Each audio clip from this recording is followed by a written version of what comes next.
Red Bull gives you wings. Red Bull gives you wings.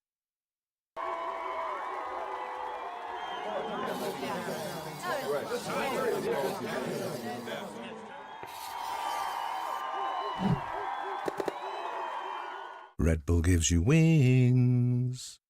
そこの部分は自分が加入してうまくいってると思ってるんですか？はい。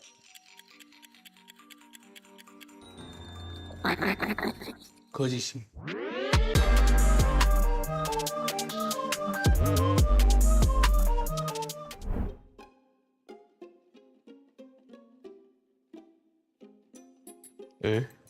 何これ？おう。いい。今日何する？わかる？本格的な嘘発見器で質問コーナーをやっていこうという。 아레나 좀 잠깐 들어주시오. あ、 응. ガチでやばい。この撮影でこんな本格的だと思わなかったよ。全部バレる。全部バレる。全部バレる。 또 심리적으로 더 긴장하거나 초조하거나 이래 했을 때 다르잖아요. 그와 관련된 반응을. すごいねこれ。捕まえてる感じ、警察に。 당신은 지금 의자에 앉아 있습니까? 네. 진실로. 당신은 본 검사 중 내가 묻는 각 질문들에 솔직히 대답하겠습니까? 네. 진실입니다. 읽어주면 될 것 같은데. じゃあいきますよ。 DFM で1番の選手はあなたですか？いや、違います。 진실로. でもこれはさ1番と思ってもいいんじゃない？いや、まだまだ。まあでもそれでもステージ1のパフォーマンスには絶対まあ衝撃的なプレーとかあったし。その時強かったね。 DFM はプレーオフに進出できると思いますか？はい。 좀 거짓성 발언하세요. 赤目さいや、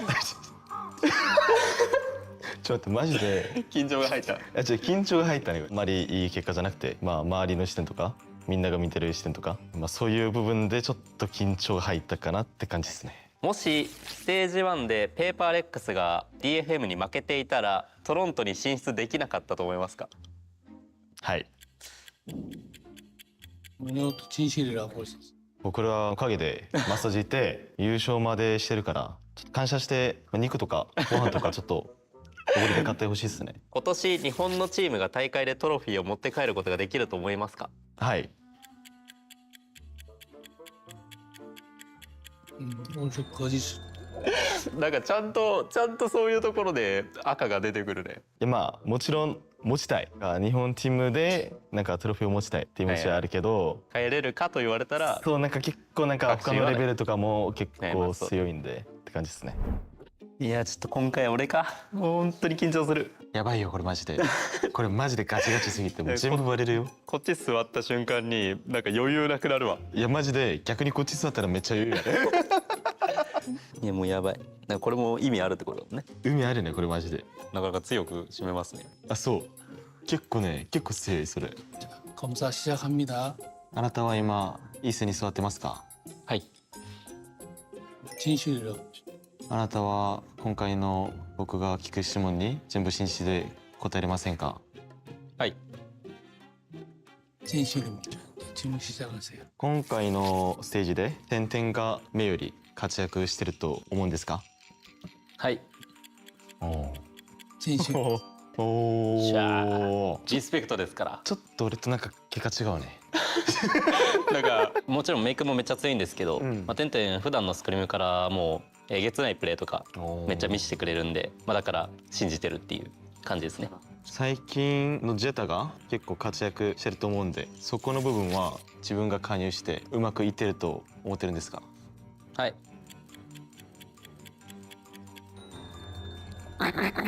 거짓입니다. いやそうかな。まあちょっと自分の中でちょっと引っかかってるのが一個あって、あまあ好調とは言えないよねっていうとこあ、なるろ。ほどね。今年日本チームがトロフィーを持つって信じてますか？はい。 거짓입니다.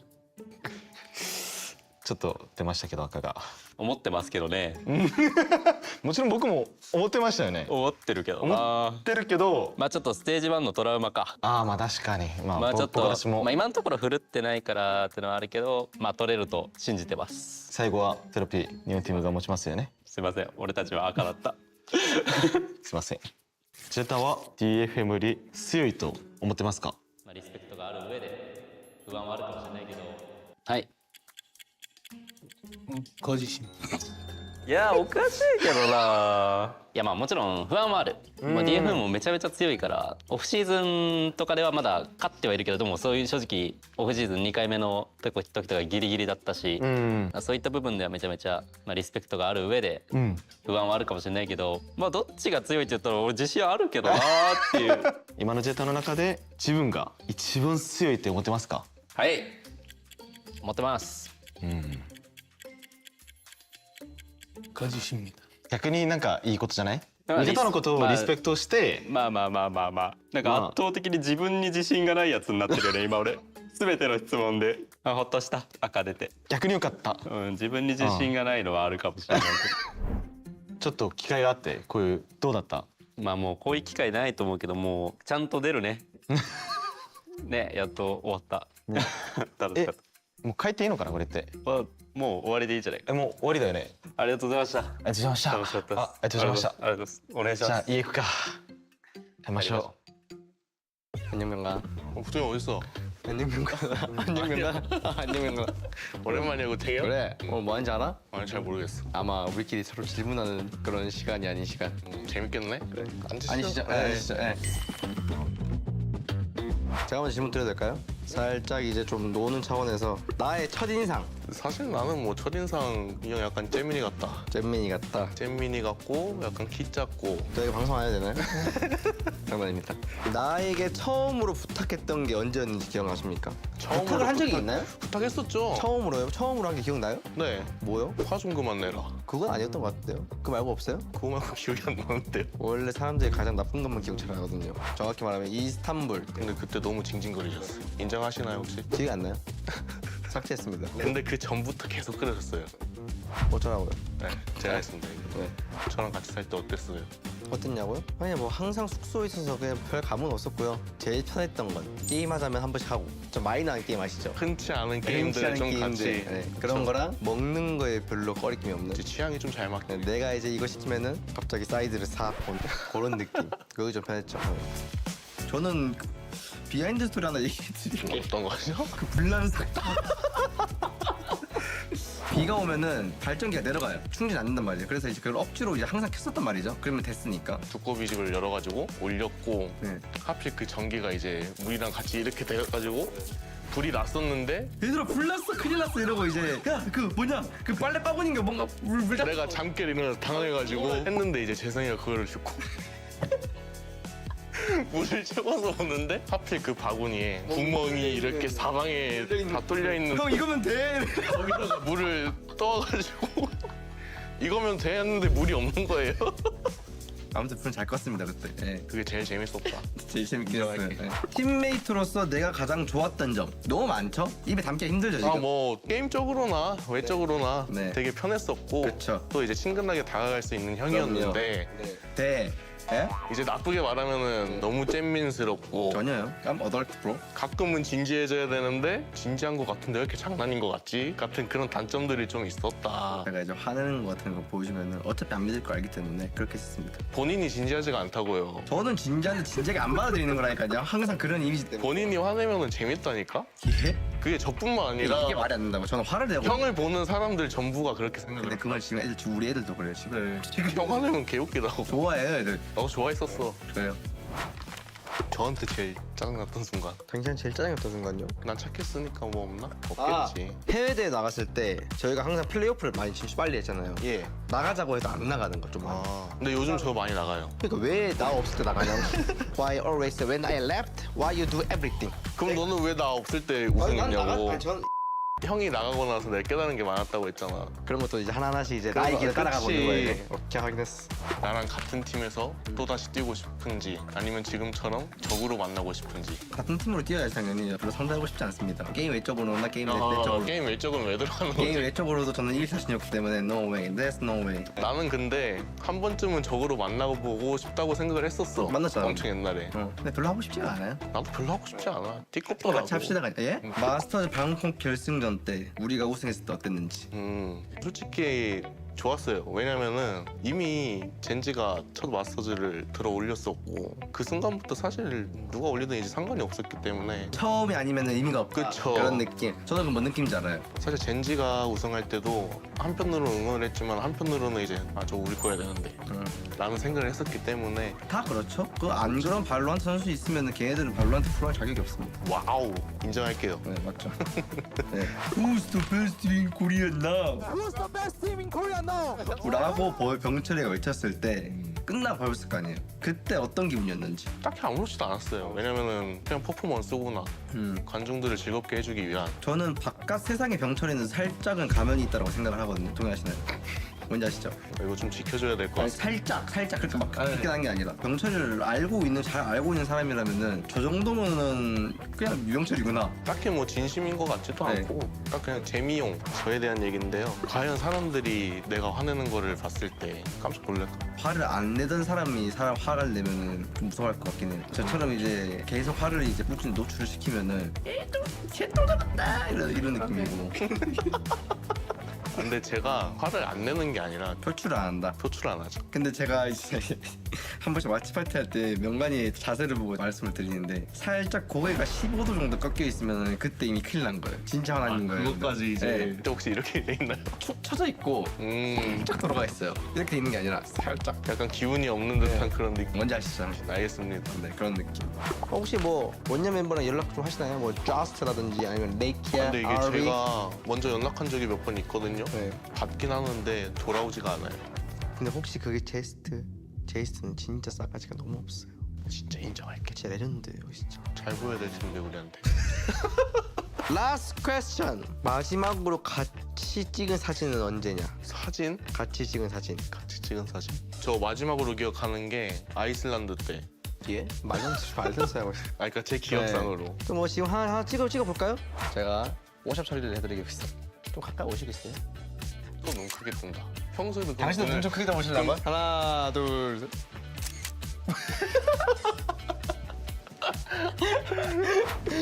얼마 만나서 반가웠고 길게 얘기해서 좋았어. 스테이지 2 때 보자. 그래. 그래 마지막으로 한번 오랜만에 한번 들어보자. 자 간다. 간다 간다 간다 간다. Hi, I'm Yuki Chiba. New song, Shinpai Muyo, is on YouTube and Spotify. Shinpai Muyo is just don't worry, and then just do it. Please listen and watch it. Peace. なんだかんだなってくなるようにユキユキユキ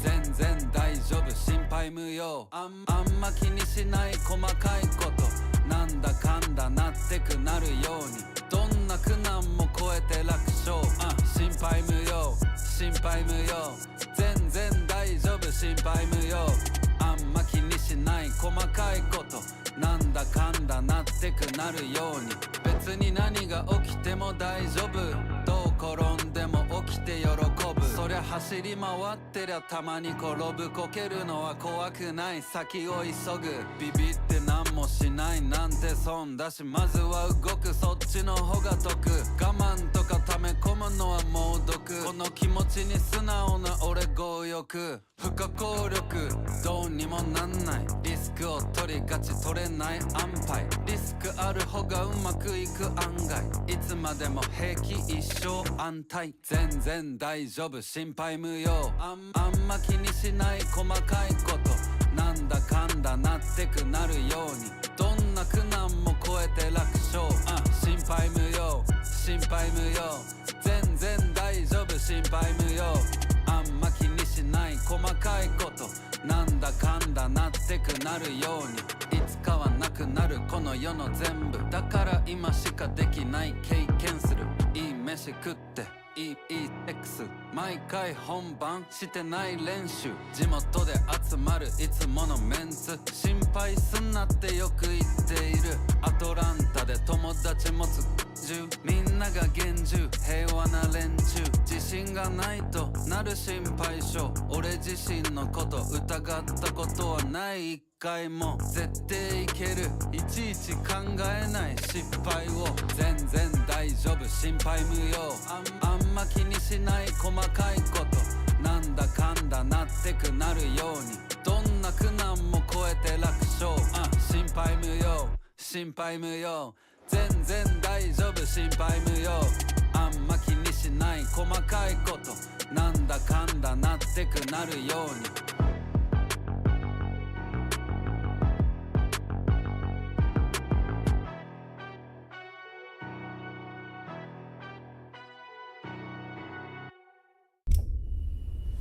In the story of VCT Pacific 2025, kickoff, that was just the introduction. We got to know all the characters. Stage 1, the opening chapters. The stumbles, your close calls, they don't define you anymore. And if you were on top, you'd better stay sharp. What you did back then won't mean a thing if you blow it now. Because Stage 2 is where we find out whose story this is. 12 teams, and everyone thinks that they're the main character. Honing their strategies, their aim, their toughness, and plotting their revenge. Anything they can to gain an edge, but there can only be one. Everything before this, that was just prologue. Now, you're playing for the big trophy. Win here and your name is forever written in the history of VCT Pacific. Everyone else is just along for the ride.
Don't forget why.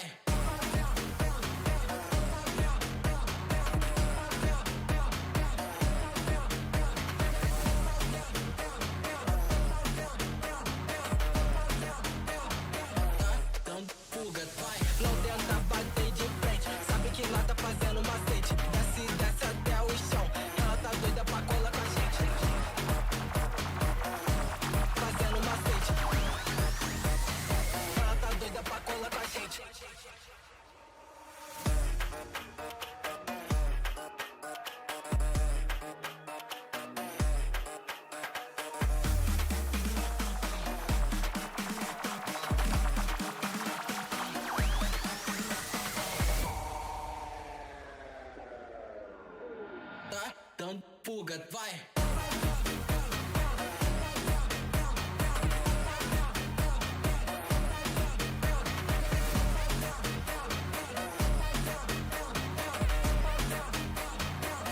Então pugat, vai! Não tenta bater de frente, sabe que lá tá fazendo macete. Desce até o chão, ela tá doida pra colar com a gente. Fazendo macete. Ela tá doida pra colar com a gente.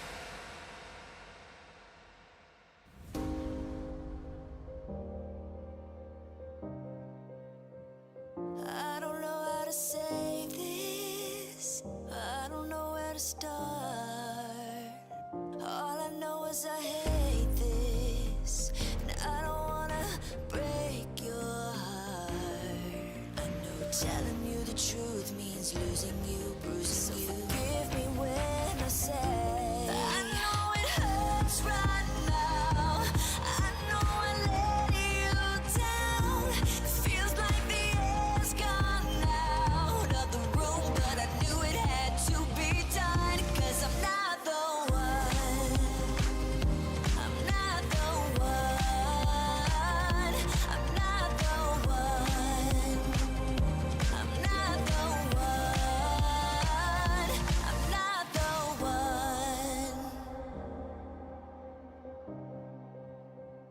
It's not that I don't love you, so I hope you know I love you enough to let you go. Telling you the truth means losing you, bruising you. Please forgive me when I say I know it hurts right now. I know I let you down. It feels like the air's gone out of the room, but you knew it had to be done. 'Cause I'm not the one. I'm not the one. I'm not the one. I'm not the one. I'm not the one. Not the one for you.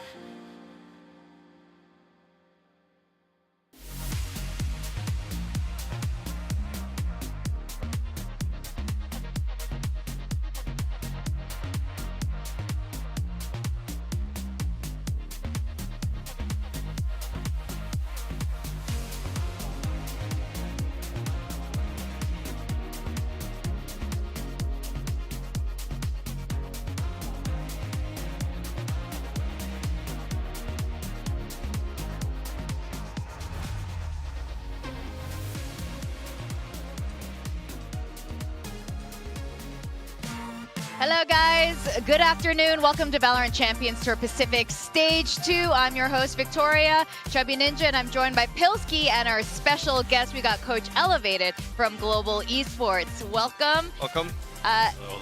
And it's been a really exciting year for you. You were thrust into the head coach role mid-season or mid-stage 1, and then you came back into stage 2 with a kind of a new roster. How are you feeling? Feeling pretty good. Yeah. I mean, you know, interesting, tumultuous. Yeah. There's lots of adjectives for how the year's been so far. But yeah, I mean, I'm feeling pretty good about the roster that we have and the work that we're putting in. So, you know, we'll see how the results, and hopefully they speak for themselves. A lot more confident. Is that one of the adjectives? Yeah, I mean, it's definitely one of our mantras that we want to just kind of play the game with like our own style, our own confidence. And yeah, I think basically every time that we play on stage, we get a little bit more confident too. Cool. Yeah, so chat to us a little bit about some of the changes in the team. Obviously, you guys came in from last stage into this stage with some of the most changes, both coaching staff as well as players. Maybe we'll start with MCE, what it's been like working with him and, you know, just what the kind of approach is and how you split up the workload, those kind of things. Yeah, I mean, honestly, I hate Matt, but no, just kidding. No, That sucks. He's been great. Obviously, he has a wealth of experience, and that's something that was sort of like the cornerstone of what I wanted to change on the team, was that I felt like we just didn't have enough experience in like the players and also myself and just kind of everything. So he has like an insane track record of developing talent, and also just kind of like every team that he touches improves. So that was really nice. And then I brought in Platoon because I really love data to try and back up decisions that I make. Yep. And he's one of the best like analysts, data scientists in the scene right now. And then, yeah, obviously we changed some players as well and some roles and everything. So again, kind of experience being like the main factor there. Ban, ton of experience on stage, bilingual. Yep. Yeoman, not as much experience in VCT, but he's led a bunch of teams, in like tier 2 Korea and China, and almost made it through Ascension as well. So a lot of sub experience as well. And yeah, so I feel pretty good just like going into the stage. There's not as much question marks of like, are we going to translate practice into a real game or not? Yep. And how about putting Udo-chan on the duelist role finally? Was this, in your recruitment process with Ben and Yeoman, was this a factor? Global Esports has a habit of putting really good duelists on non-duelist roles. Yeah, where's so. Big Time? Yeah, he's somewhere over there hanging his head in shame. But yeah, you finally put him on the duelist. Yeah, I mean, we put him on the duelist when Patrick Hu couldn't get his visa for kickoff, and obviously he did pretty well. When he tried out in the duelist role, and we just kind of like configured the roles based off of him being a little bit more flexible because he'd played other roles in China. But yeah, we always knew that he could be really good, and so it was kind of a no-brainer just to put him on the duelist role, make him as comfortable as possible. Again, bring in 2 bilingual, older Korean players that can kind of help him sort of facilitate the plans that he wants to do and support him, and even literally translate a little bit sometimes during the game.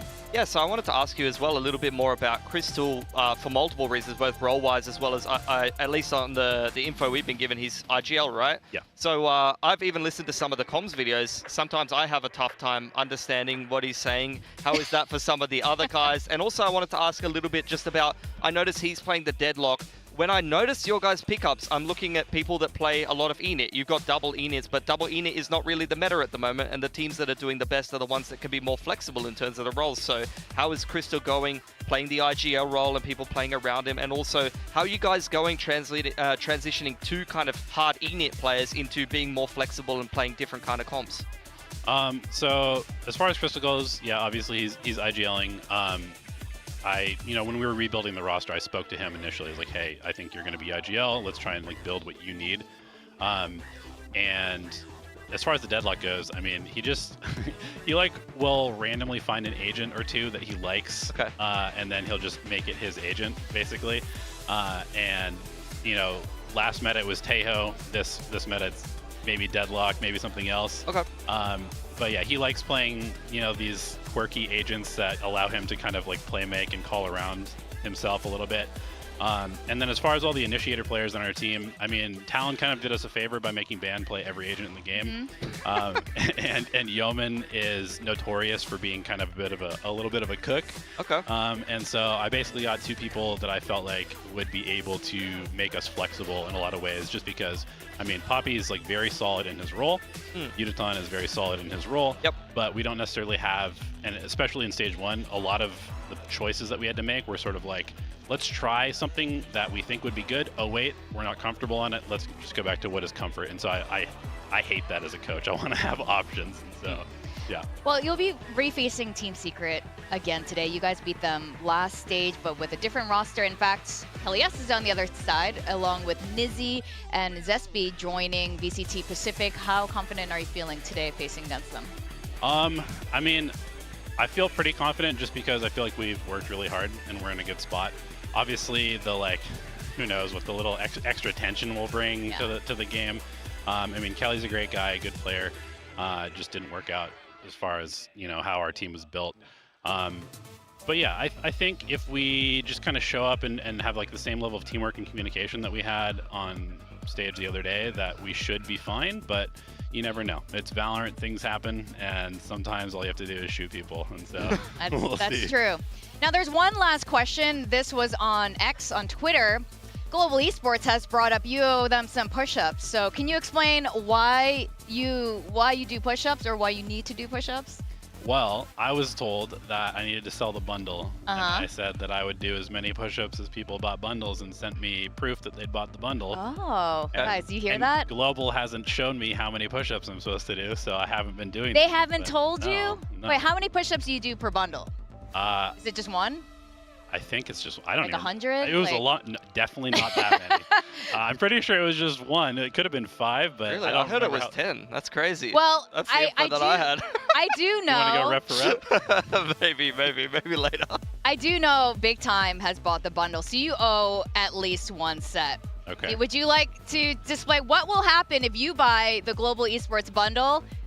We got Coach Elevated doing some push-ups. We got space for you right here. All right. Is it going to be 10, 5, 10? I'll do 10 just for Big Time. Okay. Oh, that's nice. Being extra generous. We got push-ups happening. Guys, buy the Global Esports bundle. Get the warm-up in. He's going to be so jacked by the end of the season. Oh. 1, 2, 3, 4, 5, 6, 7, 8, 9, 10. 10 push-ups. Oh, and an extra clap for Big Time. Oh, my goodness. Thank you so much. He's all pumped up for this. This. I can see the triceps already starting to bulge a little bit. Look, that was honestly, way too much for He's a so camera. he's so vascular. Look at this. Relax. Secret's getting nervous over there. They're sweating. All right. Well, we do need to send you down to the stage. Any quick words to your fans and your push-up fans out there? I mean, buy the bundle. If you want to see more of that, I guess. Most people probably don't, but buy the bundle anyway. Thank you for supporting us, obviously. I know it's been a rough season, but we're doing our best. So we'll see you on stage. Thank you so much. Good luck on your match today, Cool, Elevated. Thanks for your Good luck. time. Thanks. Cheers. Good luck in your game, brother. Yeah, we got push-ups at the desk. Finally, I've always wanted push-ups at this desk. All right, we're gonna have Big Time join us. I don't know if he's gonna do push-ups with us, but let's look at the standings so far. We've seen all 12 teams compete here in Pacific over the last couple of days, and look at that. In Group Alpha, Global Esports is on the top. They are. They had a fantastic debut against RRQ, really just taking down one of the Titans. I mean, the reigning champions of Pacific. That's a great way to start your group, especially with such a stacked group. But I think the Team Secret game today that they've got coming up, obviously Team Secret looking for redemption. Both of these teams changing up their roster so much. I mean, that's going to be absolute chaos, I think. Yeah, it's going to be a big one today. And of course, as you touched on in the interview, a revenge match for Kelly S. He's not going to let that slide at all. They're looking to reverse these standings and take a win over the top of Group Alpha. And we also have exciting more matches happening. Today's not the last day. We've had a couple days in a row.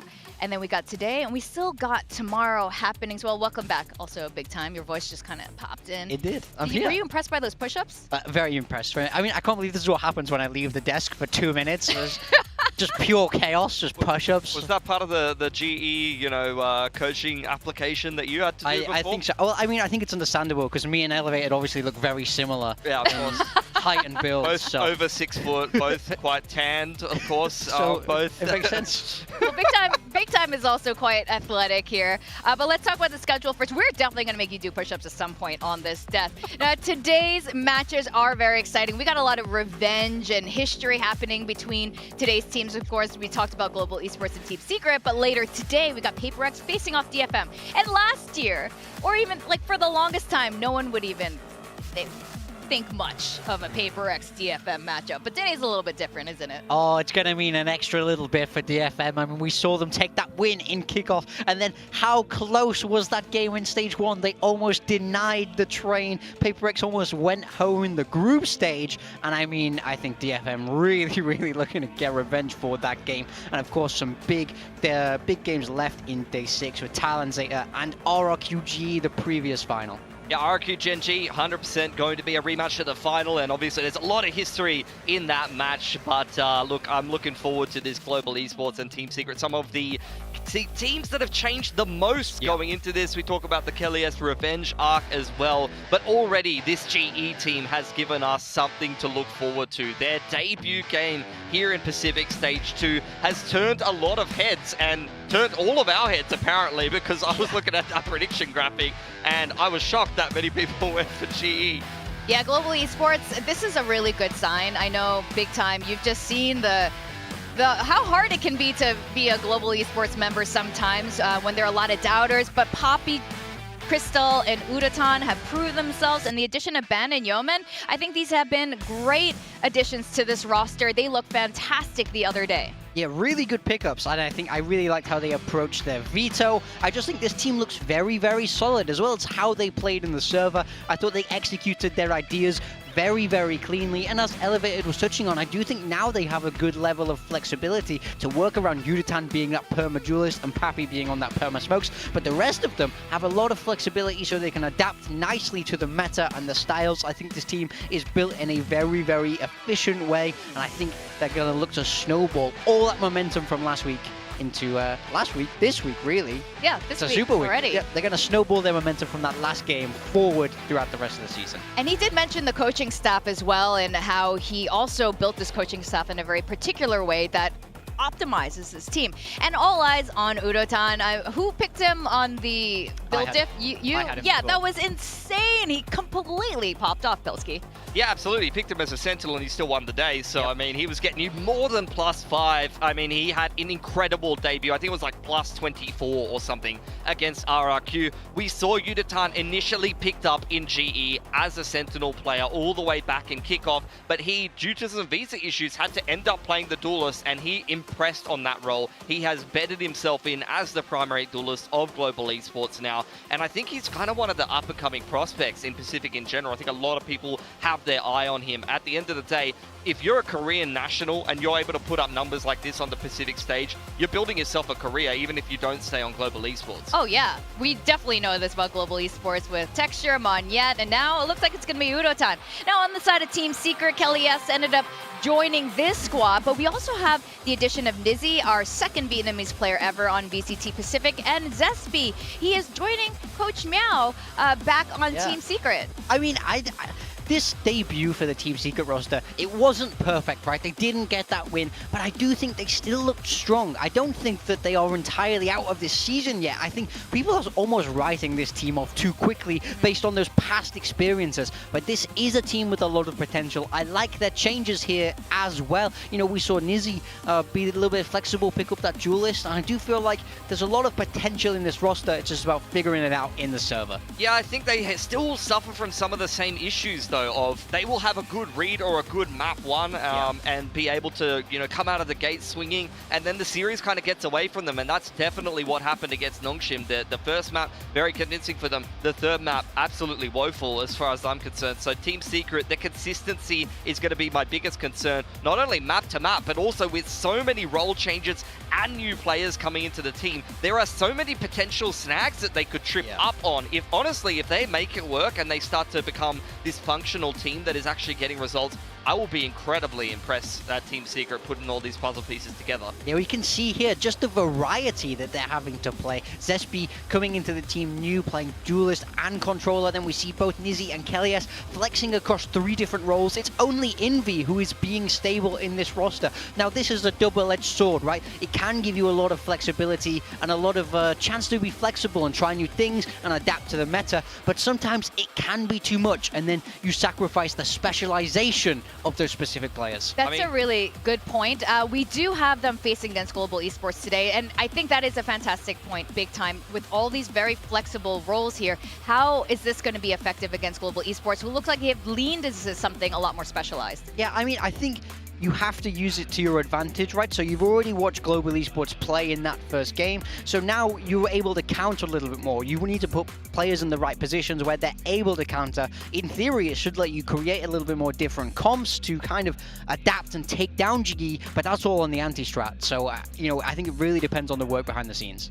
Yeah, for sure. I think, honestly, it's been a bit overcooked at times. Like, we had Wild Oreo put up not great numbers on the Cypher. You had one game, I think, where Zespi wasn't particularly performing well on the Omen, which is a role that he's quite used to. So I think definitely it can be difficult to get consistency off of your individual players when you're changing all of these roles up, and that's going to be one thing that I keep my eye on, honestly, for both of these teams, because let's be real, the global debut was fantastic, but it was against an RRQ that's been on a downward trend in form, and that might lead to global maybe being a little bit overrated at the moment, you know. And as well, I have to say, I think Udotan's fantastic, but that was a life game.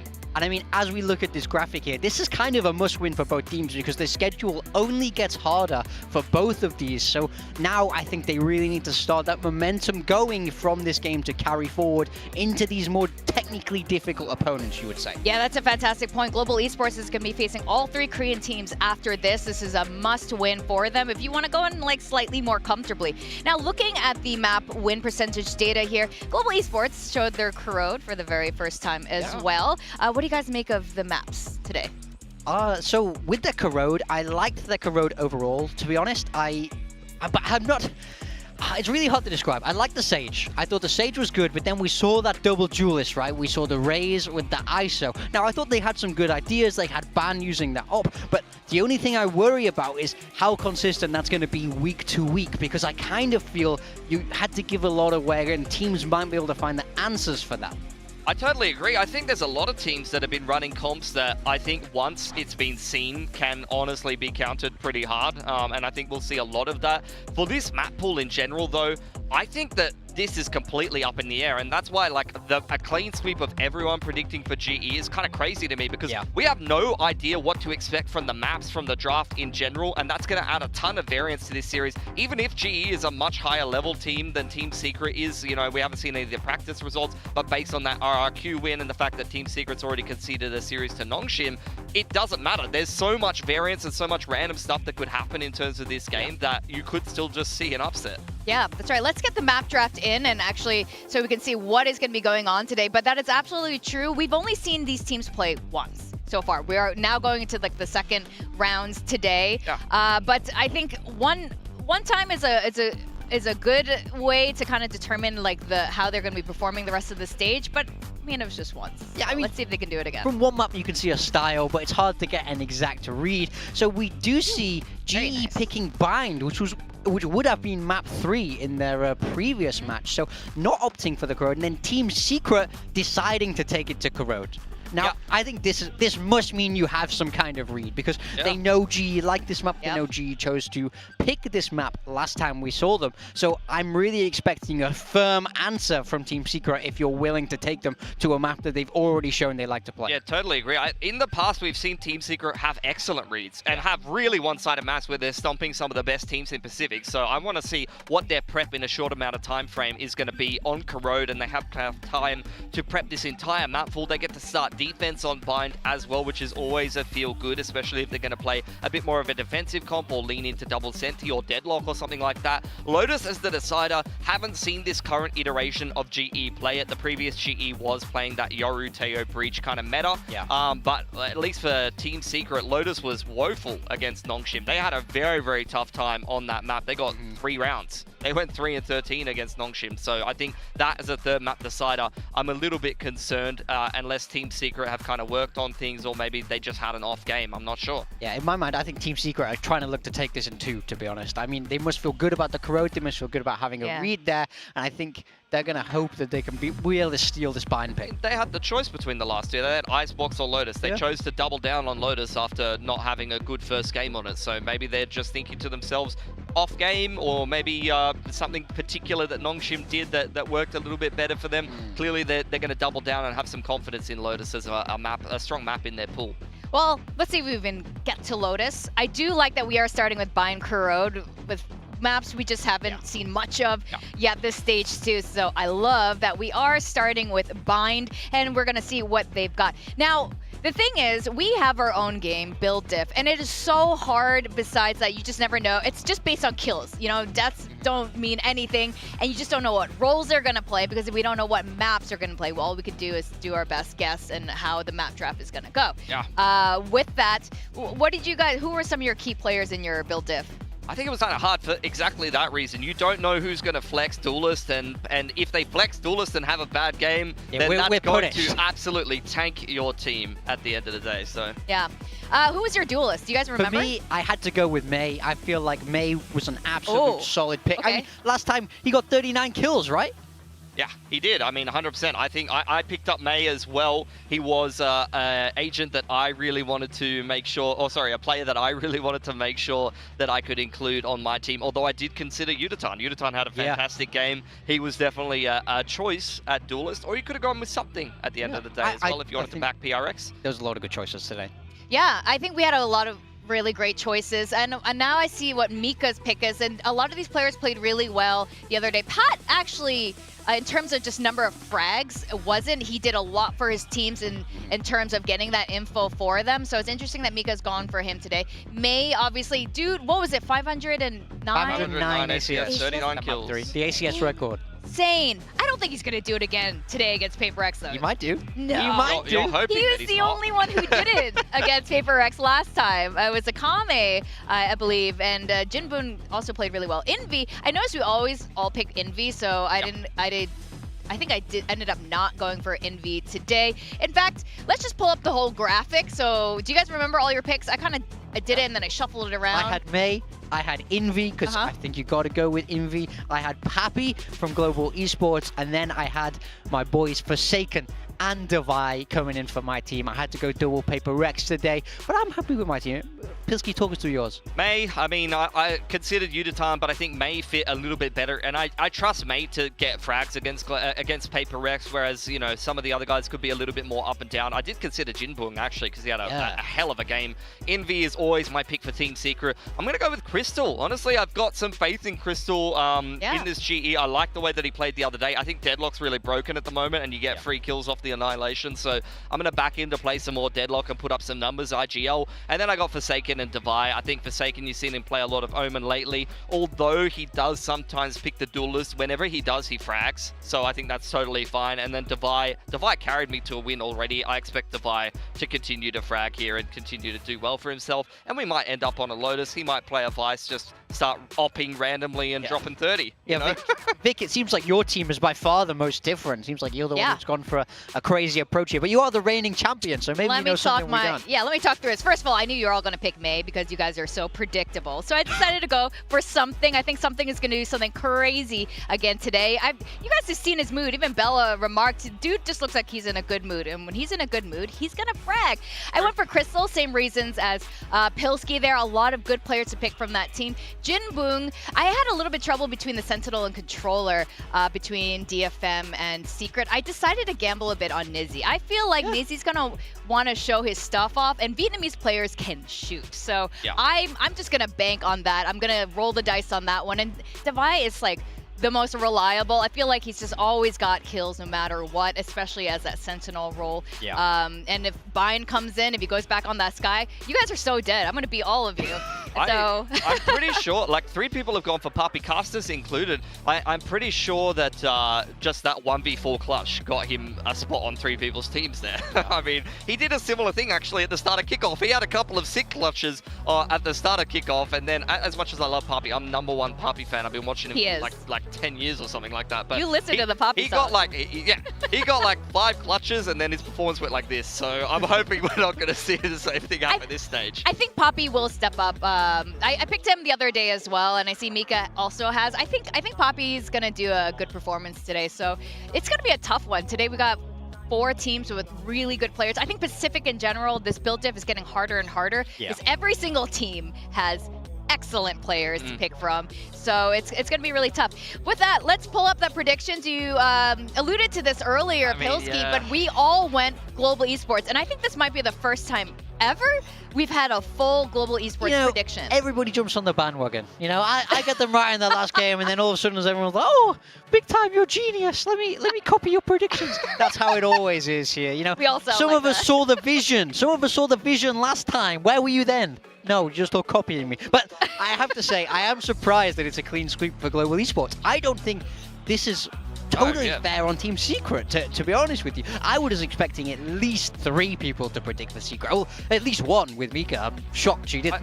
I think Global was just way too clean, dismantling RRQ in that first game, and that gives you a lot of confidence. Whereas Team Secret, I mean, if they had just 2-0'd, I think we'd be 50-50 right now. But unfortunately, that Lotus game leaves a very sour taste in your mouth at the end of the day. Yeah, I mean, it looks like the audience agrees with you. Again, this is so surprising. I'm sure Global Esports are elated right now. It's like, finally, you see what we see. I would have killed for a clean sweep global prediction back in the day. That never happened. Never happened when I was there. I mean, I saw what happened there. You know, they had the roster. They had the roster. It got dipped in the Ganges. It's being cleansed now. True. And now we all predict for them. That's what happened. How confident are you with Global Esports? I would say... Morgan? I would say, for me, it's like a 70% for Global Esports. Wow, okay. I would say. I do think they are the favorites heading into this. But Secret have upset potential. We know Secret can play good Valorant, and they have that little bit of extra, like, revenge fire in them. So that could definitely come out to play, but I would have to still pick Global. I'm gonna say 60-40. I think that we have no idea what to expect from these two teams who could end up on any maps. Like, this is the thing. This is a big thing, especially like when you have like domestic competition going into international competition. You could just veto yourself into your opponent's best maps and you're not really sure. You know, you have to go into reading some of the scrim results and things like that and gather what information you can. But when you don't have any data to go off with brand new rosters, the results are extremely random sometimes. You just never really know what to expect. That's what Elevated said. He said he's feeling pretty confident, but when it comes to Valorant, he's like, you never know. Like, the craziest things happen. And you know about the push-ups, right? He did 10 push-ups and a push-up plus an 11th push-up clap for you. I know. Is this what a nice guy? A Global Esports ability to be able to do it's a good job I left finals? if that's the case. It's a good job I'm out. Would you like to I would not support... like to do the push-ups. Okay. Okay, how about this? If it's a clean 2-0, 26-0, 13-0, 13-0, then I'll do some push-ups. What? I think that's fair. I think that's fair. What is the probability of that happening? I think it's doable. It's doable. You I said think they got me. They got me. 70% chance they'll win. But the probability of this scenario, I feel like It's 50-50. That might be a 0. It either will or it won't. Okay. All right. Well, this is going to be really exciting. So we were talking a bit about the roles that were happening on Secret and how it is so unusual because the roles that they're flexing are so extreme and that there's overlap amongst the roles as well. So Morgan broke that down a bit. Pilsky, what do you make of that? Oh, I think the roles for both of them are extremely all over the place, and I think in this current meta, I already kind of alluded to it a little bit in the interview. You got Yeoman and Crystal. There's a lot of overlap historically there. You've seen Crystal playing the Deadlock. Yeoman's playing a little bit of Sage. For Team Secret, you've had multiple players play 3 completely different roles. You've had someone IGLing on Duelist. I think there's a lot that could go wrong, and actually I think some of that is what contributed, unfortunately, to Team Secret conceding that series to Nongshim, because you had Wild Oreo go onto a Cypher. They got 4 rounds on defense in the last 2 maps, and 2 of them were pistol and conversion. So 2 gun rounds on defense, and unfortunately had not a great performance on the Cypher. When your Senti player is not comfortable, not fragging, you're getting rolled on defense because you're having people flex into all these different roles. That's bad news, man. I mean, the biggest reason we don't normally see this is because the roles play very differently. The skills you need to be an excellent controller player are not generally the same as what you need to be an excellent duelist player. So that's why a lot of teams do lean into that specialization, because, you know, you have to value your life differently. You have to use your util, you know, sometimes it's supportive, sometimes just setting yourself up. So when you have players who can flex, it's very, very valuable. But sometimes if you kind of make them flex when they're not ready to do it, then they start to get muddled up in their brain, or they're in the wrong positions and that kind of thing. So if their player has more to remember, it can be tougher for them in that one series when they're expected to do 3 different jobs. But if it works brilliantly, and you have a whole lot of extra kind of utility and skill within your team. But if it goes wrong, it can go really wrong.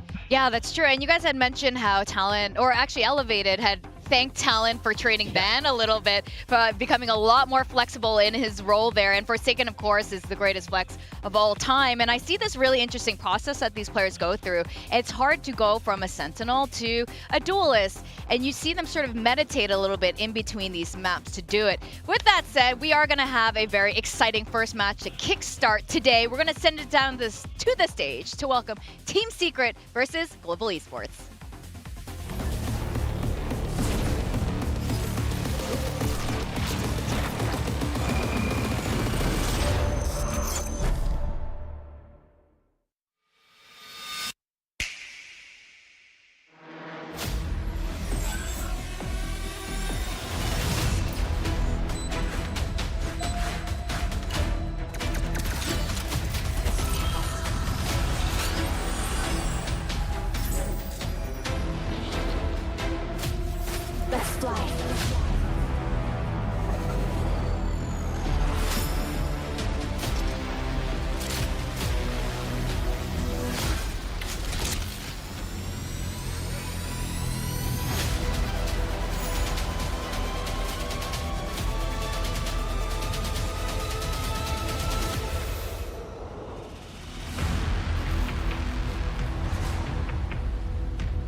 global esports. All hands on deck for GE because for the first time ever, all talents believe in a global esports win today. After a coach and roster shuffle, things are looking really strong. And I see the vision in this roster now, and they left their mark on Pacific earlier on this week by upsetting the Stage 1 champions of RRQ. This is a reinvigorated roster, new players, new coaches as you say, Vic, and they're looking to really steamroll now as they head towards champs in Paris. Now they are going to be playing against Team Secret, which Kelly S is now on, but Secret also made major roster changes for the very first time in years. Jesse Bash has stepped off the stage, he's joining the coaching staff, and Zess has reunited with Coach Meow since their Boom Ascension success. Yeah, very stagnant with a full Pinoy roster for a very long time, but finally bringing up some of this Tier 2 talent, mostly from Southeast Asia, to see if they can reinvigorate Team Secret. They want to do better than just winning the first map or playing spoiler in this group. They want to actually be a contender here and see if they can get their way into the playoffs. Yeah. Like you were saying, they are having a little bit more of an international roster, still primarily Southeast Asian here, with Nizzy being the second Vietnamese player to be on the Tier 1 stage. Yeah, Nizzy had a great debut, to be honest. I think he looks like a player with a lot of potential, but as we spoke about, they are kind of giving him a lot to do, learn a few different roles, so I think you might, he's really looking to find his footing, I would say, in this game. Find that place of consistency that will allow him to springboard forward and really become a solid player here in Pacific. Yeah, totally agree. We'll see how he ends up navigating these different maps going into the series. Two of the new ones coming into the pool going to be the first two. Bind and Corrode. Bind selected by GE. Team Secret will get to be a little bit more comfy sitting on defense. We've seen a couple of different approaches, but Bind is looking like one of the only maps where double init is actually getting played quite a bit still. Yeah, I mean, we're not seeing huge redefinition of Bind as a map, I think a lot of the comps we've seen before on this map, I think the Deadlock being added in, the old school SPG comp, that's becoming more of a thing, but Deadlock is functionally an initiator in a lot of ways as well. So I agree with you. I think this is the map where you can get away with relying on what you've done in the past a little bit more, and Team Secret are going to be kind of happy with that, I would say. Yeah, speaking of the Bind during Ascension and SPG, who's now Nongshim, Zesby and Coach Meow, very familiar with Bind, especially that final round, which I believe you're a cast in, Yeah, Pilski. a big time, also very familiar with Bind. His team went up 8-0 against SPG and then threw the game in the bin. Don't remind me. Don't remind me.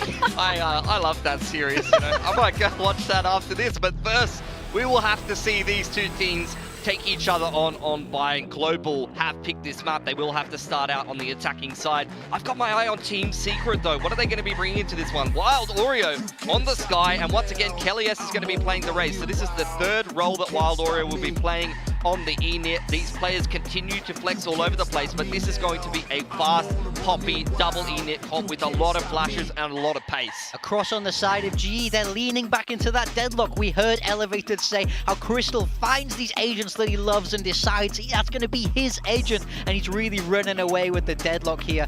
Both these comps very, very similar, kind of in style, old school with that Viper, but I think we're in for a close map one today. I think so. I think today is going to be a very exciting series between these two teams, which do have enough history, maybe a bit of a friendly rivalry going on here. I don't know who's going to be doing penalty push-ups between these two squads. Now, to take us through the first series of today, we've got Clinton and Seth.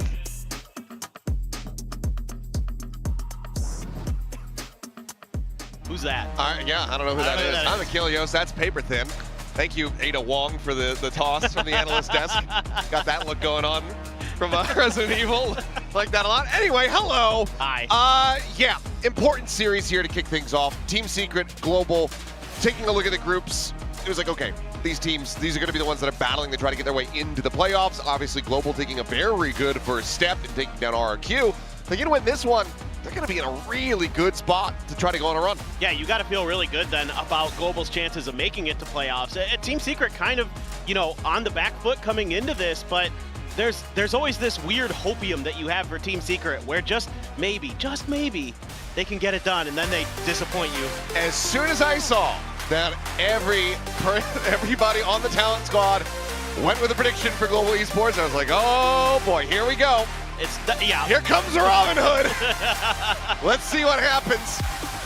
As it is going to be fine to start things off with, of course, Secret electing to take us to Corrode for that second map where Global Esports did look pretty damn clean. See how they fare as we get into this opening map. Global going to be first here on the attack. Yeah, some things to kind of note about Team Secret players that are kind of maybe on agents you're not used to seeing them in VCT Pacific. Actually, believe it or not, Wild Oreo on the Sky, it's his third most played agent all time. So he's very familiar with Sky and how she functions. And then over to Envy, he's never played Gecko in an official match. He's played it once, and it was in the like Corrode debut that these two teams actually played each other on. Right. So he's not as experienced, let's say, on Gecko, but you imagine with Envy that there shouldn't be many problems with how consistent he is. Made off to the side, Pop Flash going to be coming through, full blind there. On a Crystal and Bam taken down by the paint shell, wrap around from behind, and Envy able to find a kill there. Just going to be Yo Man, late linger, finds a nice little one tap to take down Zespi, but currently has his work cut out for him now. He has to win a 1v3. He's got a ghost. He's got one flash left, so there's opportunity here for him, but it is going to be very challenging. That was a nice crunch set up by Team Secret, utilizing that double initiator setup to really just knock GE out of the round with those flashes. Nizzy going to use the smoke here to just make Yo Man's life even more difficult. 30 seconds left. Get a little connection there, 50 HP remaining. As Spike going to be grabbed. He's inspecting the fast rush in behind him. They play it out a little bit more wisely than that, delaying. Spike now planted, full TP across, Boombot leading the way. Flash sent to just try to delay them. It all just needs to be very clean shots from here. And paint shell into the corner. Shoulder, a one shot. Decent little go of it there. Plant money does end up getting obtained here for the side of Global Esports, but it is going to be the defuse and Team Secret taking the pistol. Yeah, just a really good early round read here for Team Secret. GE opting to go with a pretty fast hit through short, and it just gets cut apart. Again, the U-tilt, you're throwing the nade, you're throwing the flashes. Sky Flash in particular, connecting nicely there for Wild Oreo. Set up Kelly S, Envy, and we know what he's capable of. Gets a double for himself. Nizzy there for the cleanup. A good start again for Team Secret. Saw this on their first map of the day. Last time we saw them, and gonna need a lot more, kind of build some momentum. Carry through for more than just one map is really what you're looking for. And see the buy, couple Bulldogs, Vandal for Nizzy, Spectre for Zespi, and Envy with a Guardian. Going to be a fearsome setup that they're going to be looking at, our GE. Push right into the headshot. Nizzy able to find the kill. Spudaton down. Gets rid of a lot of that raise utility you would love to have to try to clear some angles as you spill forward out of Hookah. But in the end, it's going to be a couple armor rebuys, as otherwise it's a flawless start here. 2-0 for the side of Team Secret. Yeah, that's exactly what you want. A clean start. And you're going to be coming into this with quite the armory.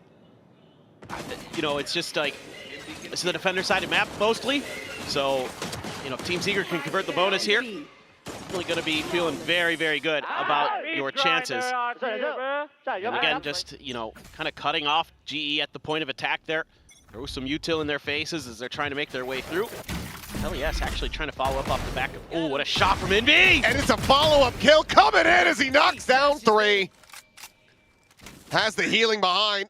Just go ahead and get back up to full HP, and just like that, mere seconds have passed in this bonus round, and Team Secret have already converted. Yeah, this looks done. There should be no hope for Pan and Yo Man. Right there. Envy's just too good. Okay. It's a good shot. It's sort of the raid boss. Wild Oreo for now alone here on the site. Position going to be known. But already rotation coming through. Kelly S now joining in. It seems like they're going to try to make a go of this. And the smoke there right in Ban's face, so he's concerned about some kind of flank. Trailblazer going to be cleared out. Swing now coming through, and Kelly S able to find the elimination. Down B. Good reposition from Ban, able to find the jump here. But now you've got all three players stacked up with the spike left. dropped here within the site. Would have to be the ace clutch. I mean, good luck. He's got no util to work with. Just gonna have to swing this corner and pray. Poison orb emitting. Trying to spot out, and looks like ultimately we'll just go ahead and back away. 10 seconds left. Couple footsteps being made. Might have him lined up, but he just doesn't have the time, and he has no idea where this brim is. Oh, Ban almost has it handed to him on a silver platter. He makes the best out of a terrible situation, but it's still going to be a 3-0 start here for Team Secret. I mean, Envy with a Guardian. Just they're trying to play off some of that teleporter noise. You know, the flash goes through, and Envy's just too good. Ban here, some nice moments, gets up on the box, finds the head poking out above the tube. Catches Zespi, gonna go for the TP. They line up for him there for the 4K, but too little too late at that point. And this is looking scary here. This is Global's map pick as well as Vine. So far, they've been cut down to size. Yudotan will be given the rifle over. Ban gonna pick up a Sheriff instead. And they're just playing this one out slow.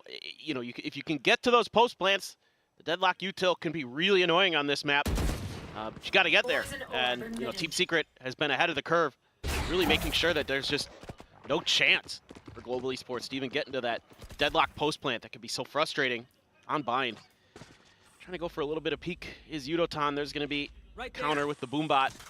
Doesn't go deep enough though to confirm any more presence, so still though, the strong side for Team Secret remains A. Double phase, and Crystal with a nice shot. Backed up there by Poppy. Double Sheriffs able to take down one. Zespi dead. Envy trying to hold from heaven. Yudotan gets himself on the board with a very critical kill. Now just Kelly S alone here for the moment. The rotation's coming through. Net not deep enough to actually get the grab here. Has managed to find one. Now going to be double face though, and Ban collects it as well. Global Esports looking to make a very real go of it here in this round. Trying to get themselves on the board. Default plant, Wild Oreo able to fish out one as Yeoman does get struck down and outside of Showers. 2v3 with some damage dealt. Is the Molly flying with Yudotan. Silently, slowly rotates over, gets himself into position now.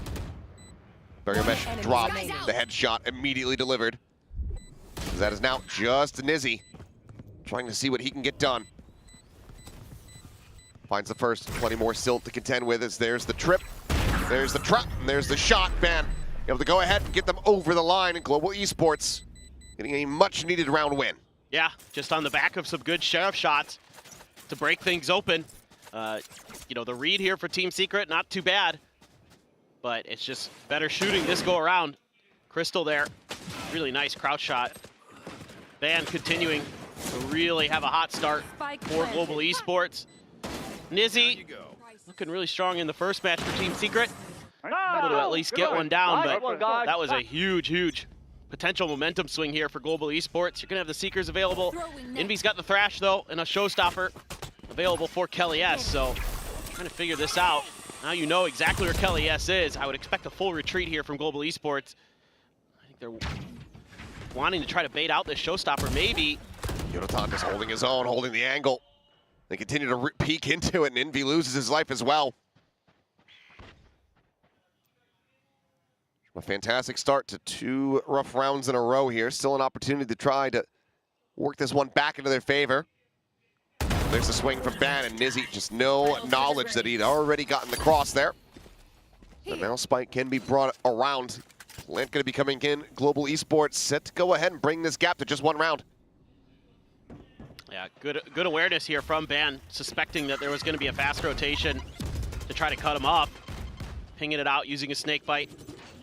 And now you can throw the wall through, and it should be a save at this point for Team Secret. I do not expect them to make a go for this, and based on their positioning over on the other side of the map, absolutely going to be the case. A nice 2-piece, good read from GE that you know, Team Secret, even if they don't pop the Showstopper, might still try to get aggressive around that shower corner. They shut that down quickly. Ban makes a great counter read on Nizzy, able to slip past that corner over at Hookah. Tuck in the back and just find a perfect moment to strike. So really, this has been a fantastic map for Ban. He has been kind of keeping GE in some of these rounds. And he continues to be a pivotal part of their success on that Viper role. They're going to go hunting. I mean, absolutely. You want to get Yudotan that ult no matter what. It's about to swing the corner. Peeks, and, well, he'll get it in death. Wild Oreo able to hold on to the weapon. We'll have to go for a rebuy on the armor, but now just the one round separating. Showstopper as well as a Thrash online here for Team Secret. So even with the economy weakened, they still are going to have some decent tools to try to make a go of this. For sure. I think the concern is that you had both of those ults in the previous round as well. Couldn't even get them started. Couldn't find any opportunity to use them because you were dead. Right off the rip. Yep. So maybe playing. Oh my God! Look I at think the they're short gonna A. go for a crunch. Yes, yes, yes. Okay, not a rush though. Slowly creeping up, and it seems like decent read on this. Poppy holding quite far back. Swing coming through. Showstopper still not to be seen.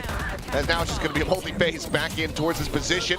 As the bounce gets the grab on a one. Ban is collapsing in from the opposite side. Dragged to his demise. That is going to be Nizzy gone. As Zespy now last one alive. Slowly working his way over here towards the A site. It should be. Maybe a save might even be wise here, but maybe see if he can find one more. Human not pushing out does make this, well, I was going to say, a bit more possible for him, but doesn't find the kill there. Grab net not deep enough, but they know that they have him completely corralled in and they want to get this gun out of hand.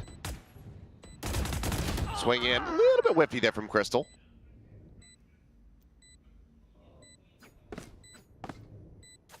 Must be giving it a consideration, but ultimately should just play for the save. Slide down back through the spawn. No one else to really go on the hunt here, but Global Esports going to tie it up at 3-3. Yeah, just running 3 back. Get a thrifty and the momentum changes instantly. Maybe a good time, in my opinion, for a timeout here from Team Secret. Fully agree. I mean, I think you've gone for a couple aggressive maneuvers that have been read and shut down by Global Esports, so now it might be more of a kind of dig back into what was working for you in those first 3 rounds. Play for some of those traps at the chokes. Try to use that initiator utility to catch your opponents when they have to make a move.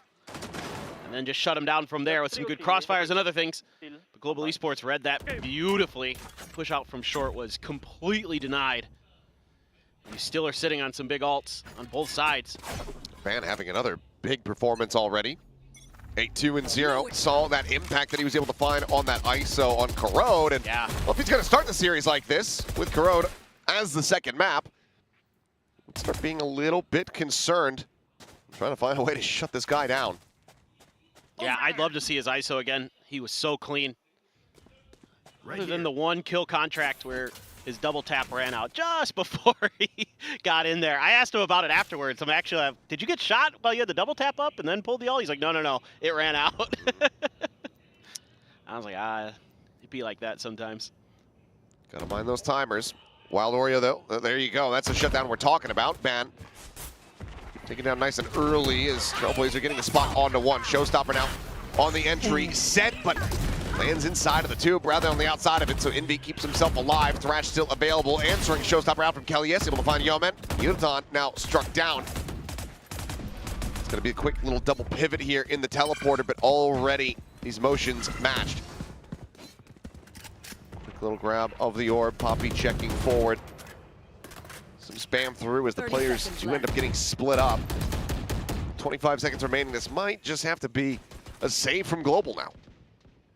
Yeah, it's going to be really tough to get anything else to go. I mean, especially with the spike drifting so far away. I think you're right. It seems like the save has been called already. Yeah, unless he was going to just start sprinting into B to try to get the plant, but even then, would have Wild Oreo in position to stop it. So it seems like he's just going to explore, try to find some damage where possible, get a couple charges, because if he gets a kill, it could be just one away from that annihilation, but instead, it will be him getting killed. Poppy looking for a little bit more, but ultimately will die. Orbital Strike going to be available here. It's nearly 4 ultimates online for the side of Global Esports, but it's a 4th round win here for Team Secret. Yeah.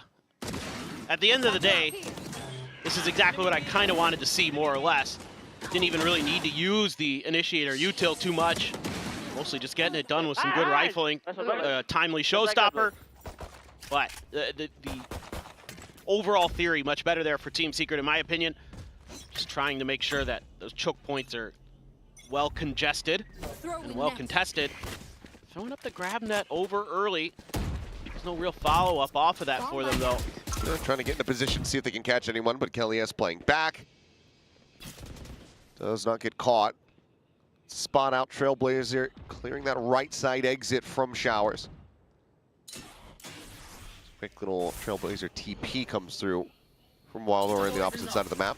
Yeah, I wouldn't mind seeing Wild Oreo try to get a little bit interested in what's going on around the fountain. Try to push some space, get a little bit of extra info. Allow Team Secret to lean a little bit more towards the safe side. Do you read this forward press, though? Oh, boy. From Team Secret, because if you do, an orbital strike in this position could be everything, but instead, there it's just going to be facing forward into him. Tesby able to find 2 quick kills. Nizzy, Kelly S, 1 apiece. That leaves now just Poppy. Taken down. To his own devices, finding the first. Smoke dropped. Only going to be sent. Poppy quickly rotating around. He's going to be choosing the weaker side of the map. Had previous confirmation about the Sky being in position here, but he's making plenty of noise. 30 seconds left. Footsteps heard the call coming through. Has to clear this corner, and it does not. It's about to be a little bit of a double take, but Team Secret back on the horse, able to find 2 rounds in a row, getting up to 5. Yeah, this is kind of a gamble from Team Secret, but it pays off. You know, I think they were in the back of their mind saying, okay, they're you know, with all these ultimates that Global Esports has, and the way that we won the last round, which is kind of going back to playing a little bit more passive. This round, let's get aggressive a little bit in the mid part of the round, and maybe they won't anticipate it, and they absolutely are correct. So GE now going to take a timeout to kind of think about how they really want to use these ults, get some value out of it. Honestly, the one thing that's kind of concerning me for both squads is these ults have been sort of all over the place in terms of their impact and just whether they even get to use them in some rounds because they're going for these aggressive duels early. I think that's something that you'd want to work on, you want to talk about, making sure those ult cycles are really working in your favor. And a lot of fans for both squads out here today. Is that like a bloody penguin? Looks like it. Or is it just like a spotted one? Not sure. Well, it's either just vibing or it's been through hell. Yeah. I'm not too familiar with a penguin being associated with either of these teams, if I'm being honest. Are there penguins in the Philippines? I think Secret has used the... Is that kind of one of their mascots? I think so. Okay. Well, I guess the colors match, right? Yeah. With the animal and the team. Yeah, black and white. Yeah. Won't claim to be an expert. Nope. Another net going to be sent out, but Trailblazer actually forces the position of Kelly S, so no real chance at a grab. And Yo Man, quite a bit of damage. Pain Shell now going to be sent out. The Annihilation at the ready. Nizzy does end up getting caught up by that one, but not before finding a kill here onto Udaton, so it will just end up being a 1-for-1 to the end. Bit invested here from Ban. Goes just over towards the edge of the spike. There's Crystal now setting up the sonic sensors. Barrier mesh getting cleared out here. Smosh goes out over the top. Space cleared out. The Thrash now chasing through orbital strike. Called in. Nothing spotted there. Dizzy over the top, not seeing anything either. Trailblazer dives forward, stun on the 2. The pit now dropped. Molly is there to try to cover this one, but Ban trying to hold his own. Only able to find the 1 kill. Flash being sent, dodged out. Diffuse starting to be stuck as they are frantically scrambling. But as that kill comes in, they cannot stop it. I mean, this is a messy round, a costly one at that. Global Esports dumping a multitude of ultimates. They do manage to find the round win. Really like the ideas on the retake here from Team Secret, layering so much utility to clear out that Viper's pit and force Ban so far back he can't keep it up, and that's a really nice idea. Utilizing your sort of zoo comp extremely well. I mean, they were throwing so much of the util. You had the thrash into the dizzy into the the mosh at first as well, and then you're able to use the flashes and the trailblazer, the whole kit and caboodle there for Team Secret, and they gave themselves a really good chance. But a nice decision there by Yeoman at the end to go for that final kill.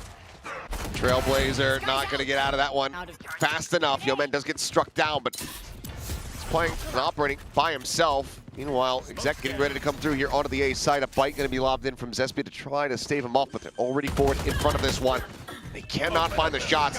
Spike planted. Crystal able to dodge out the orbital strike, just a hair too late from Nizzy. Global Esports get the spike planted. They get away relatively scot-free. Now just looking to try to hold them back. Seeker's going to be sent here from Wild Oreo. Quickly cleared out. Paint shell to delay. Nizzy over the top. Elias trying to clear out.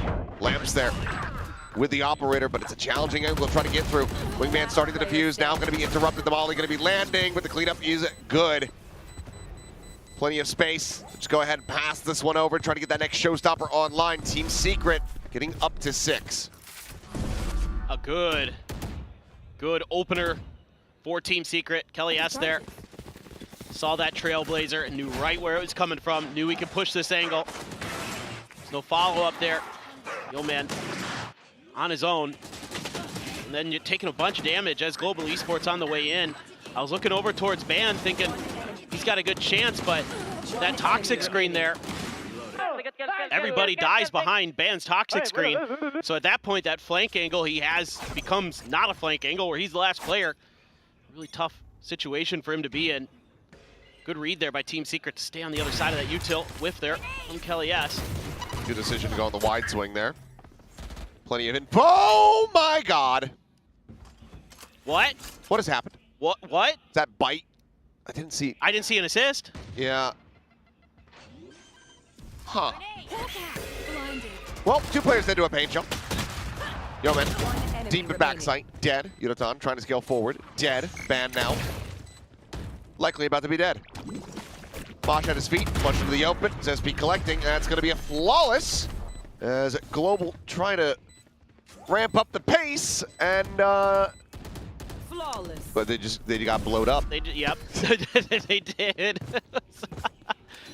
And that's at like in the half. The back of A short, attacker side of A short. I'd love to see this again. I don't know if there was some spam damage they took or. Replay. Please. Replay. Okay. Oh, right as they go through the wall, get hit with some decay, and then the nade goes deeper than they anticipate, I suppose. I suppose. Not sure why you wouldn't get an assist at Zespi there, but whatever. I guess it technically isn't damage dealt. Oh, I suppose. But what did you get it for, like just like controllers if they're in the smokes and they get the kill? Or you shoot through a smoke. Yeah. I don't know. I don't claim to understand the assist logic. Well, the Viper's pit in short kind of forces the hand here of Global Esports to either go B or trying to find a way to flush out that pit. And, that allows you as Team Secret set up on your strong side on B. But maybe a quick pivot to showers could be in order. You've got some time to work with here. Being very passive, our Team Secret initially.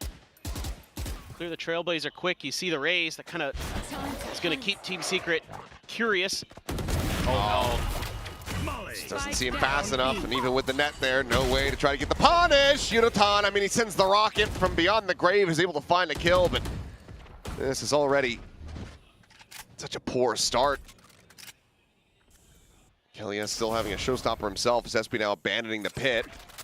Wrapping around from behind, Ban on a quick check, doesn't note him. Allows him to push forward, gain even more space here. Global effectively completely and utterly surrounded.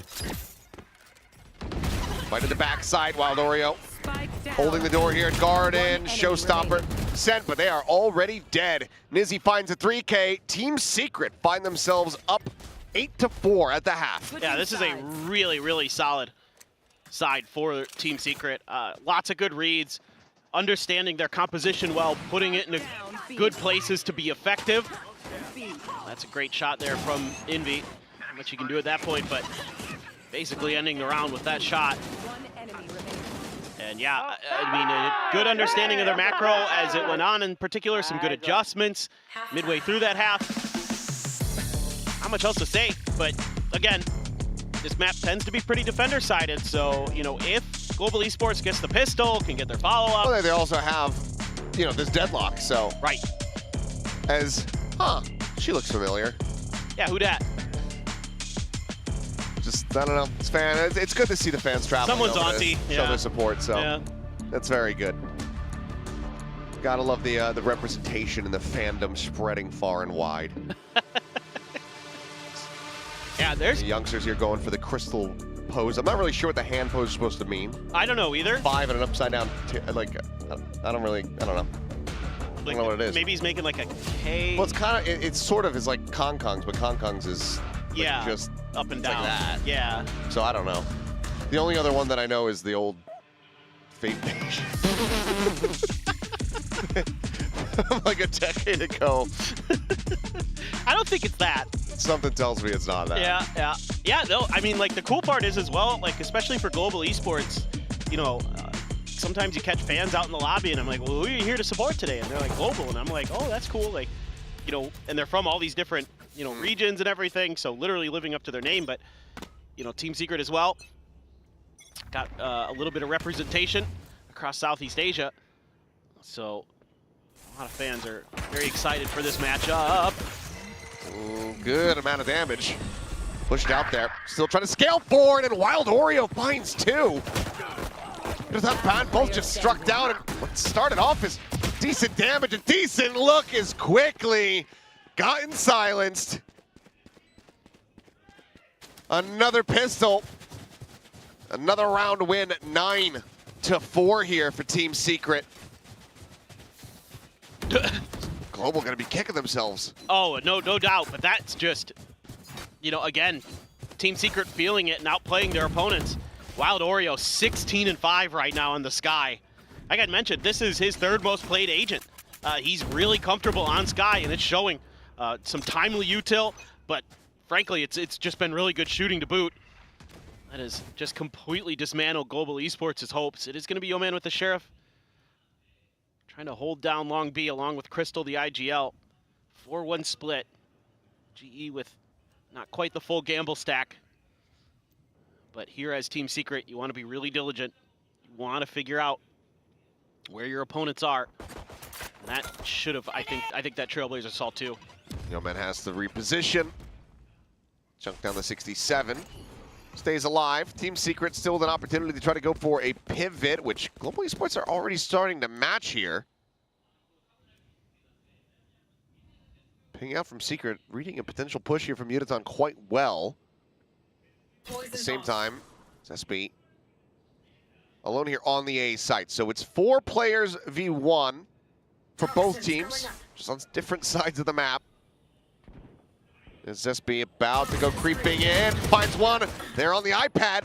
Poppy does manage to go ahead and himself back into the game before he ends up getting taken down, but that's still a good amount of damage. 10 on him, 37 on Yo Man. Looking to come around the back here.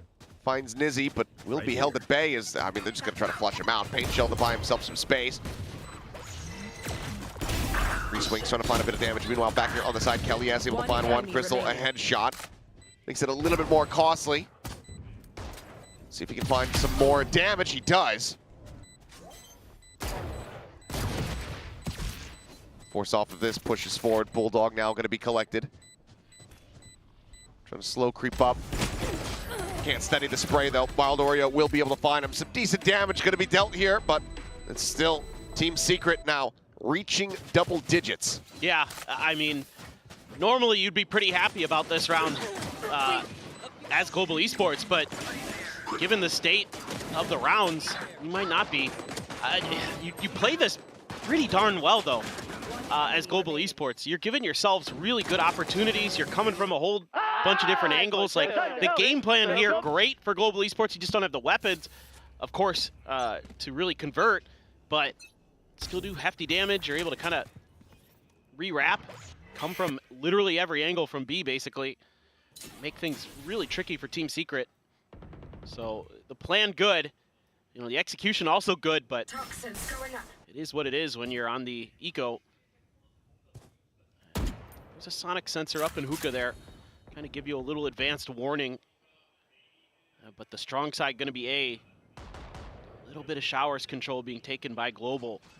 So kind of play off that sonic sensor at short if that ends up being the attack vector. Team Secret throwing out the boombot, trying to get what kind of... Oh, man. NB continuing to be on point, finds himself a second off screen. He gets a third as well. It's another triple with the Guardian for him. Only the paint shell able to take him down as Yeoman now all alone. And he's rotating back towards the A site. Now here's the final teleporter. And now he's going to come back to B, but Team Secret say, well, let's just go back to A. Yep. I feel like I'm starting to realize that we could add Envy to our Guardian God pantheon alongside Munchkin, because good God. It's been a hell of a map so far.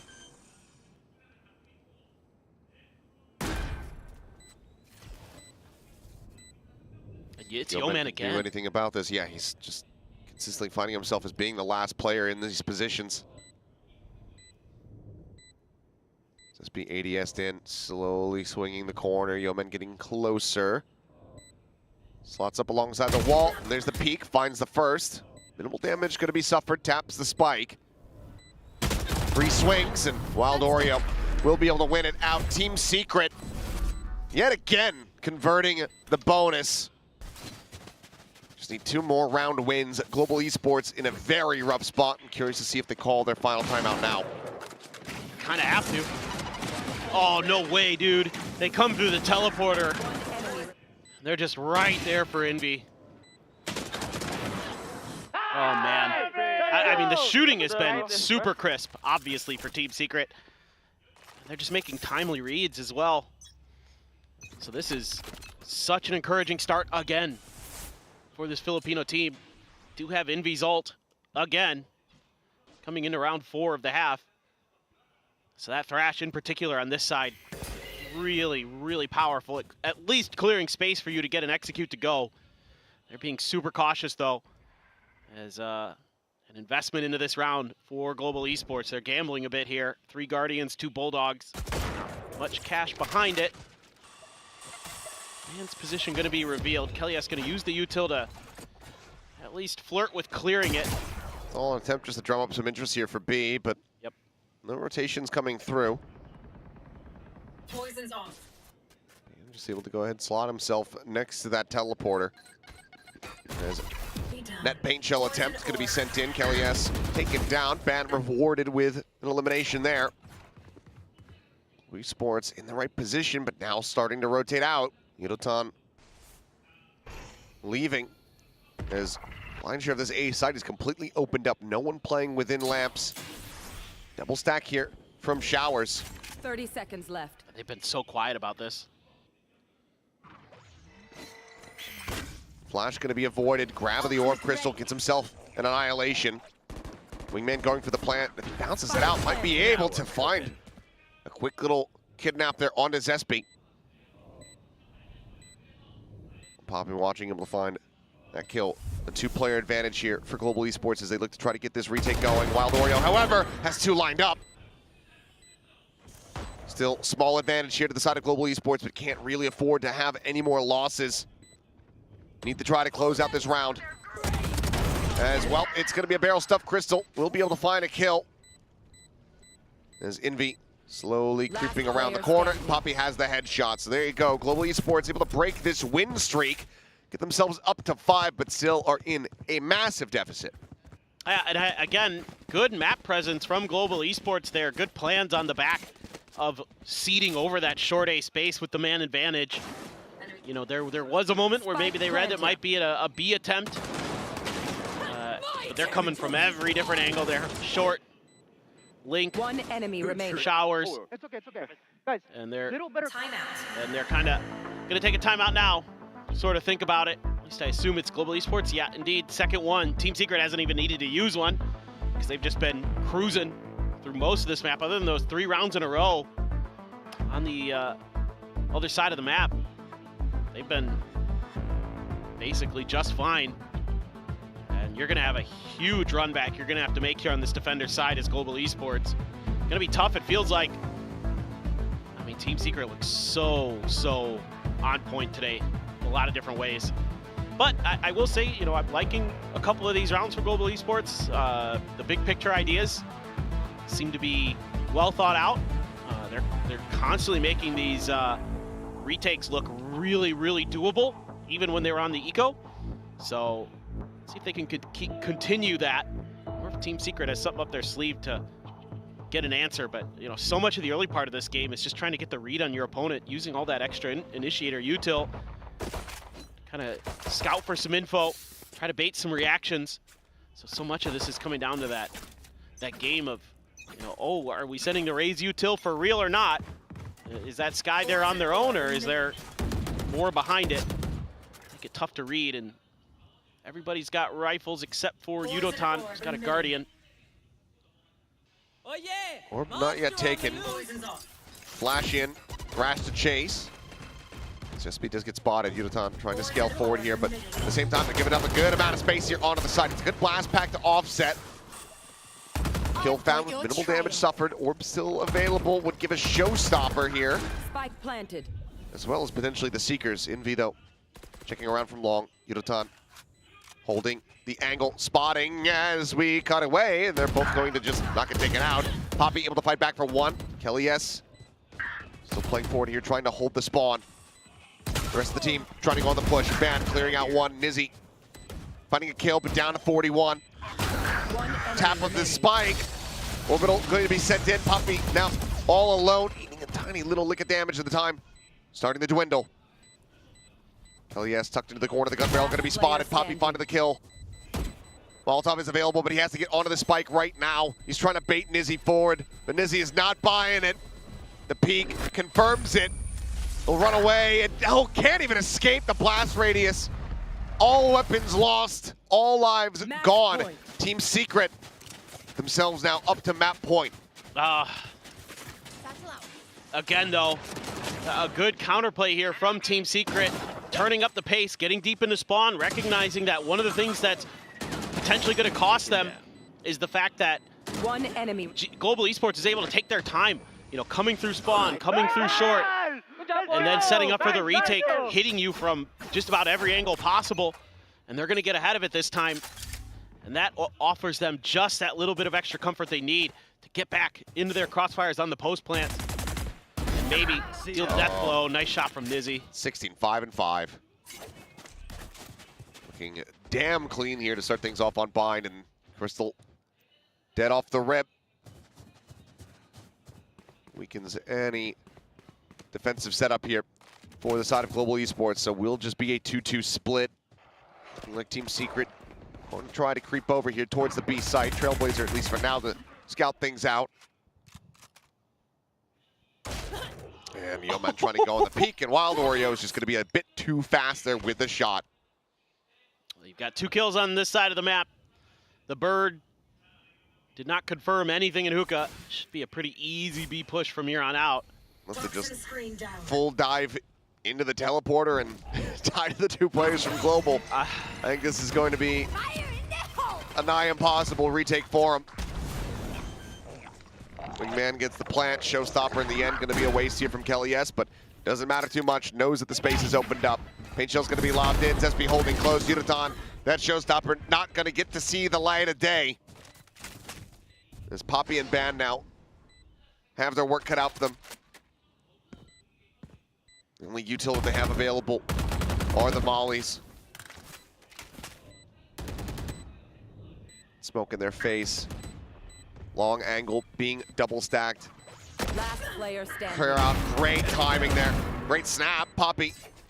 Needing an ace clutch sooner rather than later, but Kelly S will not allow it. 13-5, Team Secret continuing to find value here on their opponent's map picks as they start off this series. And now we do get to go to Corrode. The Global Esports looked damn clean.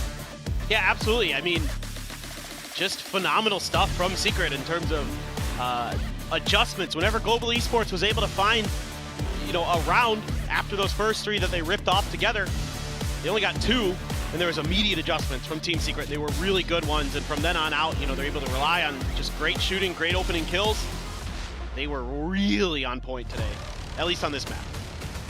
Can they find the 2-0?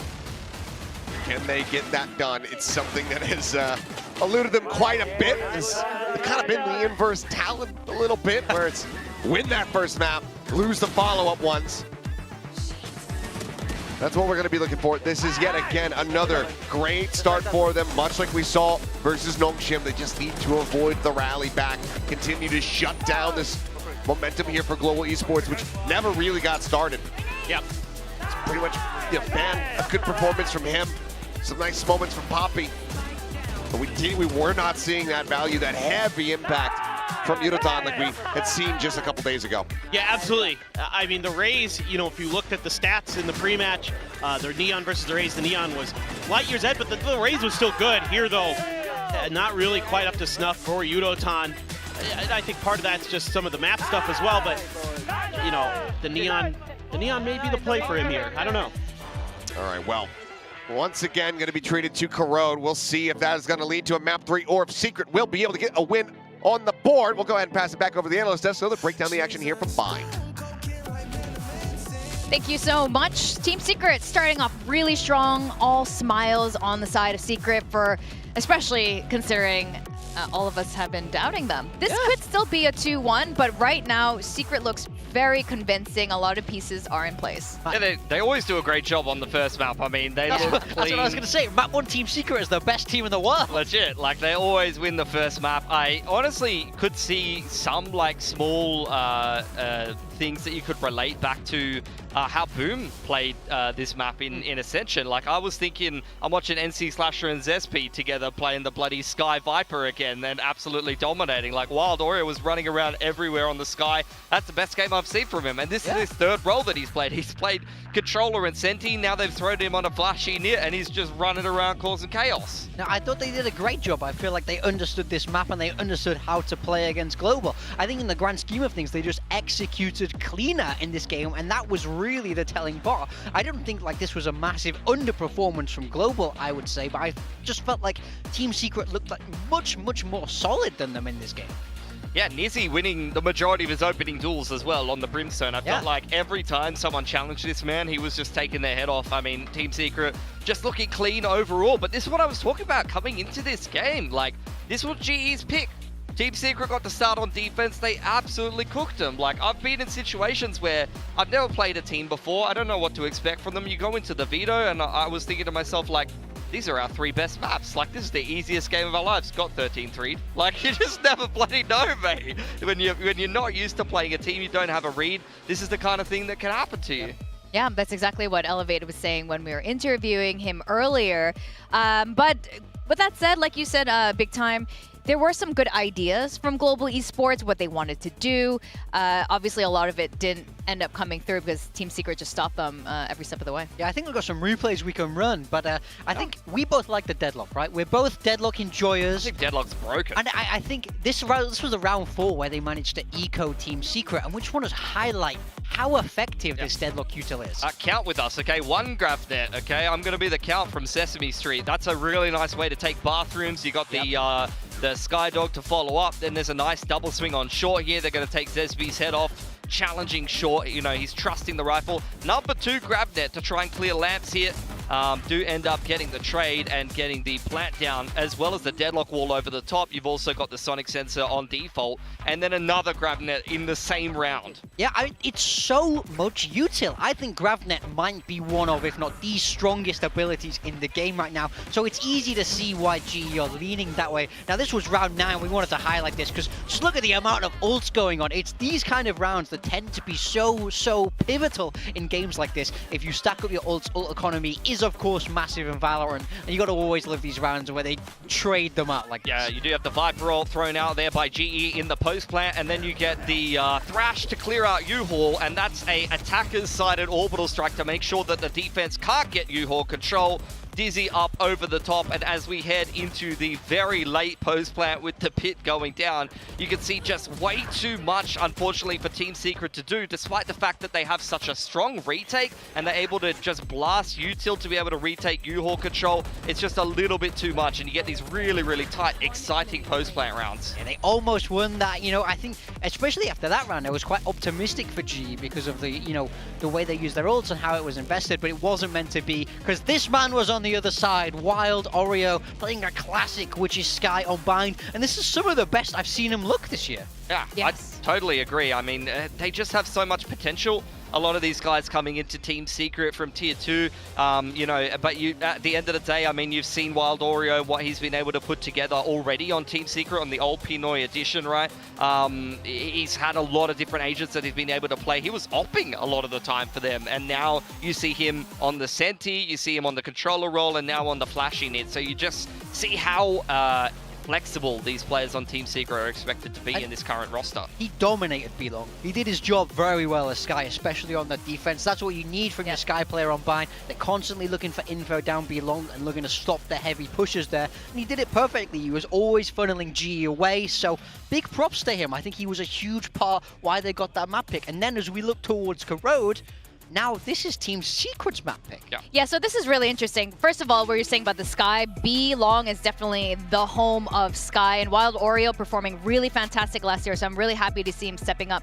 Now, GE had a very convincing performance on Corrode the last time we saw it, so it's very interesting that Secret ended up picking this against GE after winning the first map too. This is a good sign for them. Yeah, that's the big thing. So if you're GE, you have just gone down a map, but you're not too worried because, you know, GE were confident enough to pick this map earlier on in the week. It's clearly a map that they like. I think the only difference is now that they can't surprise with this composition anymore. So if they decide to keep running what they were running before, which is this double duelist with the ISO Raze and a Sage, it's not going to be as surprising for Team Secret. So for me, this is more about how have Team Secret prepared? What answers do you have for this sort of wacky comp that GE are cooking? I totally agree. I honestly think Team Secret, there's a lot that you can take from watching that game. The way that they use the Sage Wall, they're going to be a lot more proficient at baiting out the Sage Wall and breaking it, and then Sage becomes a lot less impactful at the end of the day, and also pacing your execute so you don't get slowed down by the slow orb when you actually want to pop. Instead, you do double pumps, things like that. The other thing that they can really look at is how Ban was playing the ISO. I really think that they can isolate and pick off Ban, and if he's trying to take some of those duels over A or B main control, as well as just how slow they were playing the attack. He was also opping on defense. ISO has no escape mechanic, guys. If he's opping on defense, I have a feeling they're going to try to, you know, pick him. They're going to be really trying to fight him early on. So what I'm hearing right now is that you guys are very confident about Team Secret going into the second map, and that we could finally get a 2-0. No, you guys are making a very strong case for Secret right now. They were like, G's got nothing. They already showed everything. They lost their first map pick. Yeah. We're going to go into Corrode. And I also had another elevator chat. It's been a little while, but I've had a little elevator chat with Patman, who said, I think Secret's going to win today. I mean, I definitely, after that map 1, I'm leaning Secret's way. I feel like they look strong on that map 1, and now they have full information heading into map 2. They haven't shown their Corrode, so whatever they have, GE have to adapt on the fly. Team Secret are coming into map 2 now with a prep advantage, but the problem is we've seen this 1,000 times before. It doesn't really matter how set up Team Secret are to win. They have a habit of losing map 2. That does happen, yes, but hopefully Secret has something a little bit different this time, and we have the Secret Corrode comp now revealed, and this time they're going to lean into that Deadlock. Yeah, I actually really like it. I think Deadlock is one of the strongest choices in general in the meta right now, but particularly on this map, I can see it working. They are playing the double controller, so they'll have the Viper Wall to play around, and I really like the Neon as the choice of duelist, as well as the solo fade in it. No surprises over here on the side of GE, sticking with that double duelist, Raze and ISO. So I think, once again, it's about how well Team Secret have prepared for this, because GE not looking to change things here and hoping to replicate their performance from earlier on this week. This is going to be very exciting. I can't see. Who's that playing Neon? My eyes are... Zesty. Oh, okay. So we can see... the producer zooming in from my old eyes. Okay, this is going to be very exciting. I do like the agent comp, like you guys said, but it's very curious, of course, who is playing these roles. With that, we are going to go into, I think, what's going to be a very exciting Corrode. So we're going to send it back to our casters, Seth and Clinton, Paper Thin and Achilleos. There we go. Thank you very much. Here we go. Map 2. Corrode once again. This time picked by Team Secret. Bringing out this composition for the first time. Like the desk was talking about, they know what to expect here from GE. The double duel is still in play. The other aspect of this, as Crystal finds a kill, just spamming down into mid, is of course going to be Yeoman here on this stage. Saw how effective he was at just slowing down the pace, as well as enabling for some very good post-plant setups. Very good shot though. Spam does get taken down. Hits does come in there from Yeoman, able to find one as Wild Oreo. Continuing his run here from the previous map, does get tagged down through the smoke to 35. Keeps himself alive, however, and now a site. Wall segment broken. The access is there for Team Secret to get the plant in. Yudotan going to come on a wide swing. Crystal going to try to come from the crane side of the map. And they're going to go for the plant. Wild Oreo, so weak, but man, he's been hitting some great shots. Envy is Envy. Yudotan needing to try to clear this out, has a paint shell. Does he pick left or pick right? Looks like he's just going to try to face forward here. Bottom of the one. Paint shell lobbed in. Paranoia to try to delay the push coming through. Envy wanting to collect this and is able to do so, but now both players going to be tagged up. 45 health between the two of them. Crystal backpedals the haunt. Gone. Another tap, but this is well played here from the side of Team Secret. Doing it patiently, now swinging. Looking for the first, just around the corner. Wild Oreo able to escape, but now needs to try to re-clear this. The swing in, and Crystal has it done. The time should just about be there. Yep, a little over a second to spare. As Global Esports, with a Red Bull clutch from Crystal, get themselves their first pistol of the series. Man, oh man, this is on a knife's edge. Crystal playing this very, very well. Finds the right timing, pull it to half, the right timing on the opening kill. Looked like this was just going to be Team Secret continuing this runaway freight train that they started Bind with. It's great paranoia as well from Wild Oreo. I mean, even though Team Secret doesn't win this round, man, oh man, this is so well played by him overall. Just can't quite get there. So weak already. Comes down to that 1v1, and Crystal, good for it. Throws out the haunt early. I think Envy took some damage there. Nizzy. Excuse me. Quite a bit. Some shots in the push coming through. Tries to get the reset, but Zesby able to break the shield and find the kill. Relay bolt now. Sent forward. It's a force buy, by the way. Yeah, force into that Guardian in hand. Very fast pace set here from the side of Team Secret. Can he catch Global off guard? And so far it has. Double approach coming through. Ready to swing in towards Yard. Double face is there. No man, gonna be good for one with a stinger. And Poppy has the follow-up. Player advantage now here in the hands of Global Esports. Guardian and Spectre tucked behind the box. Trying to spam him out. Crystal able to find it, and Poppy wins the fight. 3 players surviving, the Force not finding value. 2-0 start here for the side of Global. That is going to be difficult now for Team Secret to recover from. Certainly you would expect that this next round is going to be another pretty weak bye. And they try to just force the issue. Don't mind the play call here from Secret. You know, when you're going up against this Sage comp, if you can find the side of the map that the Sage isn't going to be on, which, as we saw with Global Esports the other day, a lot of times Yeoman's going to be over on the B side. That seems to be their preferred side. You know, when you saw Foxy9 playing it for Gen G, it was more on the A side, but a lot of times you're going to be challenging Crystal and Ban on the ISO. So they opt to just turn up the tempo, go for the force buy. Sheriffs now try to get something going here in this third round, and Zesby got clipped. Yeah, damage taken, but considering the weaponry, be happy that it wasn't a clean shot coming through, so it does stay alive with just about 60 health. Slide forward into mid, though. Yudotan, very aggressive position, looking to try to intercept it. He's going to start hearing these footsteps. Prowler cleared, Jiggle Peek spotting him. They'll just make a quick little exit there with the blast packs. Well, at the same time, though, locking off the access here into the B site.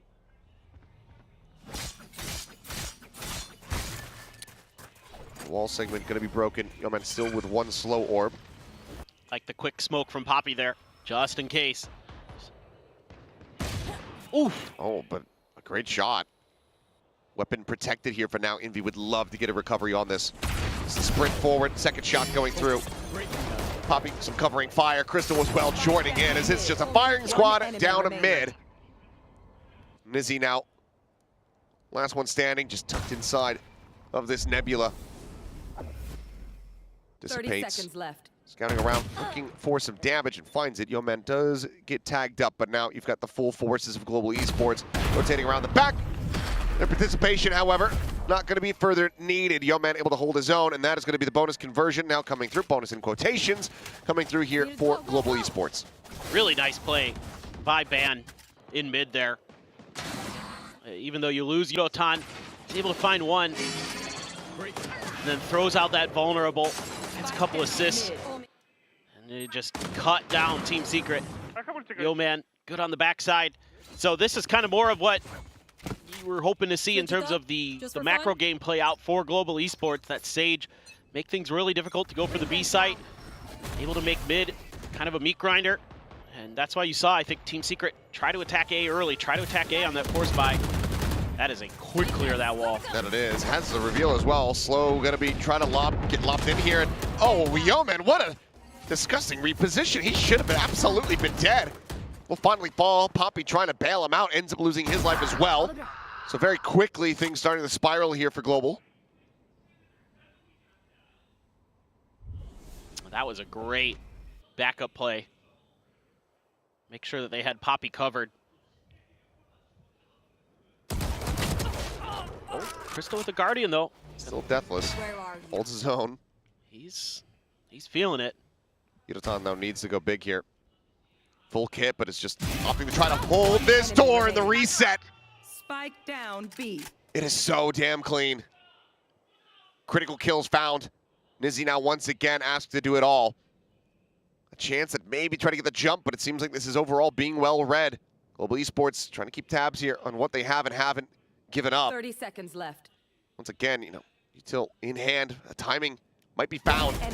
There you go, Nizzy, able to get it, but Crystal swoops in from behind. Johnny on the spot. Now 8-0, as it's going to be 4-0 start here for Global Esports. Yeah, he's finding fantastic impact, and he's going to have a Nightfall to boot. So this is exactly what you want. So well played here by Yeoman to throw that orb.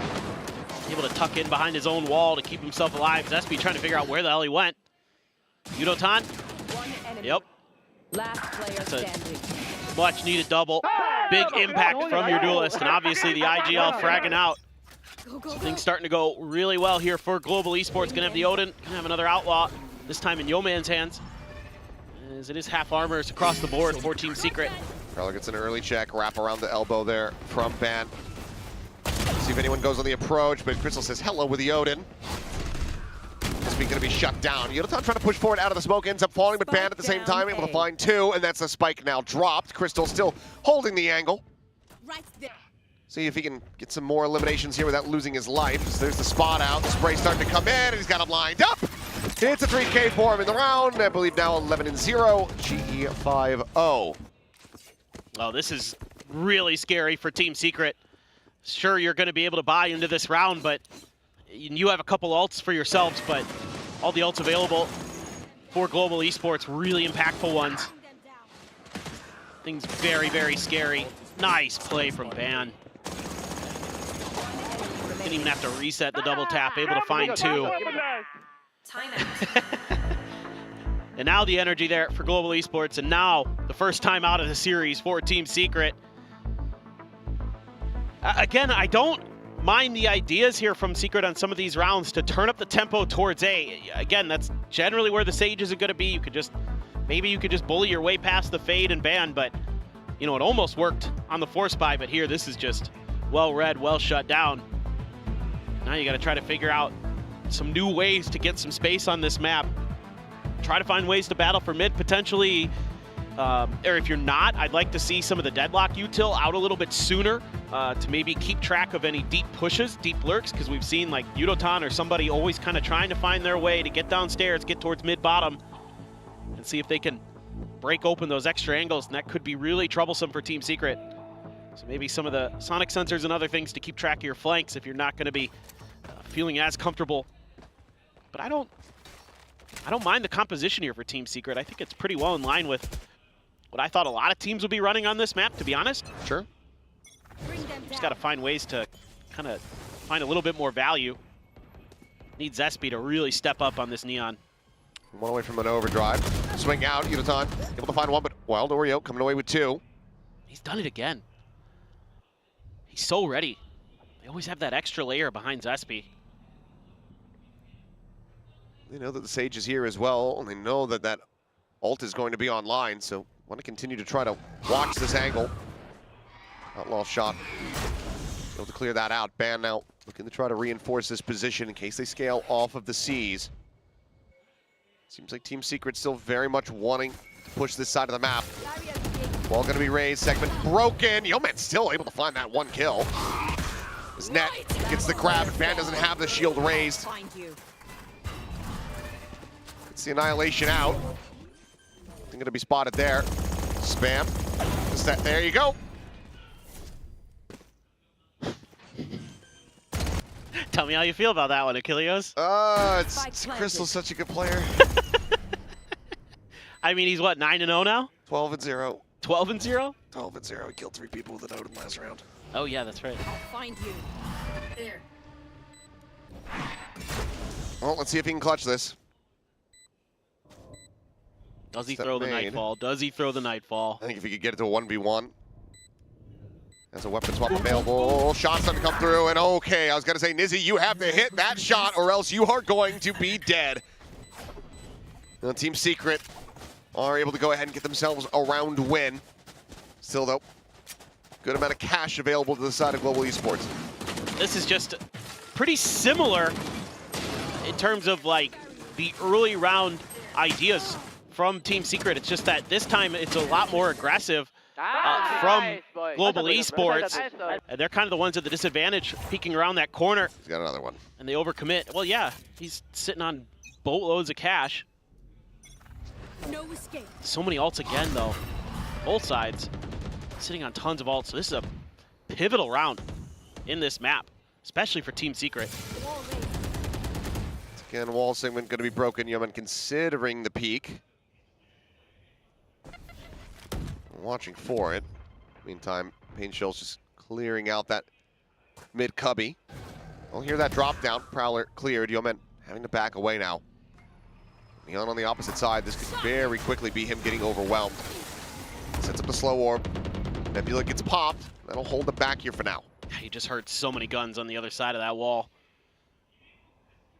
So now you know that maybe you can start taking a little bit of extra space, seeing Ban creep up just a little bit of stairs. As he has the operator, you don't really want to try to go for a kill contract here. Swing out though, we'll just be able to get one to get out.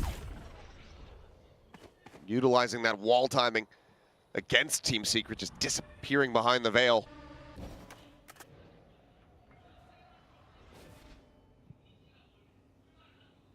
Thirty seconds left. Nice angled position though. Nizzy, oh no. Finds it again. Shield raised. Nizzy does manage to go ahead and answer it back. Wild Oreo out TPing in behind. Nightfall. Don't believe gets the catch, but Crystal watching. Can't get the pivot. Wild Oreo opens up the A site. 10 seconds left. Sensor going to be cleared. Barrier mesh there. Net at the ready. Kelly S just looking to delay. Hit now.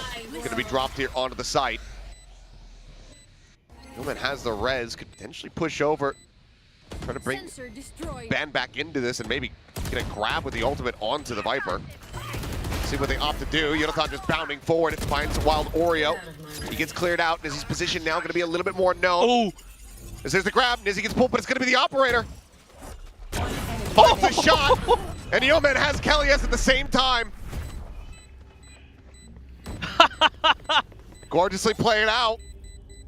Global Esports having to invest heavily there with the ults, but they stopped Team Secret from finding a second round win. I love this. Absolutely love this round from Ban. Called it. You absolutely did. I mean, this is just so well thought out by Global as well. The way that they're able to cycle these ults. I mean, if you find the Viper there, great. With the Showstopper, you don't, well, guess what? You've got a kill contract. And Ban is so clutch with that operator. I thought he was going to swap weapons before sending the ult, but still able to find the shot with the op. Man's just got the confidence. Ooh, ooh, ooh. Well, able to avoid it. Nizzy's not, though. Continues to just get battered on these approaches. Slow Orb's just going to be cycled in here from Yeoman. At the same time, main being held. The Nebula Your fear. will be dropped soon as Nightfall goes across. Push out of this smoke. Poppy going to be good for one. Yeoman now getting involved. The push onto the corner. Bucky not finding the value. Is he still able to find a kill? But now a 2v3. Held at bay here are Team Secret. Been scooped up. And this might just have them pivoting right into Ban's open arms. That operator was staring through the connector into mid, but he's actually starting to reposition. They might have a chance to get themselves into the site here behind the ISO, and it seems like that is going to be the case. It's a pretty tough read, though, for Global Esports. You don't have much info what's going on, so Ban just going to try to play in towards B main. Just try to make it work from there. Where are you? No charges. Utility there. Going to give it away. Although they're pinging that corner, so they might suspect that Ban not too far off with that operator. 30 seconds left. That's going to put them into the top right corner. Going for a safe plant shot wide there on the Nizzy. Rotate around the back here. 45 HP, the Odin on the opposite side. Crystal trying to go on the push, and he is able to find him. Basically needing the one tap. Leaves Envy now to his own devices. 8 bullets remaining, 5, and there's just going to be the wall bang shot through the box. Ban claiming it.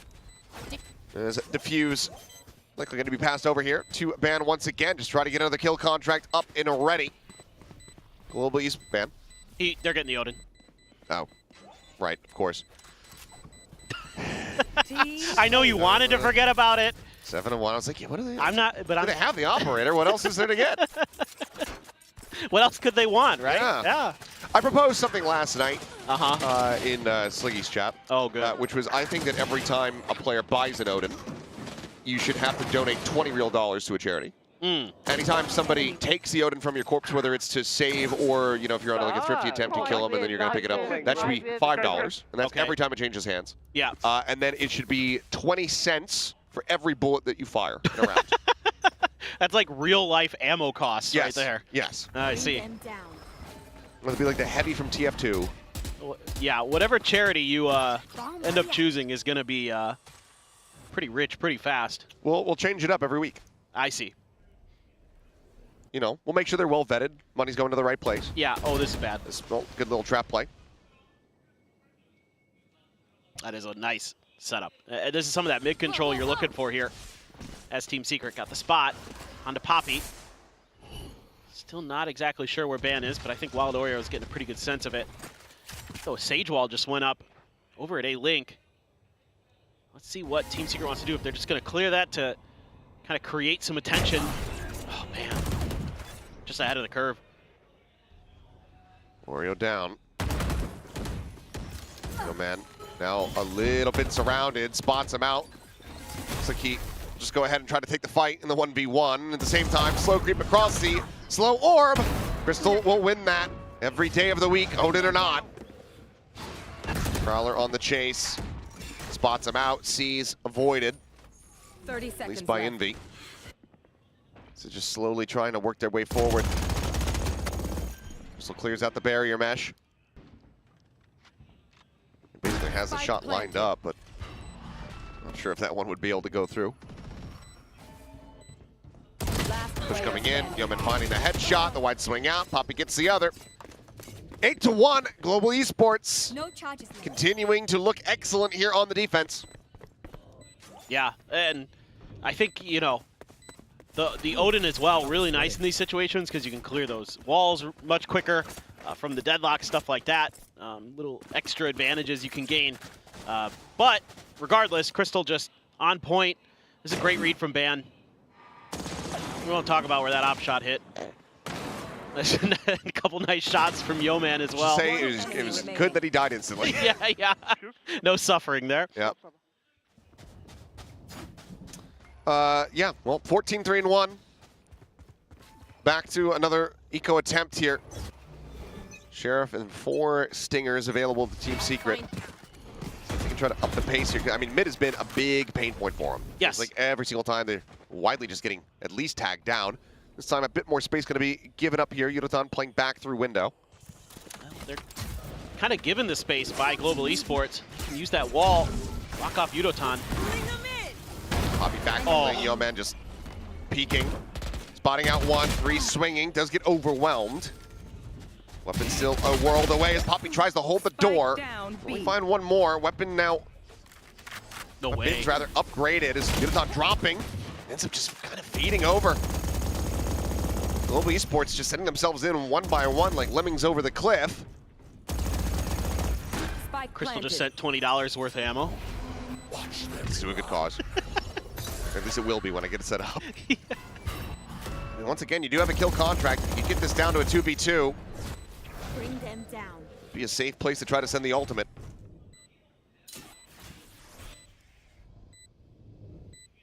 Suspecting one there in that heaven position.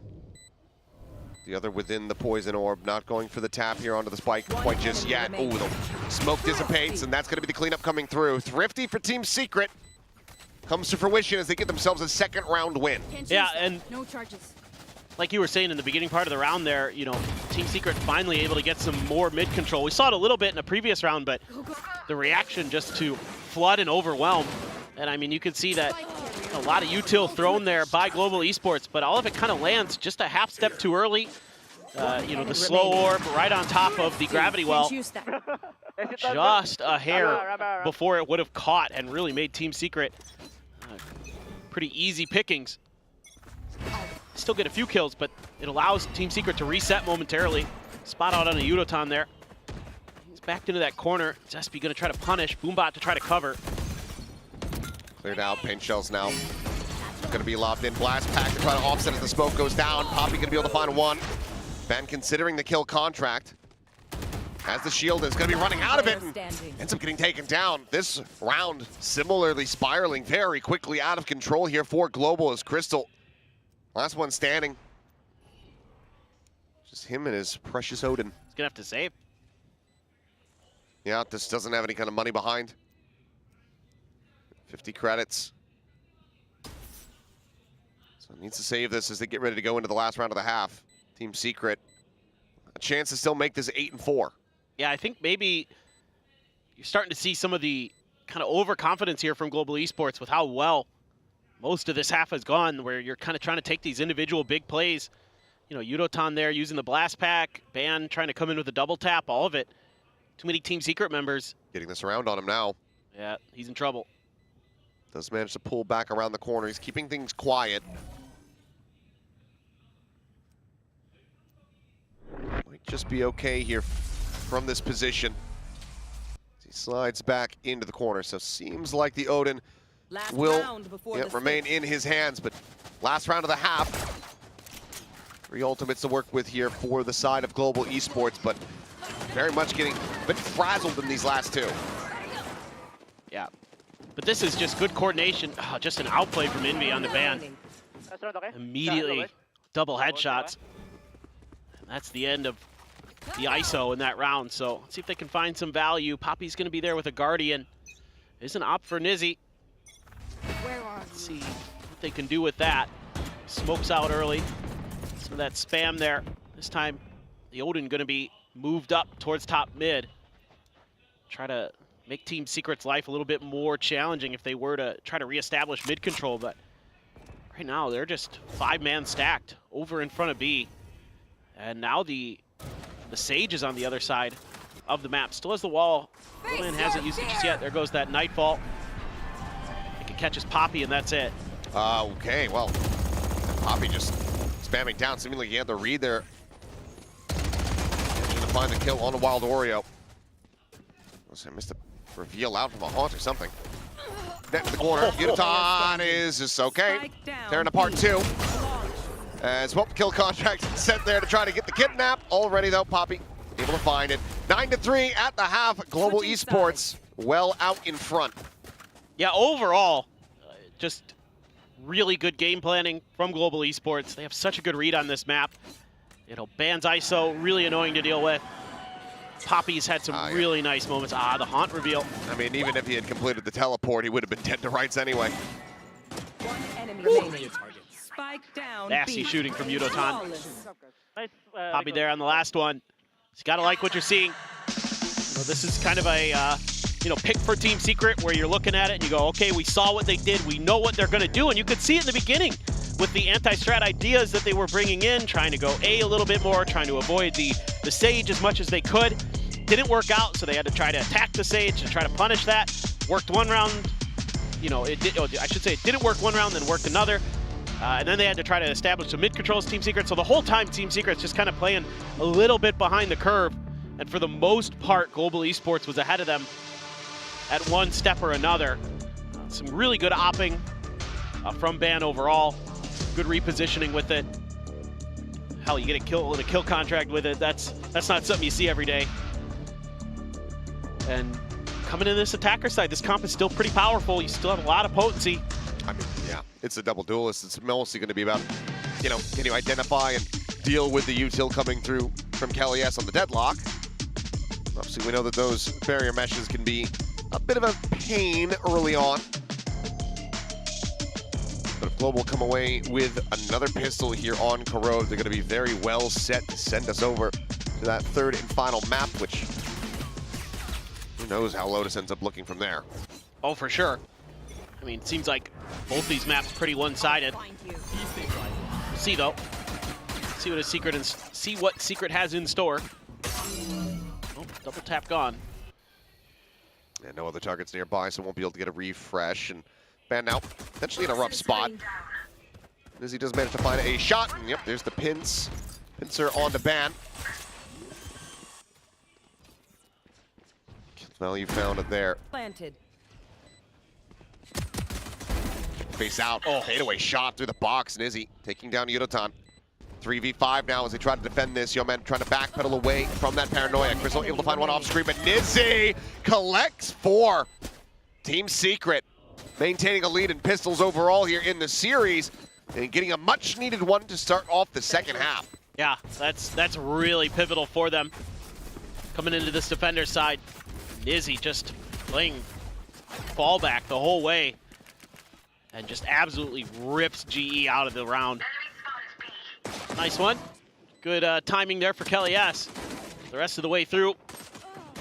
Nizzy.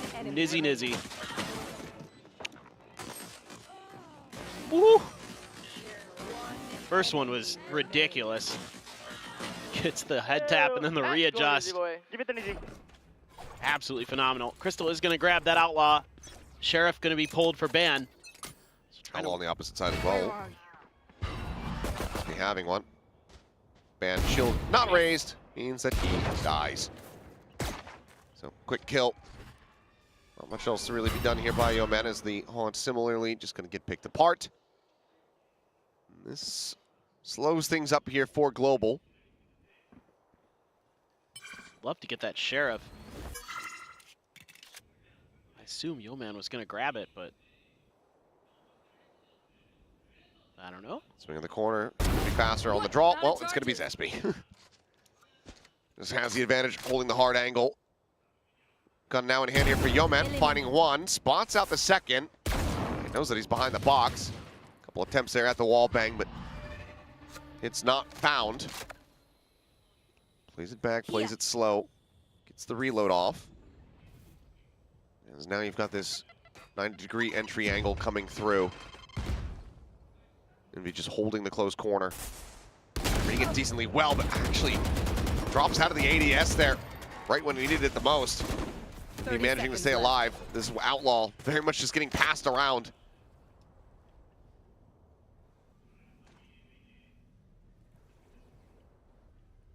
Gonna have to make a move. Time's running out. There's the snake bite to make it just even worse. Yeah, I mean, they need to commit to something here. They need to go down to the spike, or rather to the players, I should say. Spike, impossible. Well, Norio will go ahead, find 2. And just the 1 casualty. Overall, clean start to the half here for Team Secret. 4 rounds separating. Now we go into the bonus. Yeah, just kind of a bit of an oddity in this round. No util there to set up Ban, not even his own, to push that corner. I mean, we've seen this a lot on this map where that B main angle is just held by the defenders. and the Haunt came out after the fact. So and then it comes down to these Outlaw v Outlaw battles. And Defender's advantage put to good use by Team Secret. So now you're on a pretty weak third round here. So the bonus for Team Secret is basically the same amount of firepower in some ways that GE's bringing. Second shot does hit, but Poppy, full armored. Received the heal as SB trying to push, thinking that it was just going to be this Astra here alone. Swings the corner and he finds out that he very much misjudged the situation. Prowler to try to check. Somehow Nizzy not getting grabbed by this one here. Spam not connecting either. There's going to be plenty of noise made. Global Esports now backpedaling a bit. Orb scooped up. Yeoman does have the res available now, in case things start to get a bit more dicey here. But this is such a nice setup for Team Secret with that deadlock wall right through mid. That means you're going to have some kind of info. This is thought about. Well, it drops, so ran out, but still you have the sonic sensor over at A-Link to back that up. If they just continue to slow walk in towards the A site, this is going to be overall correct judgment here from Global Esports. Nat getting a catch. 3 players now going to be slowing up. The approach on the main still very much delayed. It's Paranoia tries to hold them back. The triple face coming through. Crystal just willing to go ahead and give his life for the cause. Still is able to find the shot.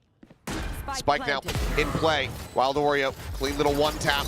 Trying to break the wall, the undercut flying through, already tagged to 10, but finds a great headshot. Ban now on the floor. The res brings Crystal back into it.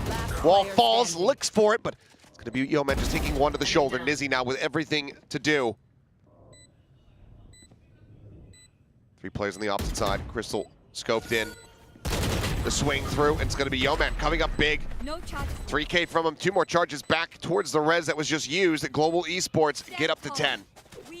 This is kind of one of those weird rounds where you just make a bad read on your opponent's formations based on seeing one player.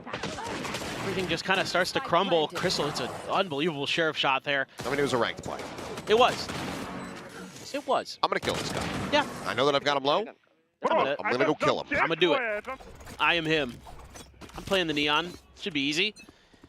But the follow-ups from Global Esports there, finding the timing as the deadlock wall dropped, able to sneak on through, and then again just hitting some nice shots. Paranoia thrown. Let's connect on to Yudotan. Get that out of him. Zespi continuing to get tagged up. Shield's going to be raised as a brawl breaks out here in mid. Ban does end up falling. Good kill to get answered back, but in beat. Oh, I was going to say low on HP. Now he's just dead. Just catching the headshot there from Yeoman. Yudotan trying to be in a less committed spot. He is able to back away from the corner. Slides back down to bottom mid. Global, though, still trending in towards this A site. You've got double trap as well as a barrier mesh set up here on main. Just an absolute cluster from Team Secret. Some barrier mesh goes down, some noise will be heard, but now you've got the net as well, lobbed in. Slow orb, Kelly S able to get out in front of this one, just trying to go for the wall bang attempt. SB able to find 2 more kills here. Once more, Nizzy still trying to just now rotate across, trying to get into position, and you've got Yeoman playing a very minor pixel angle. Ooh, sends out a shot, but doesn't manage to make it connect.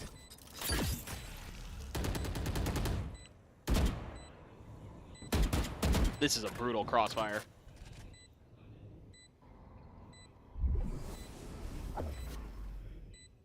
Smoke gone.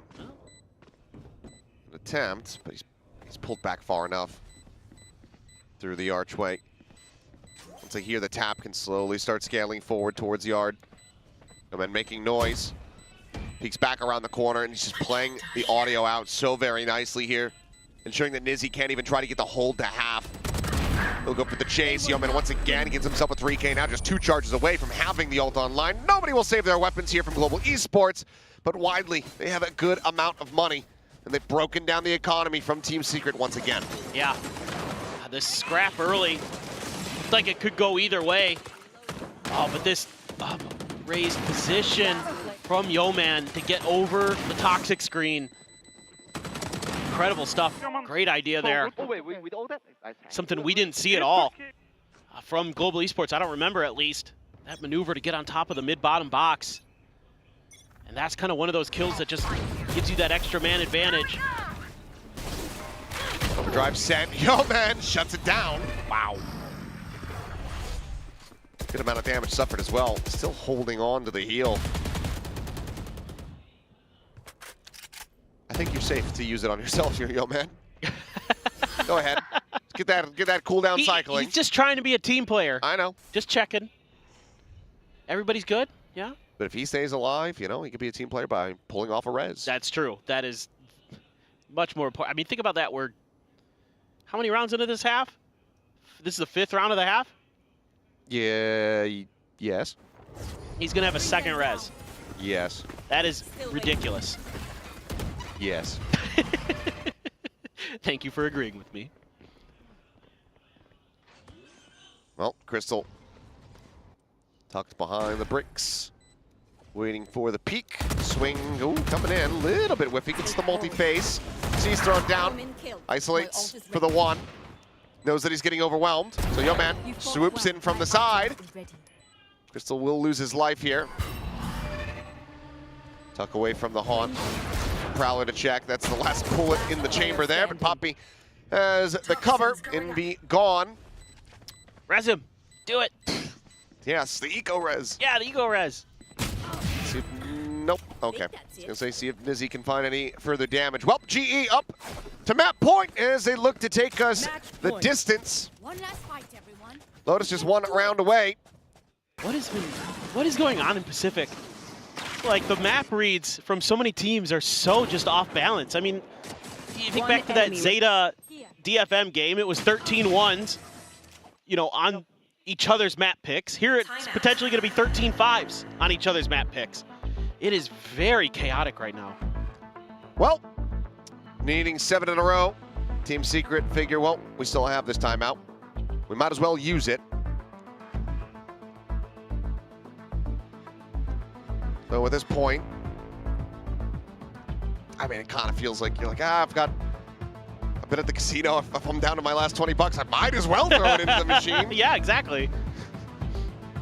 What are you going to spend it on anyway? Maybe I'll hit a jackpot. Yeah. Maybe we'll get the run back. But there's also, I mean, obviously, it could very well just be, you know, calm the players down, get them ready for Lotus. Just start that prep right now. For sure. And as always, you want to run a few more rounds here as Team Secret just to feel a little bit more confident. I mean, you could see the shooting really there on Bind, and at some points here, especially for Wild Oreo, hitting some pretty nasty ones. Zespy starting to come online just a little bit. Nizzy as well, looking solid, but you need to get everybody picked up, you know, mentally ready. You don't want to have another heartbreaker as Team Secret. Just don't want to repeat that pattern again. Clear the util. Van pops a double tap, and he's just marching forward. Gets hit with the paranoia. Trying to keep that operator disguised, but I think a shot might have actually just gone out. He got hit. Immediate reposition there as Nightfall forces them back. Kelly S lingering up close, finding one. Gets the drag across to find Yudotan. Yeoman finding the kill. Let's do it. Which one do I res?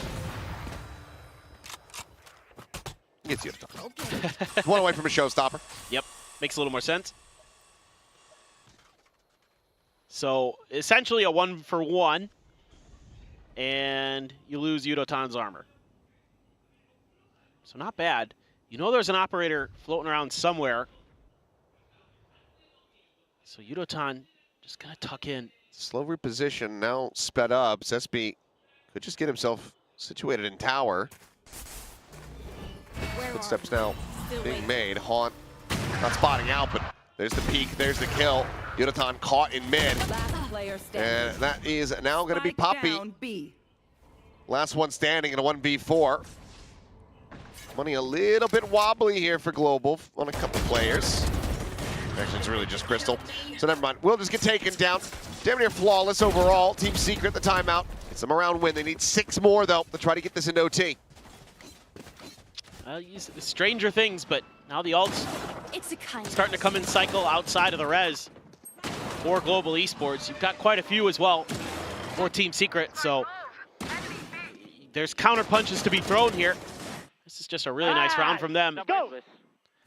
Still some good energy there for Team Secret. And like you said, Crystal, only able to afford the stinger, but Pit, Annihilation, TP, Poppy's got his wall, the Showstopper. They're leaning heavy towards A. They're gonna cut off Wild Oreo's angle.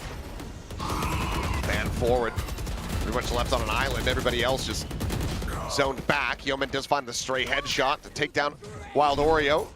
As Annihilation going to be lobbed in, but they've already pulled back. That's phenomenal anticipation there by Global Esports. They were so ready for that response. Well, you can tuck behind the box. Yeah, just enough of a gap to be able to slide through here, and then can just wait that out. Yeah, I think this might just be a time play for Global Esports, where they're just going to plant their feet. Oh, nope, Yeoman's on the hunt. Oh. A little bit of damage going to be found, but it ultimately loses his life. 3v4, still with the Showstopper in the back pocket. Gonna look to try to rescale. Poison Orb being raised, net thrown in. Global able to avoid those. Yeah, I think if Yeoman's going to make a move there, I'd like to see the rest of Global Esports trying to scale as well 30 seconds at a yard. Mitchell's to the side. Both players stacked here at elbow. Yudotan instantly dead. Swing coming through. Crystal wasn't even watching for it. Is this just going to be a massacre? 3K here from Kelly S. Team Secret. Starting to rally back 2 rounds in a row. 5 more to go. I think a little bit of just lack of coordination here from Global Esports. Van's the only one on the other side of the smoke. So even though Yeoman's able to trade with a freebie, spamming himself, you know, he waits for that deadlock wall to go down, and he makes his move immediately after it goes, and Team Secret is so ready for that. Meanwhile, the rest of Global Esports is still sitting in A main. They're not making a move at all. Poppy's over watching B from B lobby, and then they can't really kind of get on the same page that round. It felt like everybody had a different idea of how and when they should be making their moves. You know, Ban thinks, okay, they're all going to flood with me on this execute. Nope, nobody's going with him. You know, Yeoman thinks, okay, we're going to try to pincer towards a yard together. Nope, that doesn't go. So I suspect that might be part of the conversation here for Global Esports is, hey, let's get those comms going. Let's make sure everybody's on the same page. Let's get the timings there. Let's close this map out, set it to Lotus quickly. Don't want to give any more comfort or hope or stability, confidence over to Team Secret if you can help it. Certainly not. We'll see. Some smiles here on the side of Team Secret. Know that they very much have the possibility of being able to run this one back. So Wiley just going to be a force here. One hero Vandal in hand. There. That's there for Ban in case he can try to get that ult charge to kill Contract online. So what we saw work for Team Secret on the other half was just, yeah, push up mid, pressure B-Link, try to force the issue, and it's a pretty similar idea right now. So a delayed wall here, cleared quick. Trying to shove forward. Wow. Operator down on the floor. That hero rifle able to find the pull now. Kill Contract, dragging him out. Shield broken. Spray coming through. Bent gets the reset.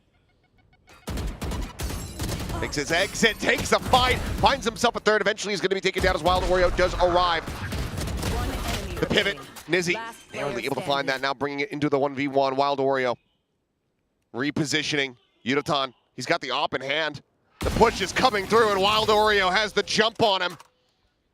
A damn good effort from Ban, but it's still going to be Team Secret coming out with the round win. God, that's tough. Ban plays that round so well. Yeah, but the idea is very similar to what Team Secret did in a similar scenario in terms of a similar buy situation, and they read it so well.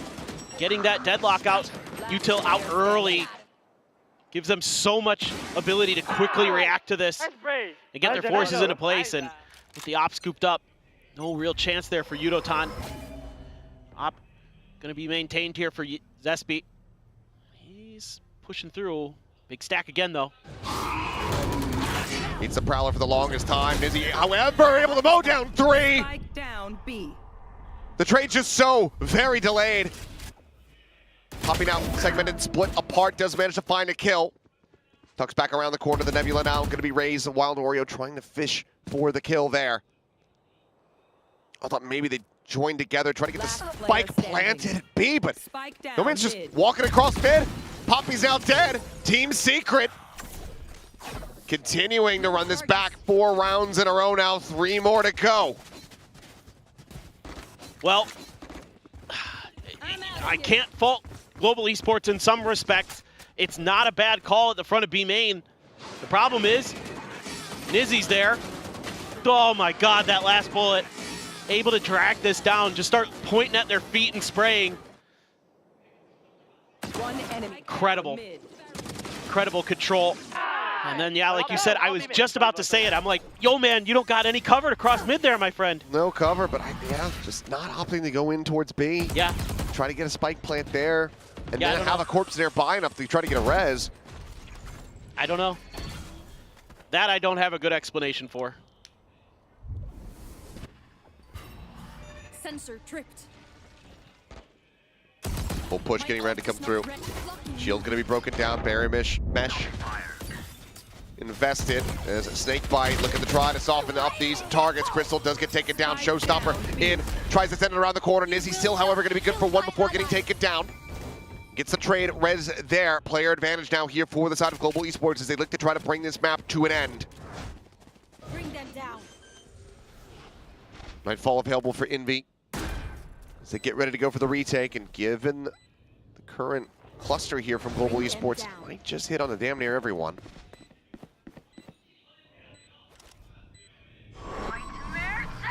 Sending it through.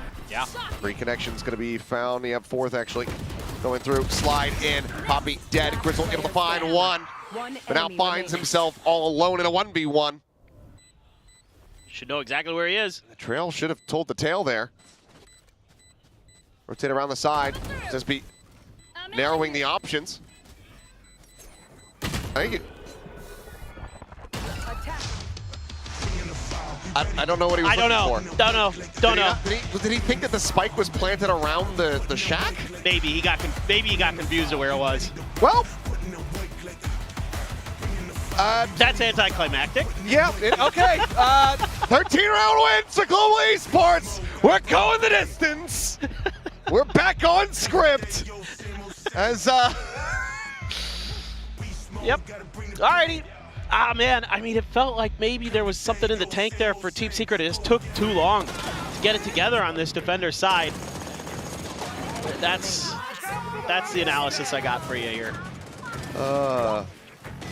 Well, it was a good attempt at a run back, but they've done it. They've broken me. Yeah. Look, the truth of the matter is, I think one of the things that actually seems to be really impactful on this map is Sage. Not only is the wall really annoying and good, but the res is actually really, really viable. Not just because Yeoman's scooping up 2 in the first 5 rounds, but because the way the map is structured, it actually opens itself up to safer reses than I think on most maps in Valorant. Yeah. Because it's so much bigger. So I think there's actually a ton of value to be found. I mean, in that final round, that's a difference maker, right? That res that comes in gives them that ban advantage. Yeah, I think it gives you very similar control to a deadlock. So having the Sage there continuing to look good for the side of Global Esports. Things get a little bit shaky at the end, but they get the map win, which means that we are going to be going to Lotus. So for now, to go ahead and spare ourselves, because we need a quick little break, we're going to send it back over to the analyst desk. Take it away. Thank you. Enjoy your little break. And yes, Team Secret almost made a comeback there. A bit of a strange last round with Zespi trying to find where the spike was. You can see him kind of laughing at the end about that confusion there. But great point by Paper Thin about the Sage just being impenetrable for Team Secret. And big time you were saying, like, Secret had all the pieces to win this, but Global Esports stood really strong. Man, can we win a map 2? Can we win a map 2? What is going on? They have everything they needed to close this series out 2-0, and then that's how they approach that first half. It's winding me up, man. I mean, that's kind of what I expected, to be honest, with Team Secret. Like, I wasn't surprised at all. I mean, you were even asking on Speak. You were like, surely they get the 2-0 route. I was like, no. Yeah. No, that's not how that works. I thought they were going to break their own curse. They changed the team. There is so much of a different dynamic going on. But yeah, Yeoman MVP, like they're saying that Sage just might be the trick. I mean, it's really good. Like, the wall is fantastic. It's a very choke pointy map. The walls in A and B main are both very good. You can even do some walls in some of the links that come off of mid, similar to what you'd see on short ascent when I mean, we're going way back, like the start of this bloody game where people used to play Battle Sage and stuff like that. But I think Sage very strong on this map. At the same time, though, I think it also is way more impactful because it can stop the Exes with the slow orbs a lot of the time. And you look at Team Secret's comp, this is a flashless comp, guys. There's a reason in EMEA you're seeing KO. There's a reason why I think Yoru is very good on this map. When you need to double pump, when your exit gets stopped either by Senti util or Sage util or something like that, you're essentially running through a smoke dry to be able to re-execute, or you have to cancel. And that's why Sage was very difficult for Team Secret to deal with. I honestly think if they had a Yoru instead of a Neon, or they mixed a KO into their comp, it would have been a little bit easier to break through some of those chokes after they got stopped in them. Yeah, big time. You were just giving all the props to Secret. They had everything in order. But why was it all in disorder? I wish I could give you a real... I wish I understood myself. Map 1, they looked so smooth in how they executed and how they move around the map together. And then we look towards this map 2, and I feel like it's just melted away entirely, especially in that first half. I mean, you should know what Global are going to do. Yeah. Their Global's game plan was not wildly different from what we saw before from them. No.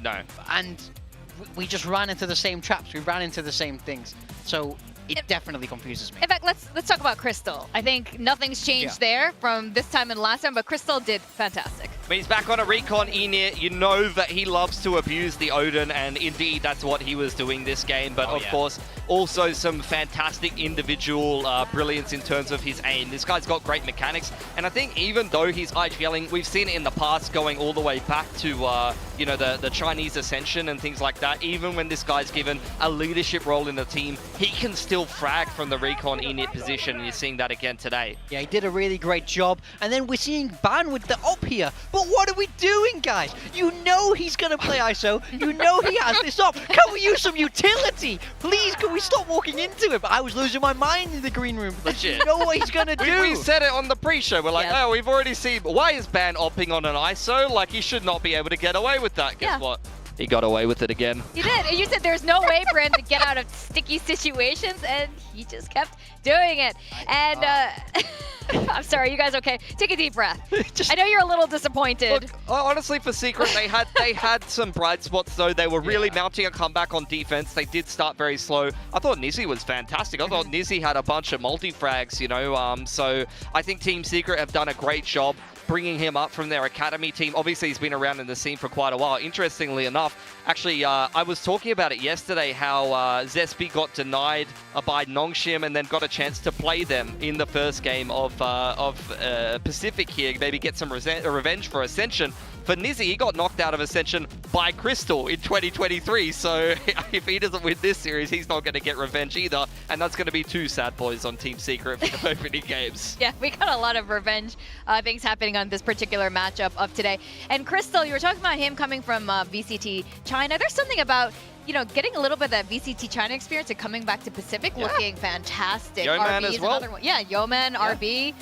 Something about it, huh? It's a sharp region. They're very, very strong, and I think, you know, the Pacific teams here will scrim those CN teams a lot. So there is a lot of crossover, there's a lot of similarity in terms of play style, but going across and playing in a different league teaches you a lot because, you know, they might approach the game in different ways, they might approach practice in slightly different ways. So when you see these players go play in different regions, they often come back a lot more well-rounded. Oh, for sure. Definitely some of those Chinese teams in practice, very interesting approaches, for sure. Oh, you would definitely know. I think you have a little bit of experience there as well. Now, Lotus, I was questioning if we would go to Lotus or not, but you guys told me, no way. We are going to go to Lotus. And you were right. So here we are at Lotus. Throw all of this out of the window, except for one result, which was Team Secret the map on Lotus against Nongshim the other day. 3-13, they got slapped.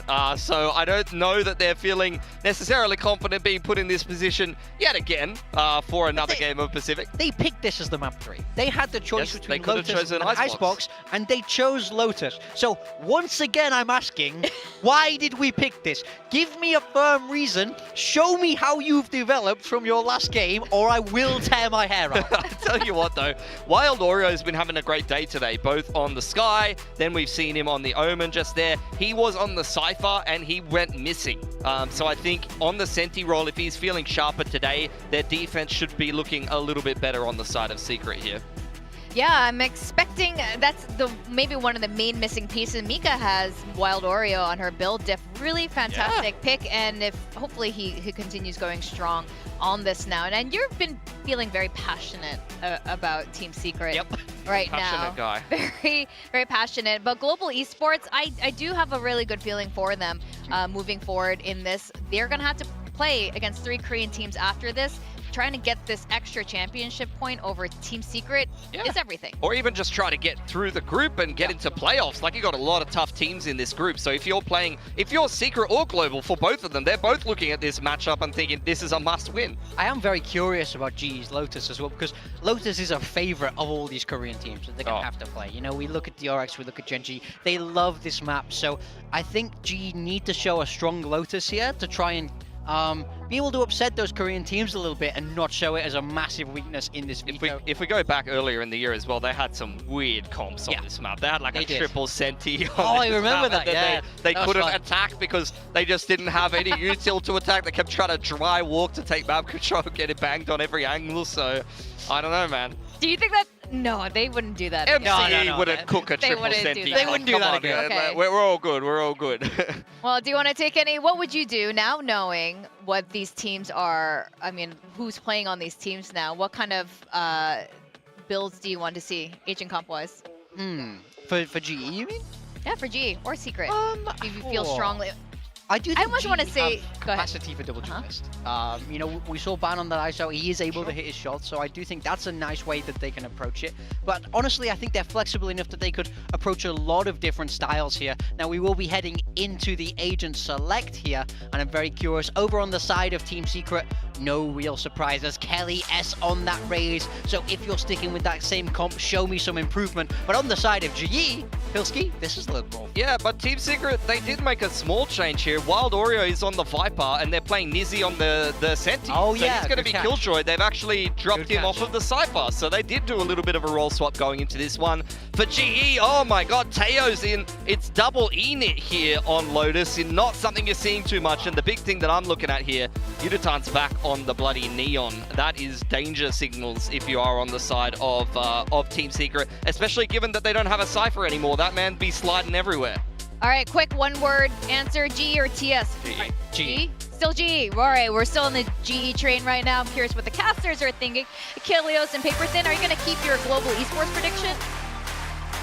I'm casting, therefore, no bias, no predictions. I'm just going to cast the game that's in front of me. Focusing forward, stand in my lane. Wow. Enjoying the vibes. You'll make a good politician someday. Yeah. I suppose I stand by GE, but I think one of the reasons is Team Secret, 3 of their players are playing 3 different agents throughout 3 different maps. I mean, it's a lot to ask for this new squad. And for the side of Global Esports, you know, they've been able to hide this Lotus so far. And with the Tejo still being in there, I really, really like Yudotan on the Neon here. I think that is going to be a difference maker.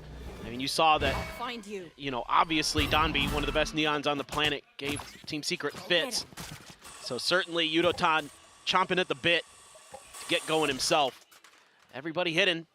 No reveal at all from any of this util. Here we go. Salvo's going to be sent. Kelly S first there on the point, going to be taken down. Is he able to drink one back alongside Wild Oreo? Gets himself a second as well as Crystal will fall, and Yudotan is going to be nearly caught on the rope. Oh, and he is just styled on Envy. Just slid and broke the man's wrist. Oh, no. Well, still. You know, Jing's here. He's probably got that bracer still if you need it.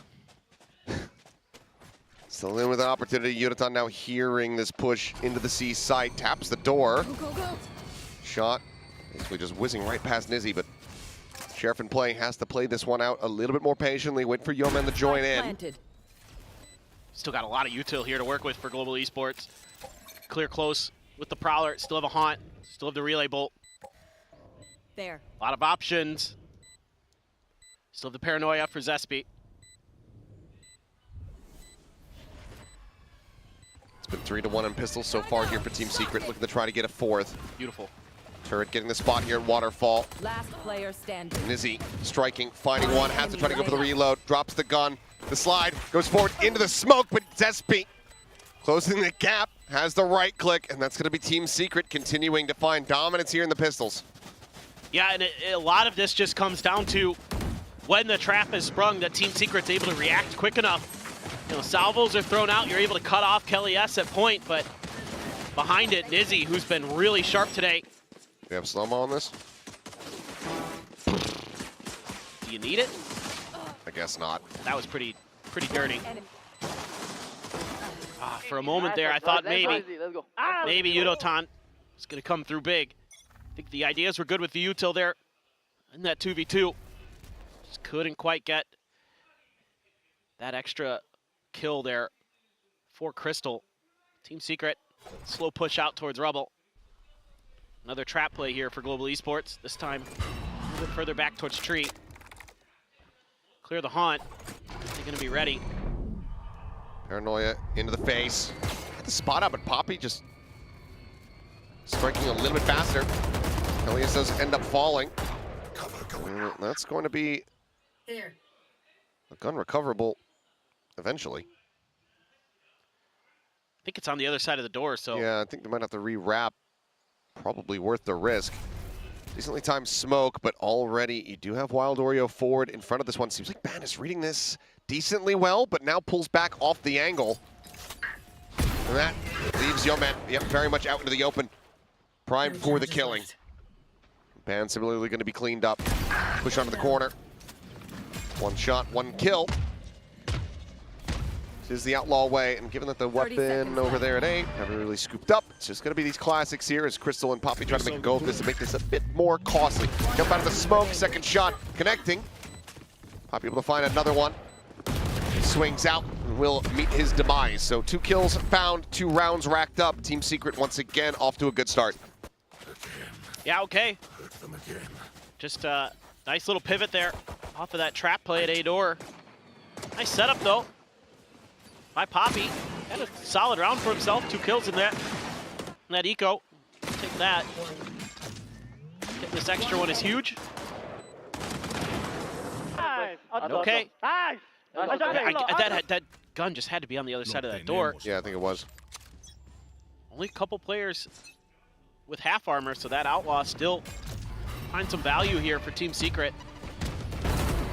Okay, well, Gifton just going to be taken down. Zespi going to scale forward, ends up being a 1-for-1. Leon gone, though, going to be feeling like a nice little reprieve. You would love to try to push forward and scoop up this weapon, so it seems like Wild Oreo just going to get planted here for the late lurk. Pecan, Crystal can just go ahead and identify quickly that the weapons are still there. It's a great read, though, from Team Secret, knowing that Global Esports has to cover this weapon. Ball falling. Oreo tapping the door, backing away to Rubble once again. He's playing this really well. He is. He's buying a ton lot of time. interest here. Yeah.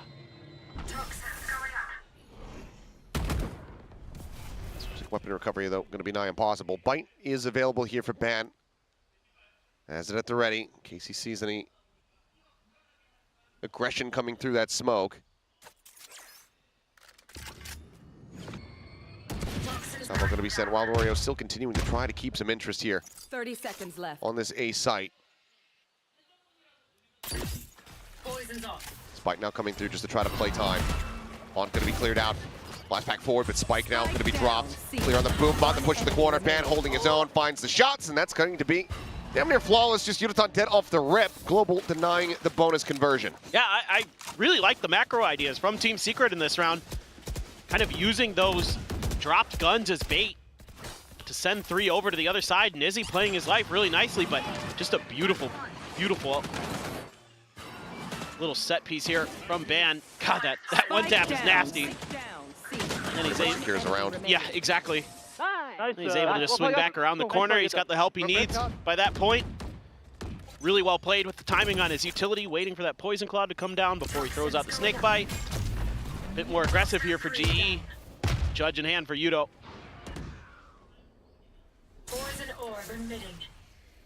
Just checking to see if any scale forward through the smoke comes in. See, as we can tell, Wild Oreo just looking very much to see if it's going to happen on the opposite side. Pings are coming down. He might just try to slide forward against this.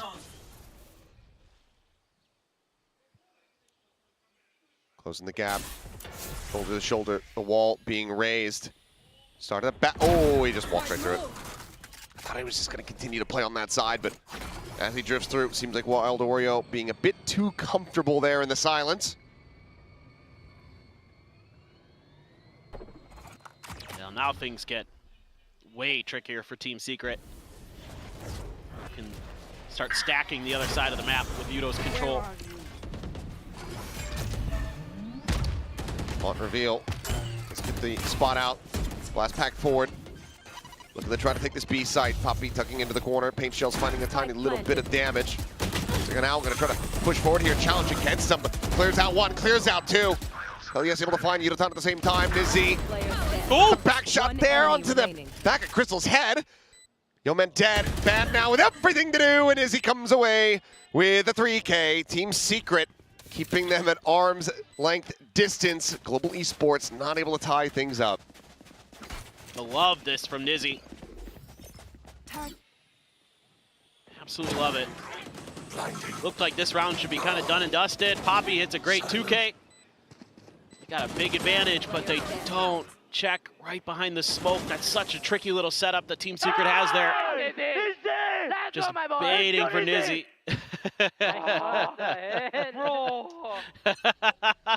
Had the coaching staff a little bit worried, but works out in the end. Oh boy. Okay, well, shooting gallery set up. Nice shot from Crystal over the top of the rock. As he's going to continue to try to push forward. Not sure about that one. Yeoman just has to go ahead and back away. Rotation immediately coming through here from Ban. 2v4 though.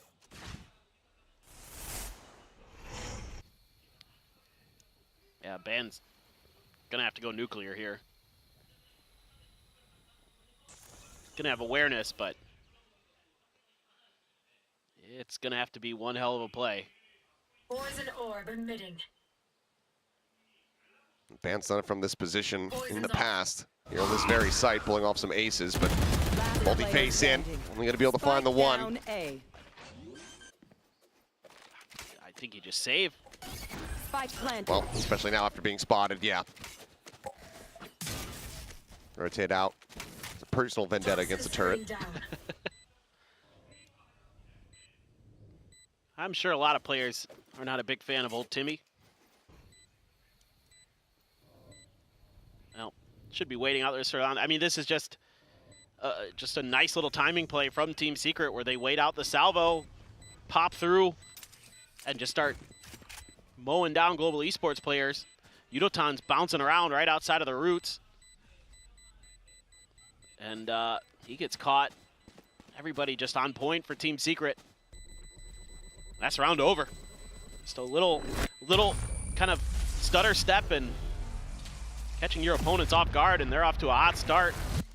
4-1, the economy's gonna be bad for Global Esports. There you go, right out in the open, Yudotan there. Quick transfer over, Poppy trying to provide some cover fire, and then Crystal late to the party. And they're gonna deny him entry. Seems like they're gonna give it another round before calling any kind of timeout here. Barring the Thrifty, could very well just end up being a 5-1 lead here. Dangerous prospects as salvo forward, unable to exit out of A lobby, so Rebel control very firmly is in the hands of Global Esports, but that's 4 players clustered up on this side of the map. Fantastic reads again. Team Secret really understanding the way Global Esports is going to be calling. Crystal being read pretty well. Just being unable to get the clear there. Continuing to push. This is all being watched though. Shots flying. Nizzy finding 2. And now they say, well, let's just go ahead and push back into A. We've just killed them all. Ban, we know where he's been playing. It seems like they will just go ahead and say, well, he's likely going to be rotating over. So now we go back over to the C site. Ban going to be lurking forward.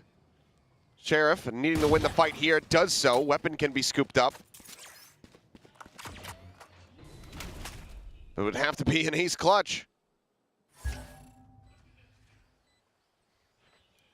Pretty unthinkable.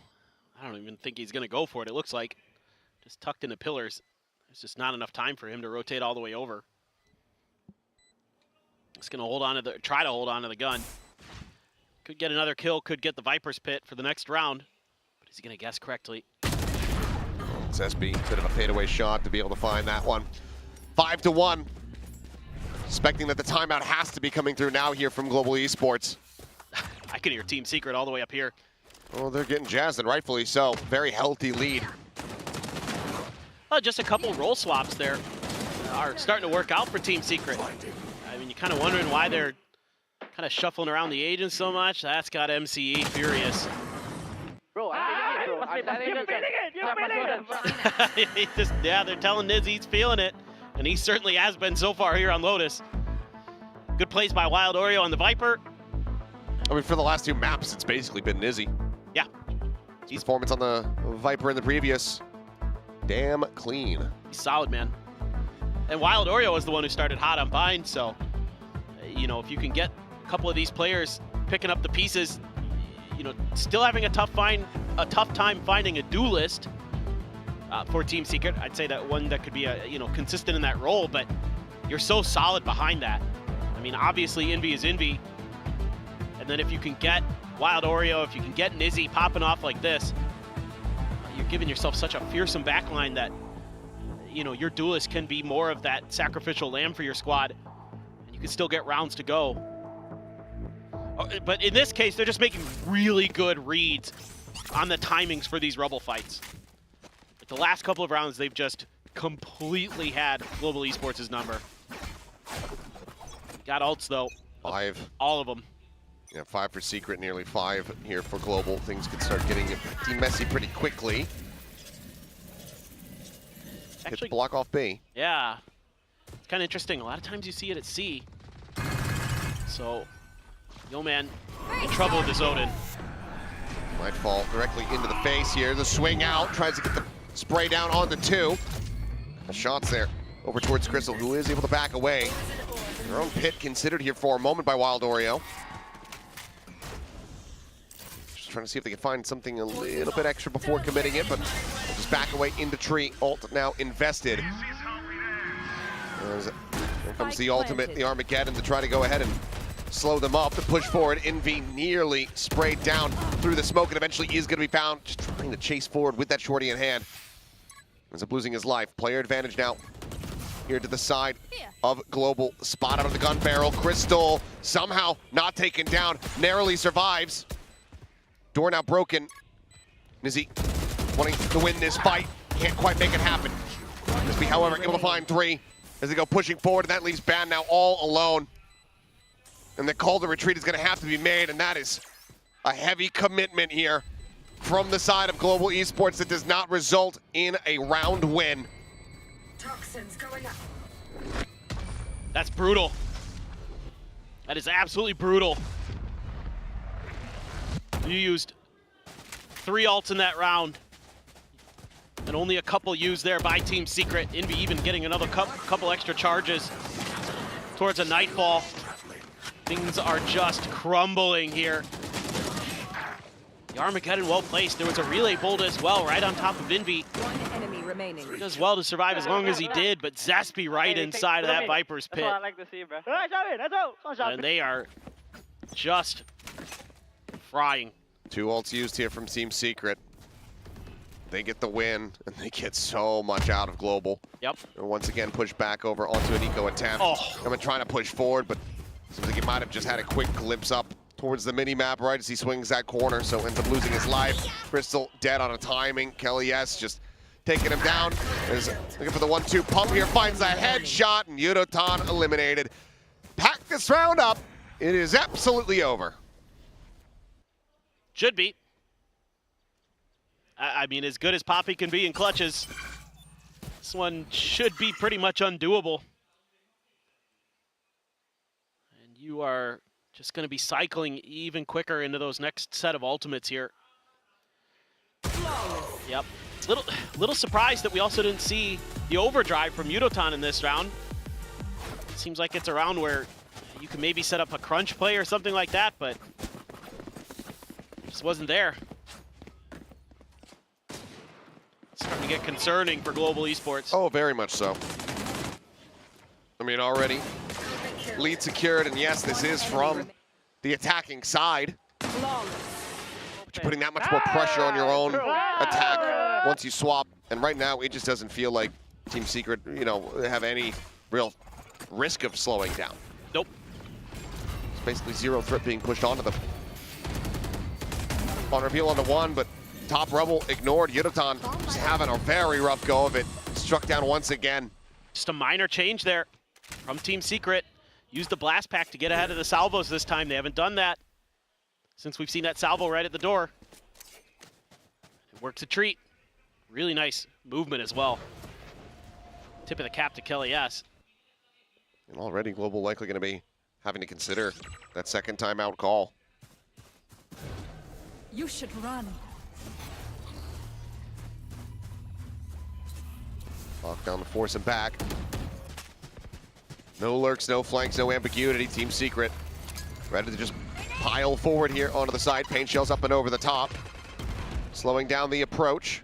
As Poppy slides over to drop. Sees flying. Showstopper at the ready. Being sent. Poppy trying to go for a bit of a fake TP play. Immediately gets dropped. Stun here onto Kelly S. Still not under any threat though. Not drop down coming through. In fact, even finds another kill. Last player standing. SP will get Crystal off screen, and it's going to be banned once again. It's arriving a little bit too late. Unable to find anything. Gonna re-challenge into the fight, and Kelly S on the readjust. Gets himself a 4K. 2 more charges towards another showstopper. 8-1. Team Secret looking dominant. It is just Face your fear. incredible. Good reads. Kelly S just says, well, I'm going to clear the drop no matter what, Poppy, whether you TP'd or not. And again, little minor changes. And Kelly S starting to heat up on the Rays as well. And you have to use your second timeout as Global Esports in this first half. You've got to get it going now. If you could somehow find a way to get that 8-4, you probably feel like you could turn it around on the other side of the map. Some Crystal fans like it when he grabs the Odin, but not being given the opportunity here. The economy has not been able to get there on Lotus. No, I mean, they had it once. That's right, they did. It was in Yo Man's hands, and only get that one kill onto the A site before getting overwhelmed. So plenty to be discussed here from the side of Global Esports, but an 8-4 is the most that they can hope for at this point. They are just getting blasted at every twist and turn. Yeah. And the Rubble fight has been impossible for Global Esports to win, even with the Tejo there. Because it's just Team Secret playing it slightly different every round, showing you a different look every time, and then Global Esports can't predict the reaction. They're just going to stack the hell out of it.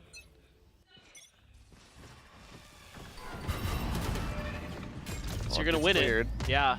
Well, they win this fight. They maintain control over Rubble. So it's just going to be a fast hit onto C.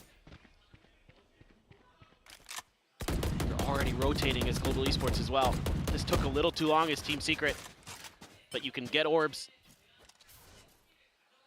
Get closer, some of those ultimates. Envy 2 away from a Nightfall. Now they're taking their time. So this is good for Global Esports. You've established map control. Bought yourself quite a bit of extra time. Yudotan did get lit up somewhere along the way. That's the only real concerning thing. And your economy, not so good either. Crystal has a Sheriff, Poppy with a Bulldog. Blast packs forward. Interrupted there, drags across. Ban able to win out the fight. Crystal with a nice headshot, loses his life, but Ban maintains control and now has the spike dropped here within the site. TP for the pickup. Poppy pushing forward, loses out though. Zespi. Man, she's been hitting different now that he's pivoted over here onto the Omen. Last player standing. I've been able to win the fight, but now they know where the last player is. Global, all 3 players tagged up so dangerously low. This is very possible. They allow for Zespi to be able to isolate in any way, shape, or form. Prowler chasing. Shot starting to fly. Tucks back to the opposite side of the smoke. Swing out, coming through, finds the first. Shorty, drawn, gets the kill, finds the drawn back, and Ban narrowly has the kill. Global, they get themselves a second round win. Ban gonna be taking a drink as they take their time to discuss here, it would seem. But it's gonna be a second round win. And one that comes at such a hefty cost. Yeah, and it is good stuff here from Global Esports. Good adjustments being made in the beginning part of the game, but still some phenomenal plays being shown by Team Secret. Ban called upon once again on this C site, and he steps up and answers. Yeoman winning a big battle there. Nizzy had been so good, I thought Yeoman was dead to rights. Zespi had a chance. We're fine. Good energy from Ban. I love the attitude. Yeah. Maybe another big fight here. Salvo's sent. Nade towards back rubble, forces him out into the open. Yudotan's going to be traded. Nizzy able to find that kill. Poppy now dropping down, re-peeks, dies. Yeoman looking for the transfer, looking for a little bit more, but Kelly S on the approach from back rubble is able to find him in the end. That's going to be a player advantage here to the side of Team Secret. Deep approach coming through here from Ban, wrapping around the back. The alarm bot going to be set up here for the early alert system, but it looks like they're actually going to go pushing back into him. They're going to re-clear this. Ban cannot win the first fight. He takes Kelly S down to 30. Crystal quickly going to be pivoting around, trying to match them here on this C site, but the IGL now needing to deliver in a monstrous way. Creeps forward, gets himself here into the site. Spike planted, the push, sees the drop down, spots out one, but cannot get the other. A 9th round win now secured for Team Secret. Global Esports just incapable of being able to get back-to-back round wins. Oh, what a step out from Nizzy there. Just instantly finds the head, and then Yeoman trying to get in there to back up his teammates, and just gets swung from behind. Crystal tried to play it slow, tried to catch him off guard. Did not go through, and the money again, not great. And there's going to be a couple outlaws and an Odin. Able to avoid it. Paranoia out. Zespi, a shorty, waiting in case anyone is so bold. Go ahead and push forward into this one. Envy going to be spammed down though. Does he get a good amount of damage? Options starting to become a little bit more limited here for the side of Team Secret, given the pit invested on C. I dropped this rifle from Yudotan, pass it over to Crystal or somebody, and send that overdrive. Send the overdrive. He's been holding on to it for pretty much the entirety of this half. Yeah. Well, looks like it might just be Nightfall in to try to clear out Ban. Salvo's sent up and over the top, gets the spot up, but Kelly S gets the win. Pit now dropped, Boombot for the scout. Crystal pulls back around the corner, the Armageddon at the ready. And does he send it? The answer's going to be now. Zespi still able to find one, the overdrive in play, but Zespi is just cooking them all. This man is hitting different. If he's going to keep playing Omen like this, I never want to see him on Neon again. His good lord, 10-2 at the half, 18-3-7. They're just feeling it right now. And there's just no backup here. Ban is on an island. That's kind of the job as a Viper. But the counter is there for Team Secret because they've been able to snowball these rounds, because they've been able to feed a few extra ult charges into Envy. They have that Nightfall ready for this final round. That's just So well managed by Team Secret. That entire half. The alt cycles, the macro game, and with Zespi playing the way he was, Global just gets clobbered out of that half, and it's going to have to be an unbelievable attacker side just to make it close. To make it close, yeah.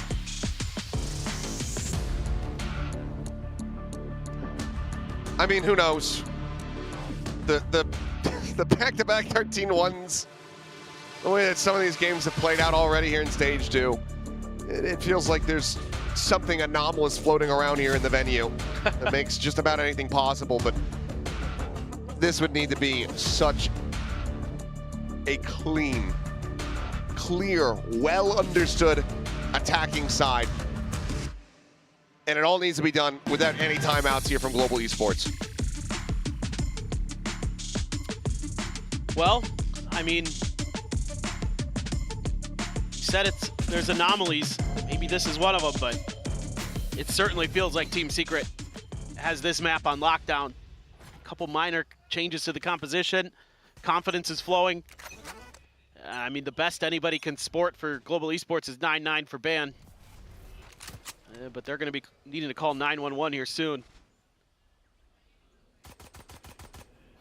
Well, you know, Kelly S could be in a lot of trouble there, but he actually peels back, so Team Secret actually trying to figure out what the hell's going on. They haven't seen a damn thing over at A. It's playing it slowly, and then on the repeat, Kelly S spotting out 3 players. Quick little check around, Yudotan trying to see that he was operating by himself here. Bit of spam, orb going to be grabbed up. Goes the way of the Neon here. What does Global Esports decide to do? Pushing A could end up being catastrophic. You've got KJ Util set up there on the main approach. Double stack and tree. There. Looks like they are going to be rotating across here towards the stack side of the map. Ooh. As Yeoman going to be marked. Does keep 2 players worth of interest over towards C site. 30 seconds left. Span clears out the turret. Smoke on the stairs, alarm bot set up there. Nano now delaying, 23 seconds remaining. They just try to ham fist this one, or is it going to be a pivot? Looks like it's going to be the former, as Wild Oreo has them all lined up, and he steals their hopes, their dreams of winning this pistol round away from them. 10 seconds left. Yeoman now the last one standing. Wild Oreo trying to see if he's got a 4th in him. He doesn't, because Kelly S will take it away. 5-1 in pistols, 11-2 in the map. Team Secret looking to break the reverse sweep curse here. Just a really interesting idea to have Kelly S on his own over at C. He gets spotted, and that gives a weird read to Global Esports. They think that C is a little bit heavier stacked than it is, when the whole time they're just hiding everything at A. And by the time that Global Esports gets to A and the alarm bot's there and the Nano's there, alarm bells should be ringing, but you don't have time to do much else. Really nicely timed haunt as well from Envy. The sports buy needs to deliver, but it's gonna be okay. Yudotan dead on the entry. Just some spam coming through over the top of the snake bite. I was gonna say it's gonna be one of the most readable force buys that you could possibly see. Oh, for sure. Now you got to try a different idea. Seeing if you could sneak one through onto B. It is just such a difficult task they have in front of them. These stingers. Bad the worst, but hey. Crystal winning out one fight. Zespi, Spectre in hand, scaling forward. Ping's coming down. Looks like they want to try to re-clear here, stop the weapons from going over. Crystal does manage to find one. His band gets struck down. TP over to the side. Poppy somehow winning out that fight with that classic. As Nizzy draws further blood. 30 seconds. Plant going to be handed over here to Poppy as Crystal Spike planted. up and scooped up. Wants to try to hold down the connector here and be pushing forward. And I think he might have caught a glimpse. Hard to say. But they're looking for a bit of a crossfire setup. The backpedal. He's facing away. Crystal finds himself a third. Is he now trying to see if he can clutch it out? continuing to push, and Crystal will just go ahead, take it into his own hands. Finds the 4K, the force buy, working out.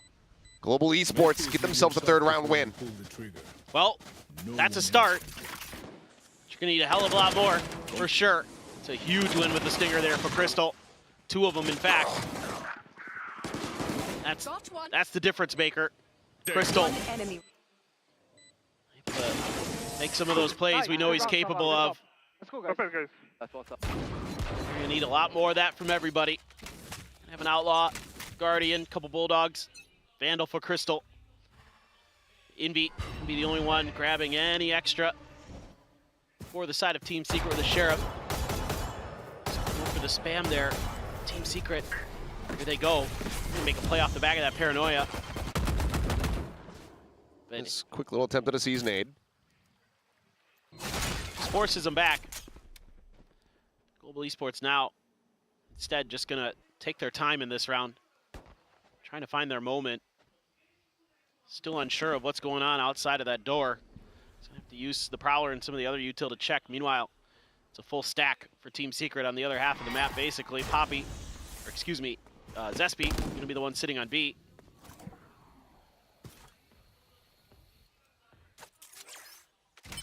They're making the right read. Crystal basically selling a little fake here. Or picked up, stun in, tap at the door. Just checking things out as everybody else just pushing forward, taking their time, but inevitably will go ahead and get the spike planted.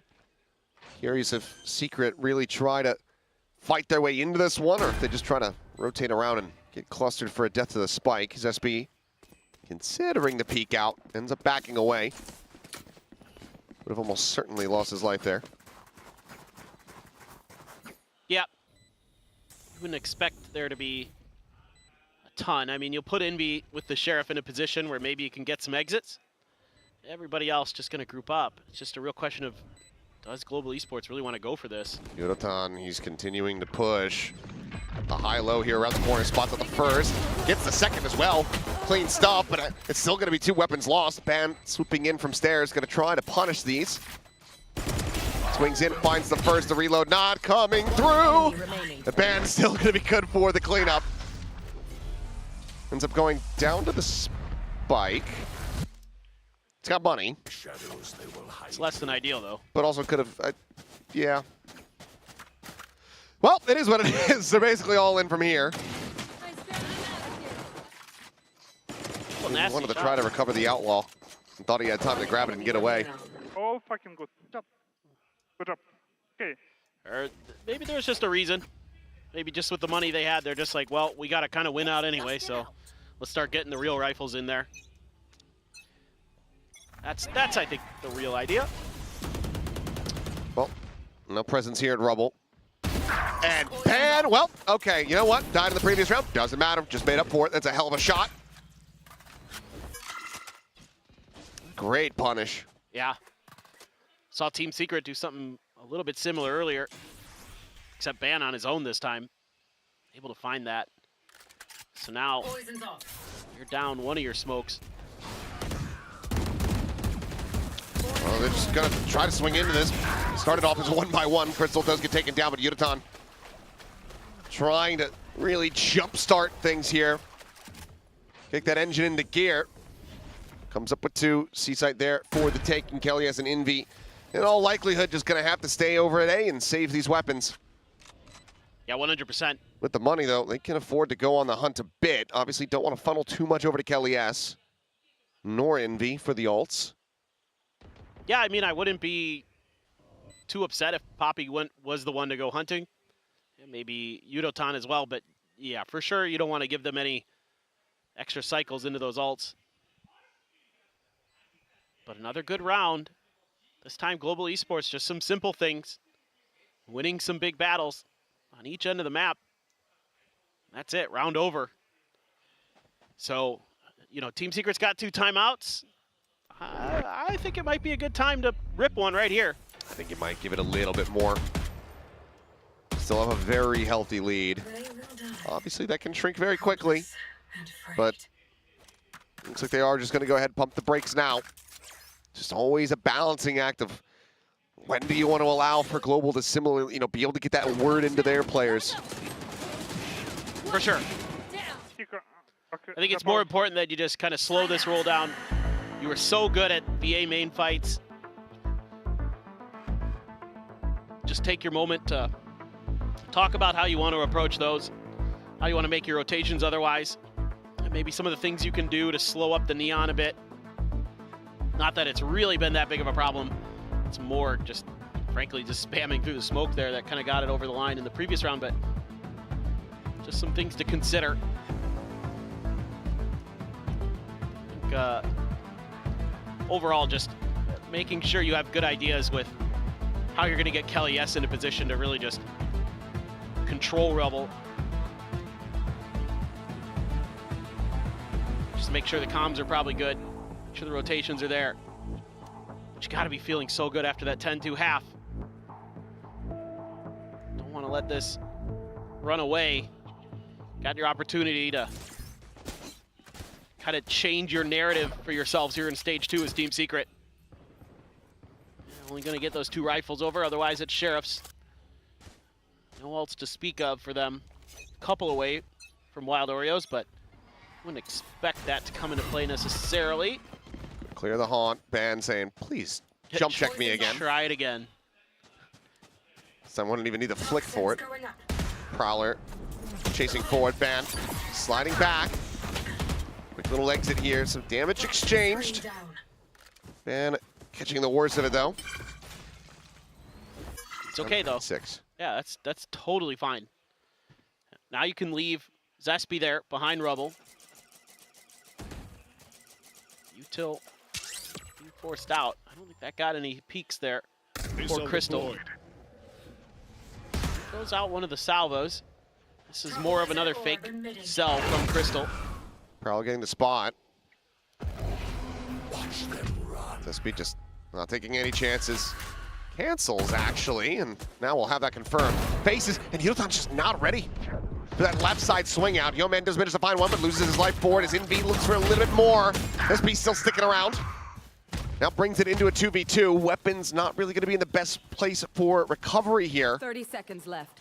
As Wild Oreo and Nizzy start working their way across towards this A site. Plant not yet in. The Sheriff Flood retake. Gonna look to be a little bit difficult. Snakebite gonna be thrown down. Poppy quickly repositioning. They both get situated here in tree. Still have the concuss from Crystal. Here. They're just gonna double stack. Just gonna push, trying to get a weapon. Yeah. Nizzy does manage to find a Phantom. Can try to draw some attention here from behind. Concuss gonna be avoided. Eyes over towards the KJ. Crystal finding it now. Refacing. Shot goes past Poppy's shoulder. Global Esports managed to steady the ship here in the round. 6-11. It's 4 in a row. Now you're starting to think a little bit, okay, this is doable. That force buy. Able to turn the tides. Big scrap there. Poppy with a nice double. Keep Global Esports alive in this round. Finds 3 total. Good job, guys. Guys. Still some smiles. Still some good energy. And now an operator. Yeah, for Crystal. Let's see if he can get a peek coming through. As Fan botched his poison orb? I think he did. Well, that's just... Did it? That's just useless now. Where did it land? I'm pretty sure it's just in a lobby on the floor on the right-hand side. Yep. Oh boy.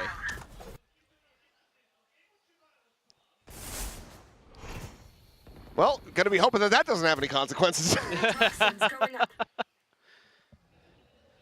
You've got a Nightfall. Yudotan could pop the overdrive, but it doesn't seem like he's super comfortable with it, so I don't know. Crystal one away from his ultimate. You'd love to have him just find that pick, but Team Secret being very cautious. Not sure if Kellyus would have seen him on that jump peak. Oop, certainly has spotted him out now. They both spotting nothing. Snakebite gonna be sent TP forward up onto Plat here from Poppy. Very aggressive positioning as the Nightfall going across. They have forced the evacuation of the site. 30 Spike being seconds brought left. around, smoke dissipating. Yuratan able to tuck back here. He's poking and Spike prodding. planted. Spike now here in play. Poppy playing close. The double watch of the angle. Poppy able to collect two. Looking for a little bit more. Knows that he's got quite a bit of damage here onto this enemy raise. But Kelly, yes, is snappy with a headshot. A 3v3, the showstopper technically there if he wants to try to send it, but it's going to be risky. Yeoman playing forward, dead. Nizzy able to flush him out. Armageddon. Ban finding one. Armageddon now does roll out the red carpet, keeps them off the spike here for the moment. The shots just a hair off. Ban able to find one. He's just going to be sticking for this. They spot him. They kill him. Close but no cigar. Operator going to be scooped up as they backpedal away from the spike eruption. They hold on to the weapons. Global Esports managing to now close out 5 in a row. What a play here from Poppy. Gets up close and personal, and it isn't anticipated at all by Team Secret. They're able to get the ultimate out of Crystal at the very least. Just barely. Just barely. Global Esports finds their 5th in a row, and it's back to Sheriffs, back to an eco. I mean, you have ultimates here for Team Secret. Outlaw gonna be... Yeah, just leave the operator. Go for the outlaw. Yep, might as well. You're gonna be able to afford an op in the next round anyway, so might as well just stick onto this. Yeah, it's so much patience being shown. I mean, Global Esports has seen too much in these ecos where Team Secret will just run at them. I want to respect it. Season 8 at the ready here outside of B, but no one pushing forward towards the angle. Yeah, they've been watching what Jing and Patman have been able to do with that in that position, trying to see if they can recreate it. But right now, Global Esports is not going to seemingly give them the opportunity. Yuratan's going to have to be quick with this one once the smoke drops. But looks like he won't stick around for it. Thrown in, gets the spot and suppress on the 2. Season 8 is still held, so still an opportunity to get some good damage here. As Overdrive going to be sent. Push forward. Oh, boy, Yuratan nearly missing Zespi there inside of the smoke. Does get him in the end. Space now taken. They drawn out at the... what? Just full blind pre-fire through his smoke. Finds that kill. Okay. Wild Oreo with a nice shot. Finishes off Yuratan. Finds Poppy as well. Things start getting a little bit more suspect now, as that is going to be, again, the showstopper is available, but Yeoman is just taking over the round. 3K for himself.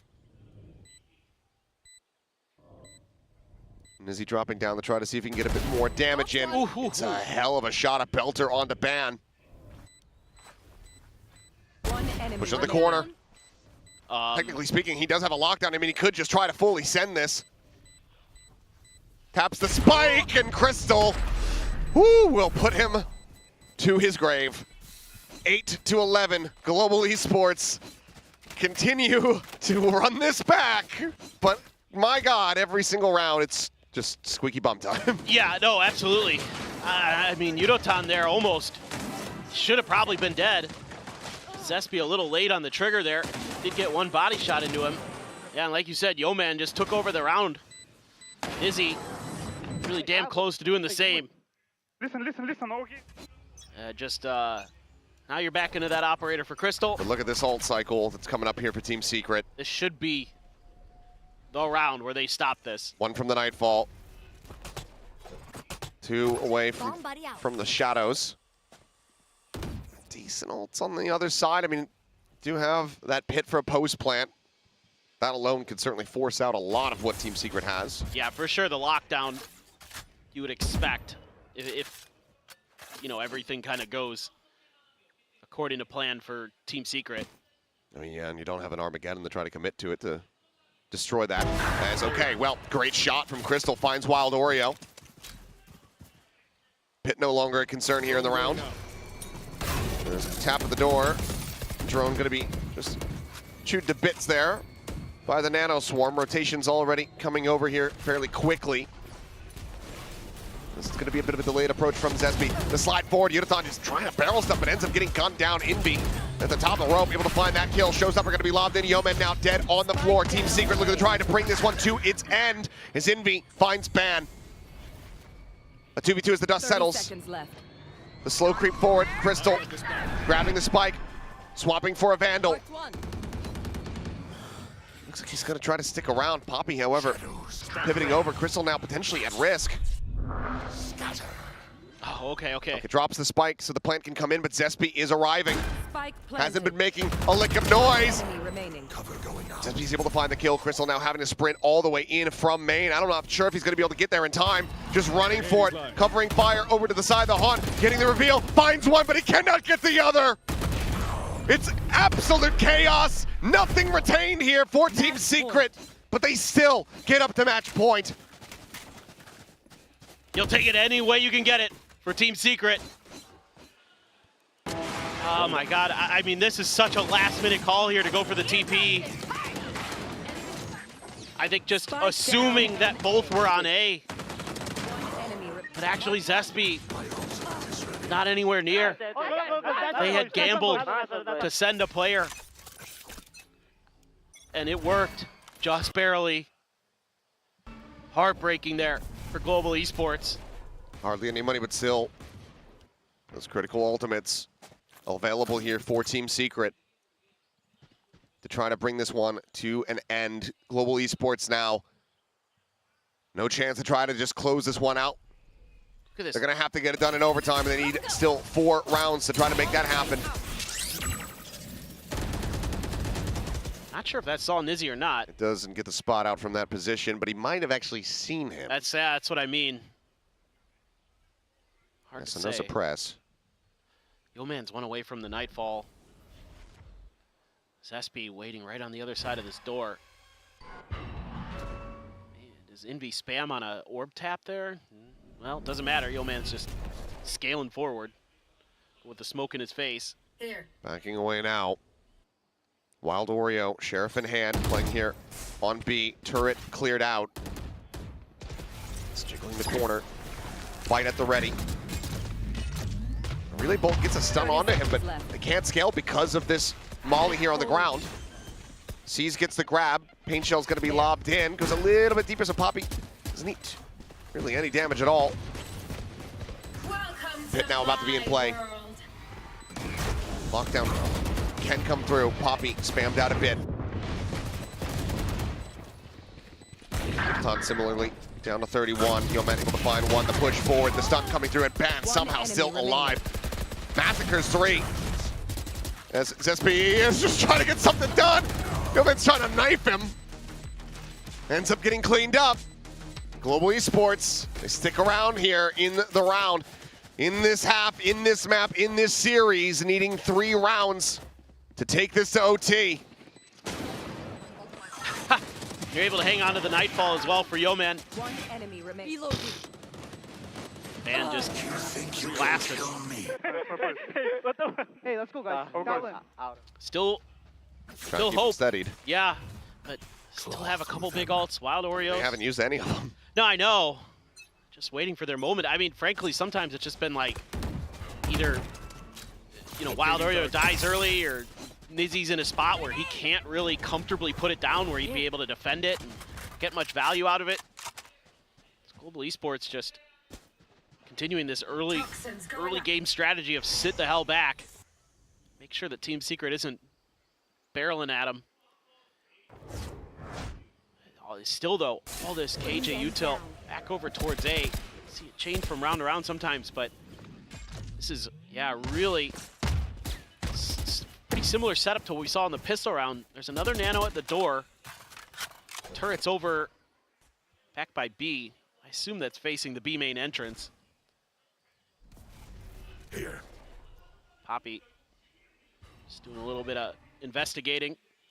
And now they're going to group up. Now they're going to try to set up a hit over Zespi all alone right now. He doesn't have much that he can delay with. Just the smokes and the paranoia. Face your fear! He gets Nightfall hits on the 2. Paranoia going to be traded. Zespi TP's up into the corner, but there's the reveal.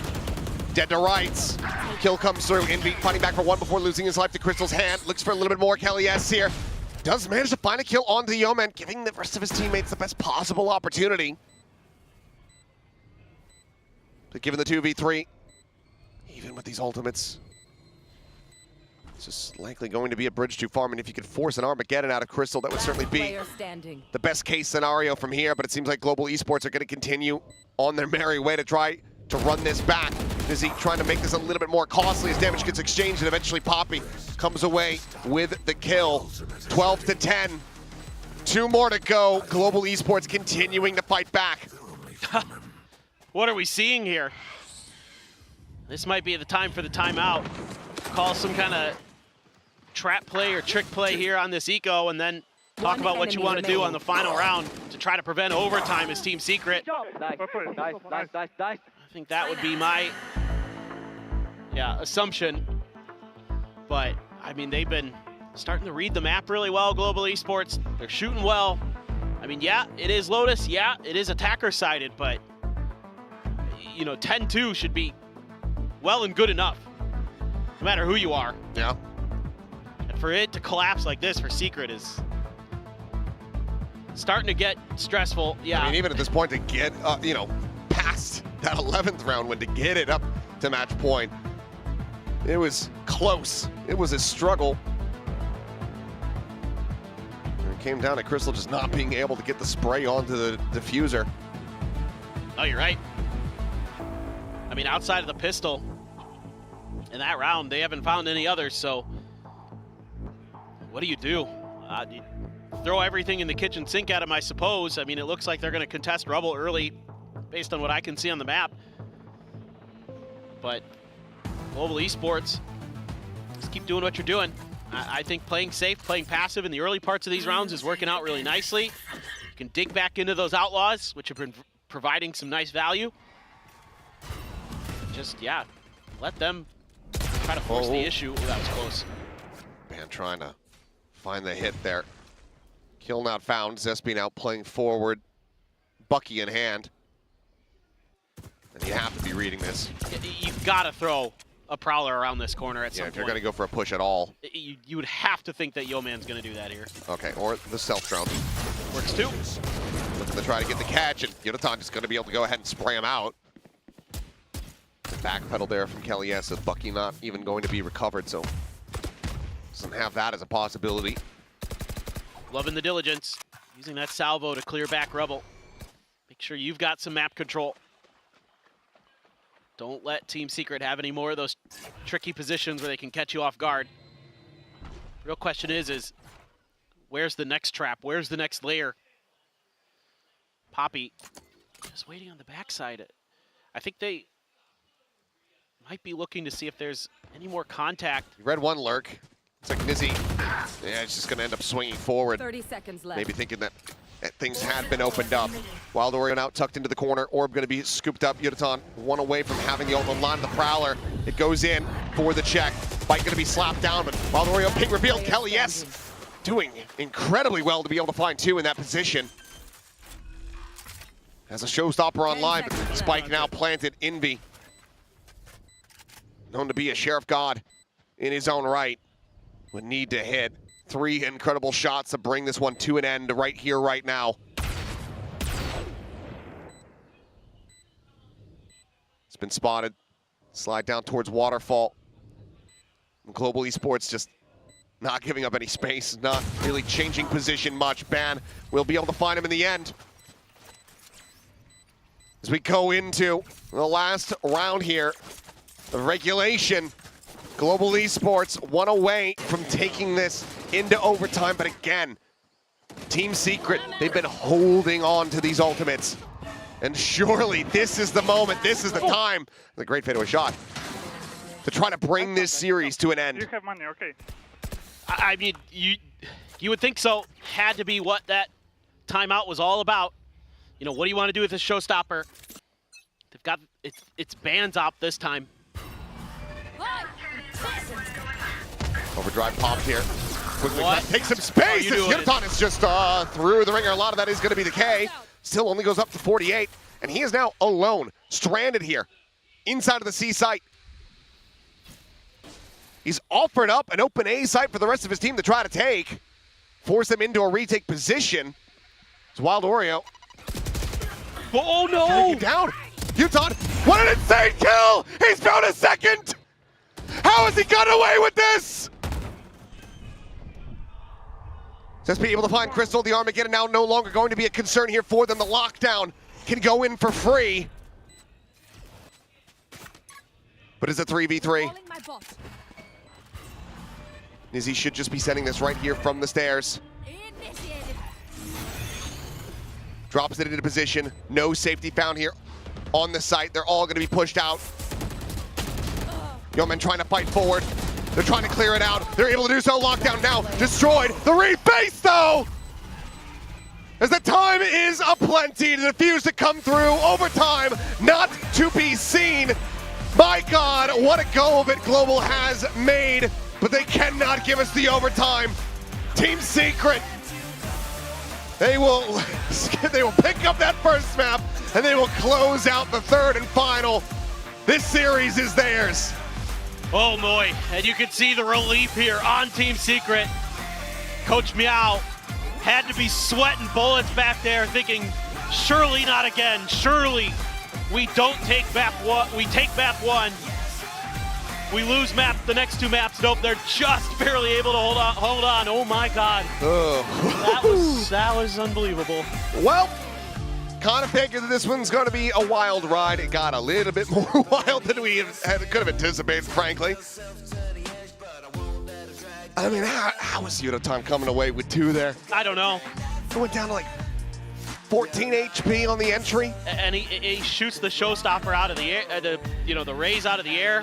Oh. And just kind of gets bumped into and probably saw the gun barrel sticking out of the Viper's pit and could swing a little bit faster because for Wild Oreo there, he's just like, what in the world did I bump into?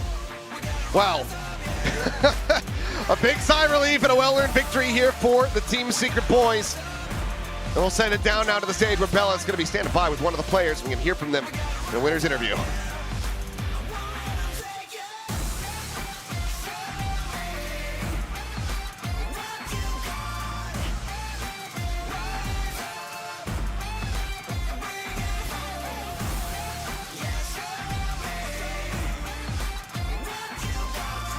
Congratulations, guy. Boom, boom.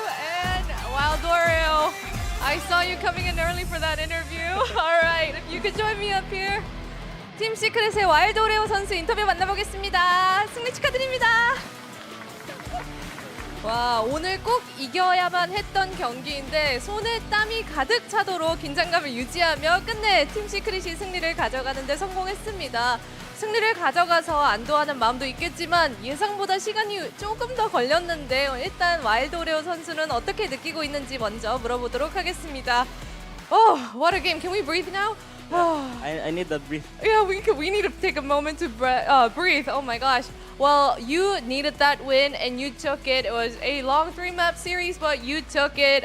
Congrats to you on that as well. I wanted to ask you, why do you think it took a little bit longer than we expected?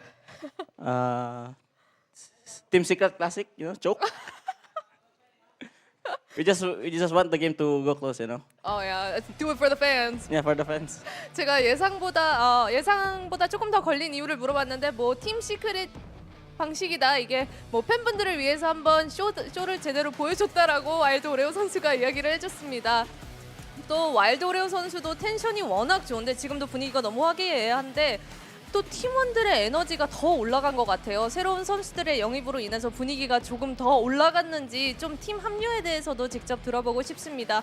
Well, you are known to be one bright person, but your team with the new roster change, you guys were so excited. We heard please and many other yells on stage. How has having the 3 new members on been like for you? I think the addition of the 3, they're really hyped, especially Zesbu. Then Izzy is like the clown of the team. Then Kelly is just Kelly, Kelly classic. Yeah.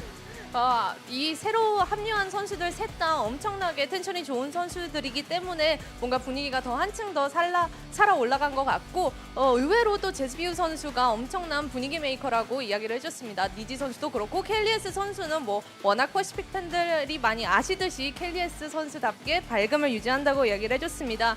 그리고 또 현장의 팀 시크릿을 응원하기 위해서 많은 팬분들 그리고 좀 특별한 분들도 많이 찾아주셨는데 이분들께 한마디 할 수 있는 기회를 오레오 선수에게 드리는 게 맞는 것 같아서 물어보도록 하겠습니다. Well, we saw a lot of fans here for Team Secret and a few loved ones here as well. Would you like to say your thanks to them? Thank you for supporting us and believing us, and thank you for coming here. Hope you enjoyed the game and hope you keep supporting us. 네, 와주셔서 감사하고 이렇게 끝까지 믿어주시면서 팀 시크릿을 응원해준 거에 너무 감사하다고 이야기를 해줬습니다.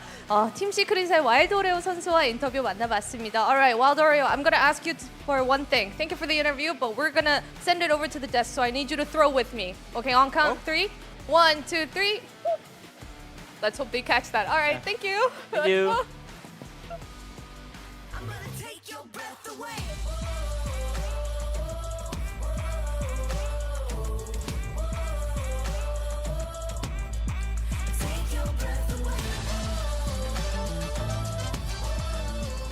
I got it.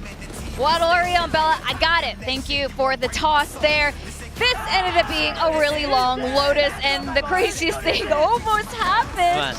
The reverse sweep. It's ironic getting a Team Secret player to practice their throwing because they almost gave us the throw of the century. I was blown away, losing my mind up here, thinking we were going to go to OT, but they managed to get across the line there. A dominant first half, but Pilski, this second half, man. Yeah, they really started to work the map well. I mean, Crystal in particular, you could tell he was really trying to control the tempo of the game, which was a slower tempo, really working those A lines, punishing people for overpeaking, jump spotting. Had a lot of very interesting, well-constructed rounds, right down to that last round. Dude, Unitard is the best salesman ever. He literally sold them a fake bill of goods on the C side. Baited out both the Viper ult and the Showstopper, but Kelly S with that key 2K gave them an extra ult that they needed, and then the lockdown was enough to secure it. But I really thought Global was on to push us into OT and probably win the game there, because that would have been the most classic thing ever from Team Secret. But credit where credit's due to Secret. I mean, they played a much better game, especially at the start of it, and some of the adjustments that they made compositionally, taking Wild Oreo off of the Cypher, chucking Nizzy onto the Killjoy, worked out well for them. I mean, the Killjoy ult was the thing that won them the game there at the end. Wild Oreo was fantastic, I would say, throughout this entire series, across all three maps. At the end there, when they finally won, I could see Envy go over on the stage to Wild Oreo and lift him off the ground because, and as he should, Wild Oreo was phenomenal today, and I think he was a large, you know, we should be thanking him for their success. Yeah, Zesby was fantastic as well this game. I mean, both Wild Oreo and Zesby both had maps in the first series against Nongshim where they really went missing, but today, both of them stepping up huge and dragging Team Secret across the line. Yeah, honestly, they did a great job. You can see just by looking at them on that stage how much a win means to them here, how much it means for them to not just only win map 1 for a change. They managed to get it across the line, and you know, as we saw, a huge sigh of relief from all of these players because they finally managed to do it. I mean, feel a little bit sad for Global, but there's one man who doesn't here, and that's Wild Oreo. You know, you were just saying, Vic, I feel like he's a very well-deserved match MVP. Well, done it again! No! Done it again! How has that happened? Well, as soon as I said it, I was like, well done, Wild Oreo. He was melting down, to be fair, so I think he's still recovering a little bit from all the meltdowns. It was almost not a victory for Team Secret. It is crazy the kind of comeback that Global Esports did today. But you know what? But Lotus is also one of those maps where it can really swing, you know, on the attack side. So one very smart person picked Wild Oreo on her team, and that was Mika. So let's see like where we are right now for the first series of Build Dip. She should be winning, surely. One of you two is winning. Yeah. Mika's up top. Oh my god, Mika! You She guys is are dominating she right would now. know the Filipino team. It's not looking good for us, Pilski. It is So- not looking But good. she's one player ahead, so we still Yeah, have that to is catch true. up in the second series. But honestly, May Patman. Okay, we'll see how Patman goes. But I think Wild Oreo. She picked all and the Filipinos today. She did actually. I didn't realize that. She's going full like Laban Pinas today. We saw her around the stadium early. She picked Global Esports today, so she's definitely cursed because all her predicts for teams have been trash. Luckily, there's my no God. laptop on the line. No, I'm just saying she's cursed, so good for a secret. She helped Yep. them. That was the out plan today. all along, They should I'm be sure. thanking her. Honestly, this group gets so spicy now. Like Nongshim, but RRQ losing. You've got both Global and the Team Secret getting wins. I have no idea who's going to bloody go to the playoffs at this point. Yeah, it's why Pacific's so exciting. Now we have another very exciting matchup coming up next. It's PRX versus DFM, and we're going to find a little bit more about what's going to be happening with our build diff. And let's see if DFM can do it one more time against PRX after this very short break, so don't go too far away.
Red Bull gives you wings.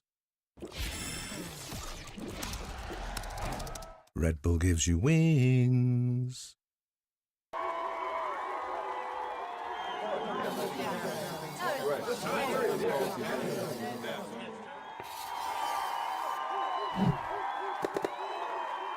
Red Bull gives you wings.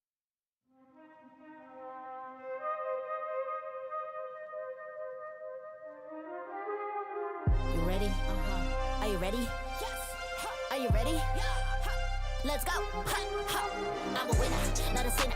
So you know I hold it down. Got the winner in my locker. Gonna get a touchdown. Make a play, make it rain. Get the win, celebrate. At the end of the day, we're the best. Anyway, I'm a winner, not a sinner. So you know I hold it down. Got the winner in my locker. Gonna get a touchdown. Make a play, make it rain. Get the win, celebrate. At the end of the day, we're the best. Anyway,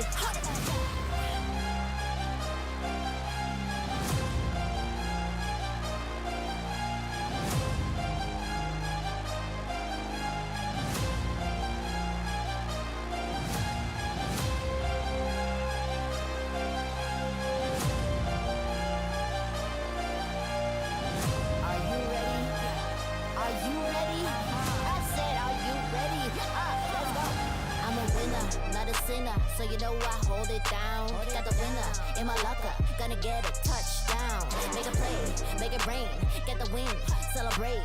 At the end of the day, we're the best. Anyway, I'm a winner, not a sinner, so you know I hold it down. Got the winner in my locker, gonna get a touchdown. Make a play, make it rain, get the win, celebrate. At the end of the day, we're the best. Anyway,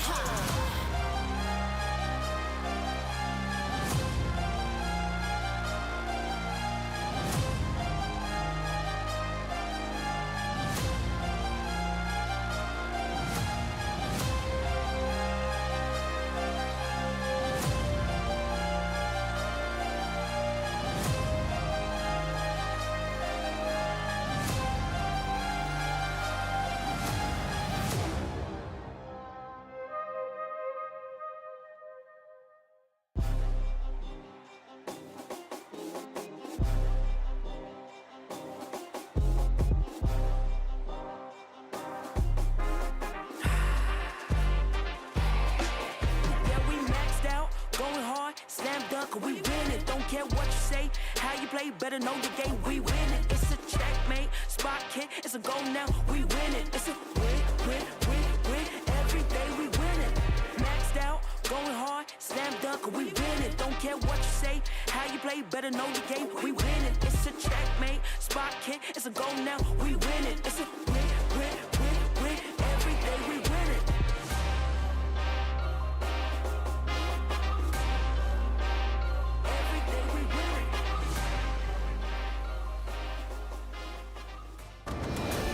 Welcome back to Valorant Champions Tour Pacific Stage 2. We're going to go to the second series of today. We got PRX facing against DFM. Now, PRX is just one of a kind. Something about them, the more they win and get less rest, the better they play. Even coming back into the Stage 2 fresh off an airplane, ending it in a 2-0 fashion. And they're looking okay today. I mean, it was 2-0, but it was about as close as you could get. Both those games going to overtime. But T1 did have that sneaky little veto advantage, forcing them to play Haven. We saw that, you know, crazy double duelist come up from PRX, but it was enough to get across the line and keep their Pacific win streak rolling. And, you know, I think they're going to want to keep that going today, Pilski.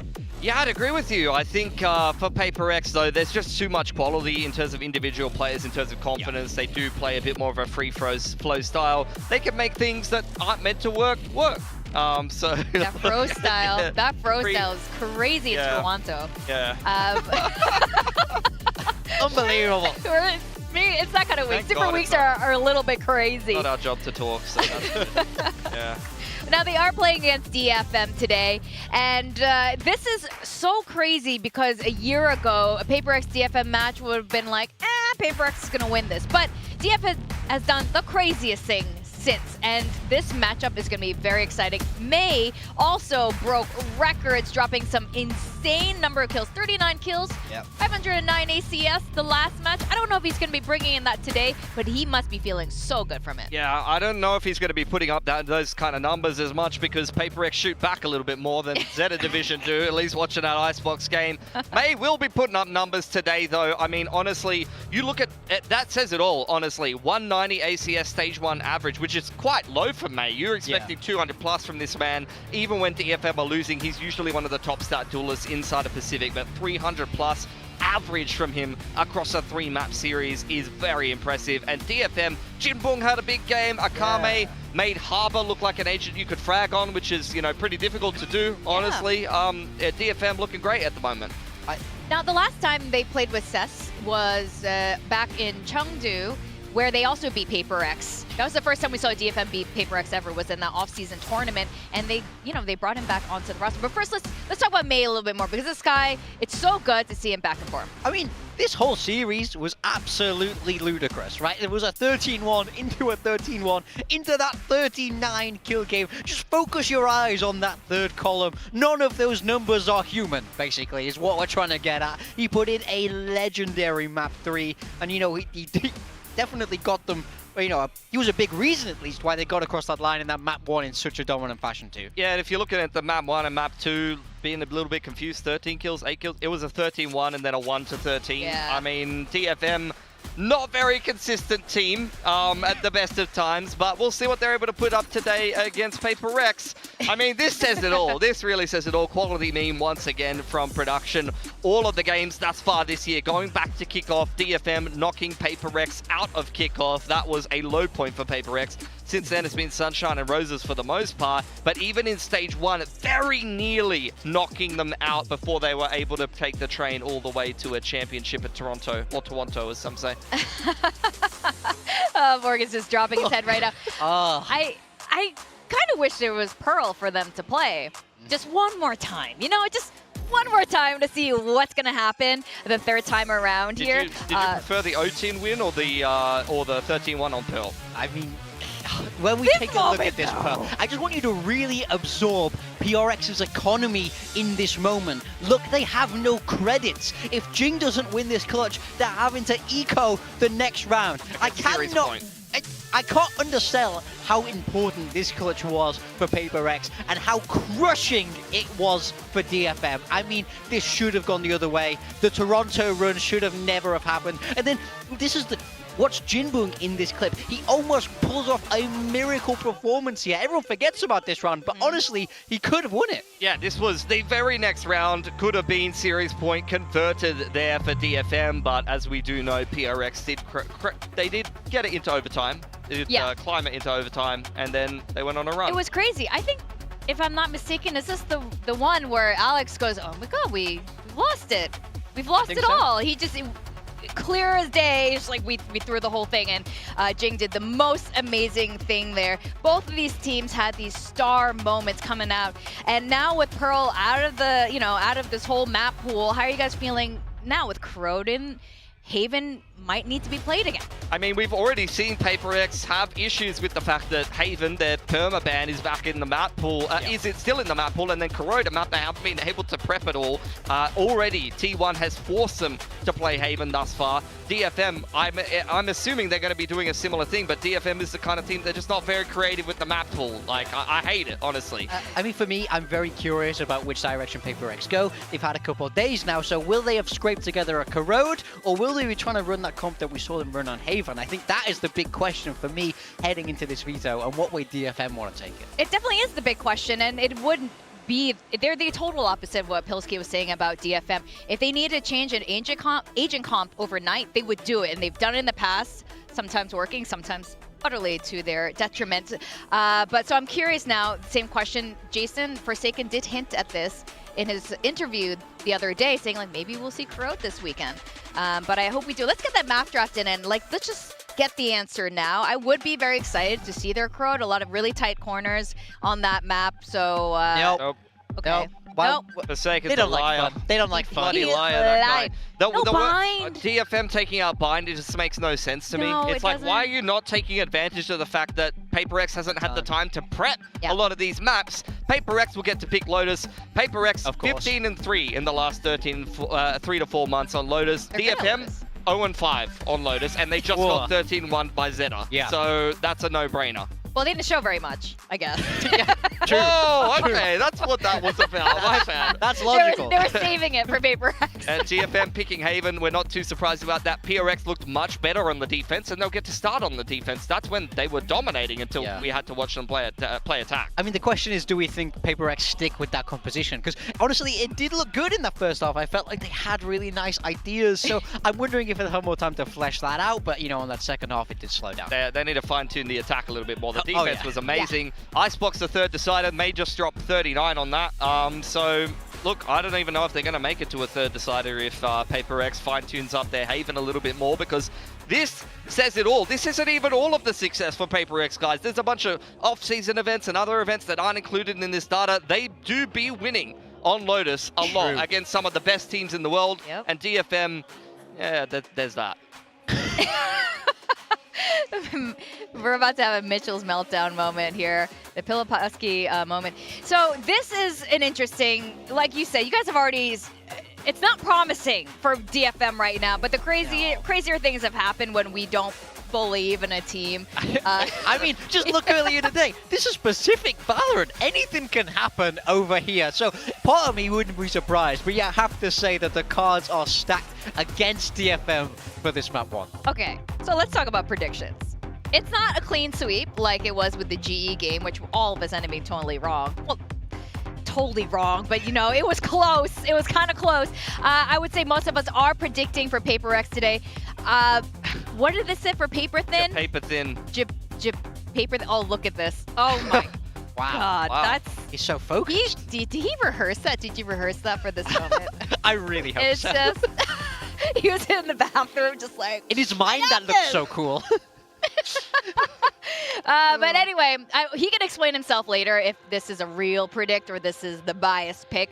But right now, it's really hard to predict against PaperX, considering everything we've seen, not even just the past week, but in the past, months. I mean, look, I think at the end of the day, predicting DFM is believing in the magic, believing in the fact that DFM has some kind of weird mental advantage over PaperX, maybe, that they can really have pushed them to the brink, have knocked them out of Pacific in kickoff, and maybe they can trick themselves into thinking that they can beat the current world champions.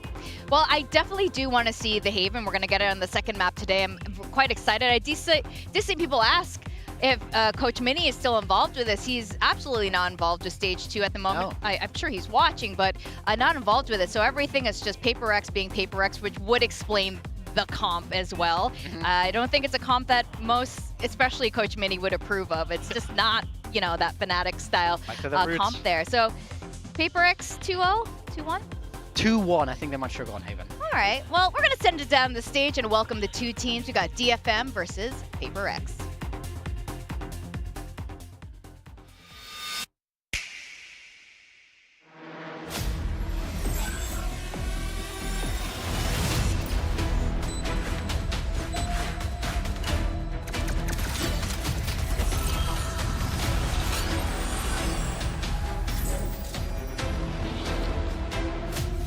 Let's fly.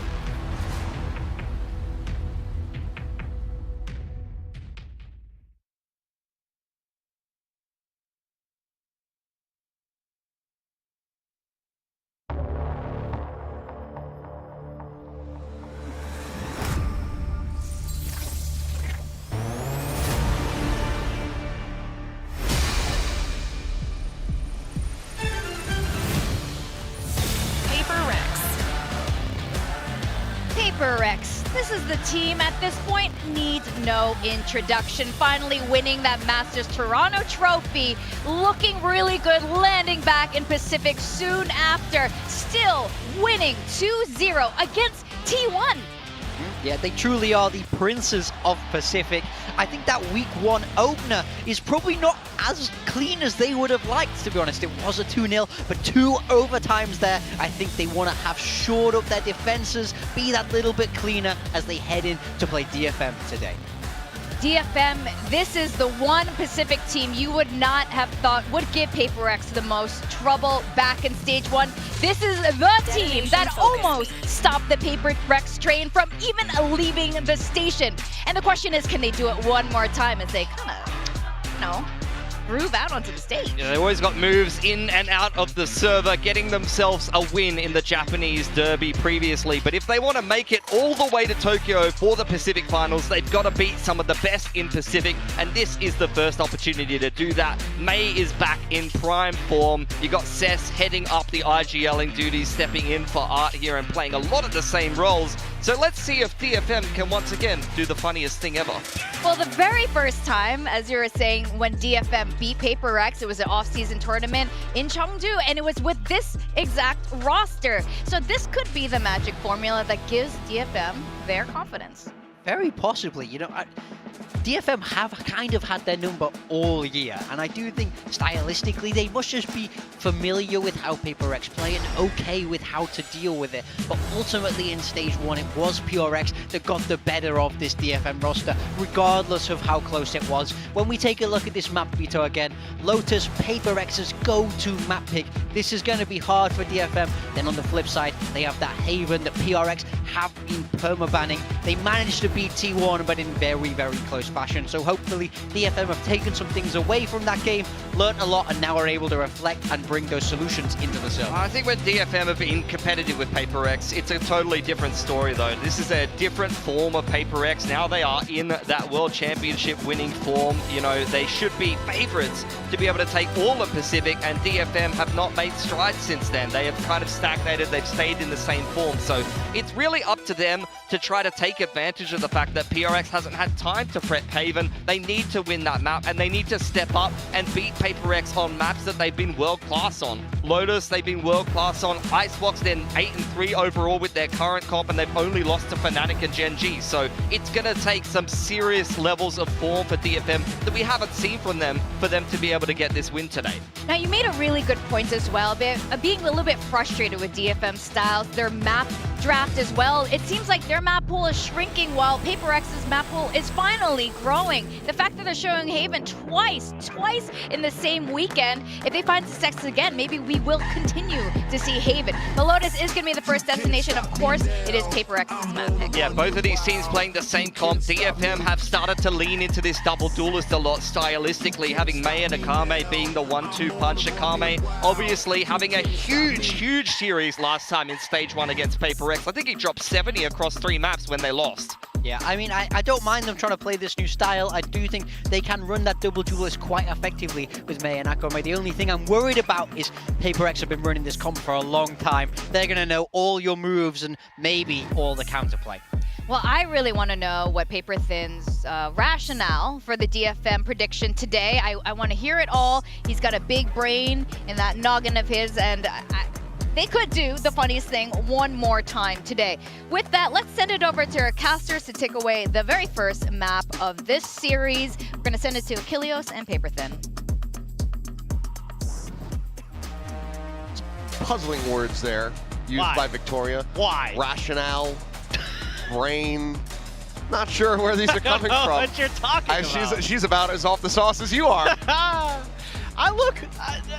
They have a good track record against them. I think DFM, like, for whatever reason, kind of has some kind of mojo going up against PRX. They just seem to kind of are able to deal with the chaos pretty well. I mean, this is a team that when I kind of go back and watch the VODs when they played Zeta, like, there's some brilliance in their macro play and there's some big things they need to work on.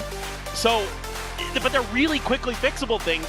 And if you just can keep that individual form high, if Mei can keep performing the way that he should be able to, I think they're going to at least push PRX to a third map. I mean, I'm not super confident they're going to win this. I think everybody's correct that PRX should be the favorites. But look, we all believed in GE in the last match.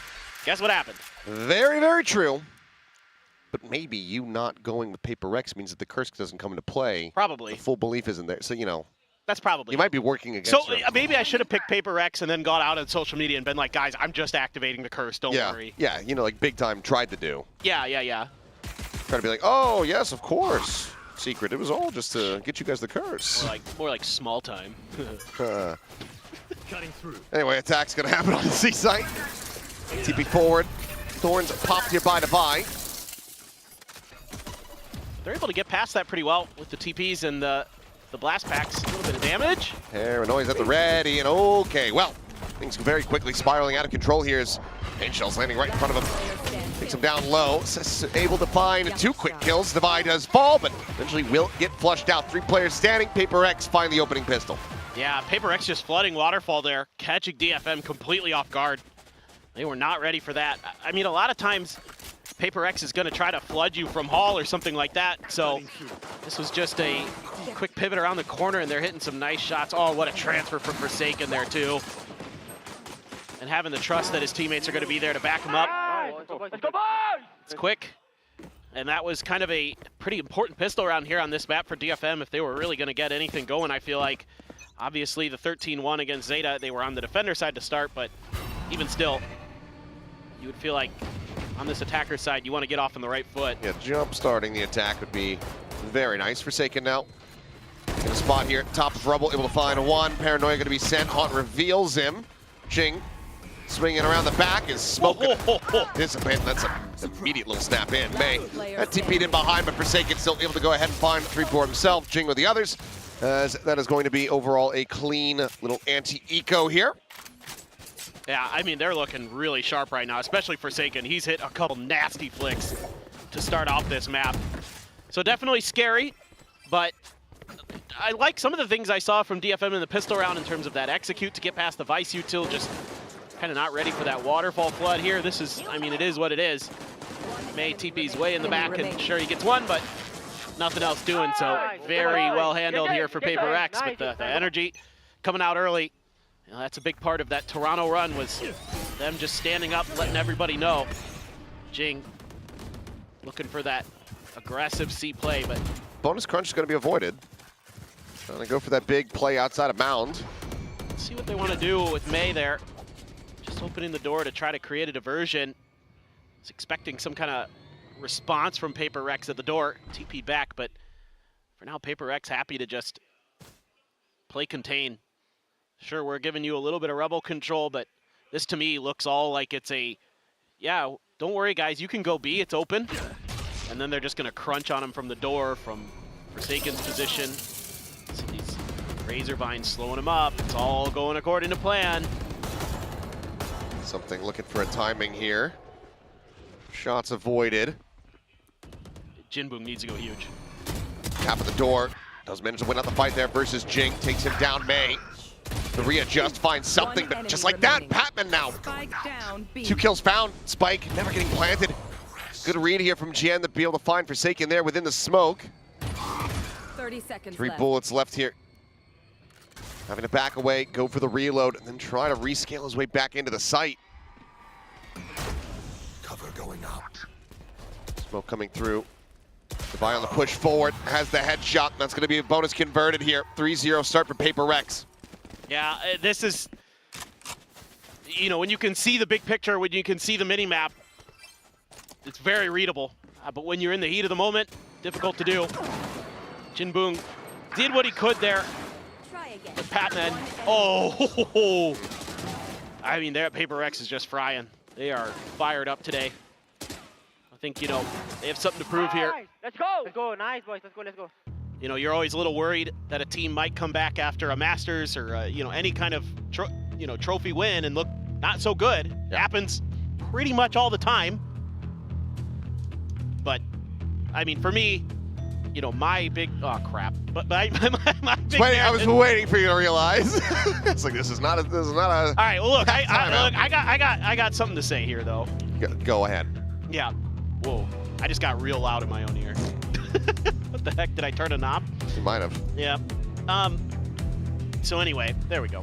I think, like, you know, a lot of people talk about, you know, some of the best teams that have ever played the game, right? Like you think about, like, Fnatic, right, is one of the ones that comes to mind because of how good they were for so long. And I mean, for me, what I would like to see out of PRX, like this stage and then going into champs, is that mentality that if we win champs, we're actually the best that's ever played the game.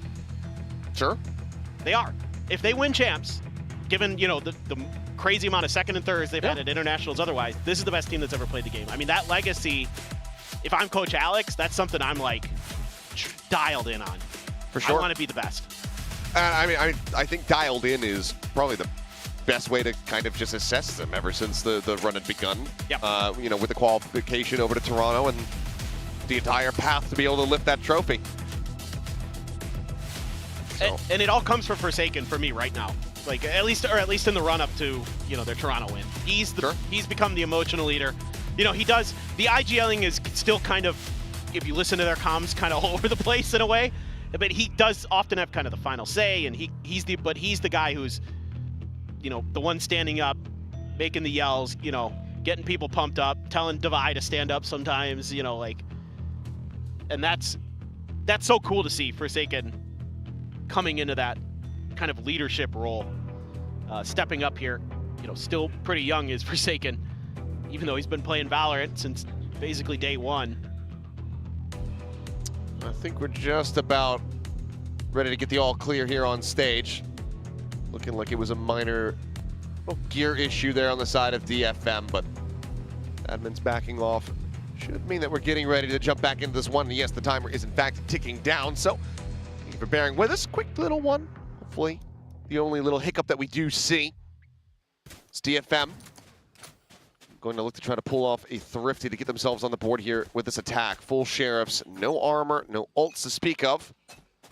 Up against the full weaponry of PRX. Yeah, and I think a lot of pressure here on Cess to make some good calls. You know, a bad read there in that previous round based on that Vice setup. You might think B's a little bit more safe, but again, that was all according to plan for PRX. Jing with a showstopper. Jing with 3 kills. Spike down, B. Does eventually get picked apart. 2 nice shots there from Jian. Sold them up a bit, but push coming through. Devi locked on. That is going to be a very quick dispatching here of the DFM players. 4-0 now for PRX. Yeah, and this is scary. Still have that showstopper to contend with. You're quite a bit a ways from getting Akame into his. Cess 2 away from a Nightfall, 2 away from May's Dimensional Drift. Yeah, and I mean, Jing just switching into that Phantom, also part of that run-up for their Toronto win. Came to him in a dream. I mean, Boys, nice. Let's go. who cares where it came from? You know, if it works, It's it working. works. Now does have a showstopper. I like this, though. I think this is a really nice read. You're just got to deal with this corner that Jing's in. Good flash. Quick little exit back. Spike still needing to be brought forward as Nightfall goes across. Divide flooding forward. Showstopper into the back. That's going to be Akame now taken down. Putting him there at upper. Spike not stranded, but certainly still feels like it here. Well, now you got to go to plan B. And Jinbung, had he been spotted is the question. Patman seeming like, yeah, has the read. Tries to set up for it, tries to go for the transfer. Just the kill on the Jing. Player advantage still maintained here for PRX. His attention now being split a bit. May, instantaneous with that headshot. Paranoia flying across. Forsaken desperately trying to find this kill. Turns from the flash. May, gonna be good for it. The reface in, and Patman brings it to a 1v1. Exactly what you need from your superstar duelist. Step up in a moment like that. Now Cess, who's so good at clutches during the offseason. Can he come up with another big one for DFM? Tap for the defuse, but not buying into this.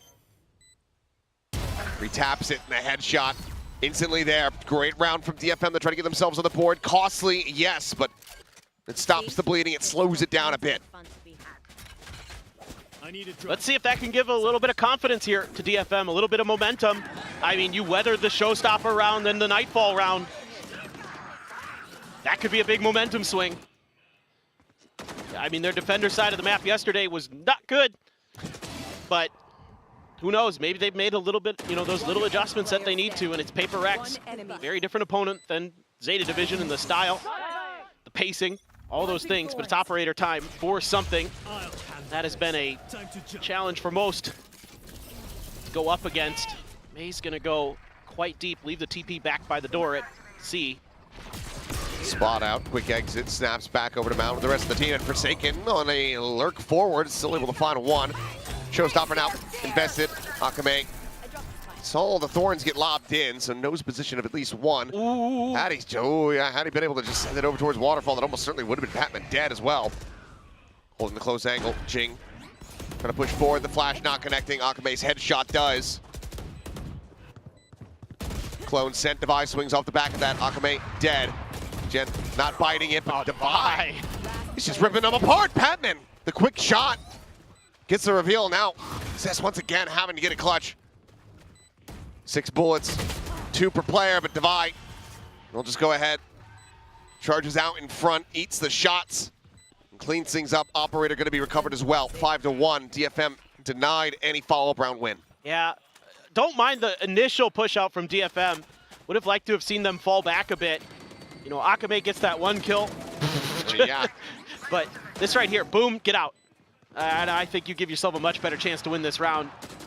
Trying to challenge Devi there with that clone still leading the charge.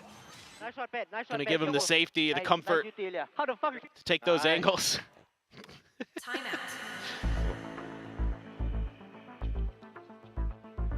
And I mean, missed opportunities. You know, if Akame sends that showstopper into Waterfall, you know, you're chasing that tether, right, from the Nightfall, kind of baiting you in.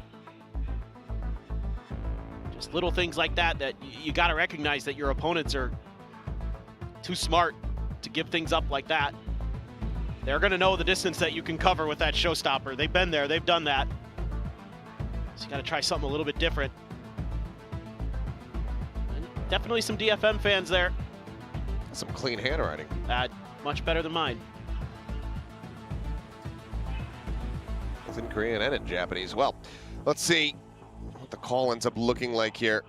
As this fan wanting to see May be able to drop the 40 bomb. We just had fallen short of that one 2 days ago. Will be a hero rifle here in the Yoru's hands. Full range, and I mean, if May really starts giving him a bit of a problem, obviously the Steel Garden could also just look to take that away. It seems like they're going to go for a bit of a rush play towards C.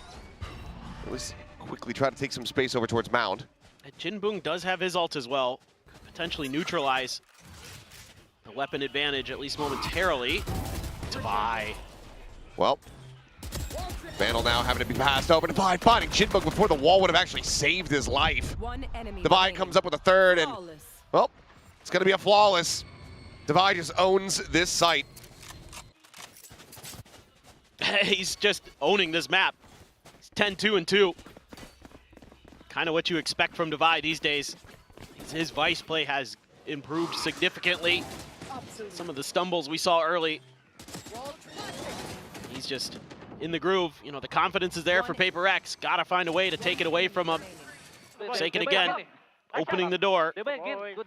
Find some value there. I remember when Devi was just flashing himself as Vice on Fracture. Yep. I think we all recall those moments. Now look at him. The level up in performance has just been astounding. Certainly he's gotten back to the form that he's shown us in the years past. TP up over the top of Rubble, and this is going to go completely unscouted.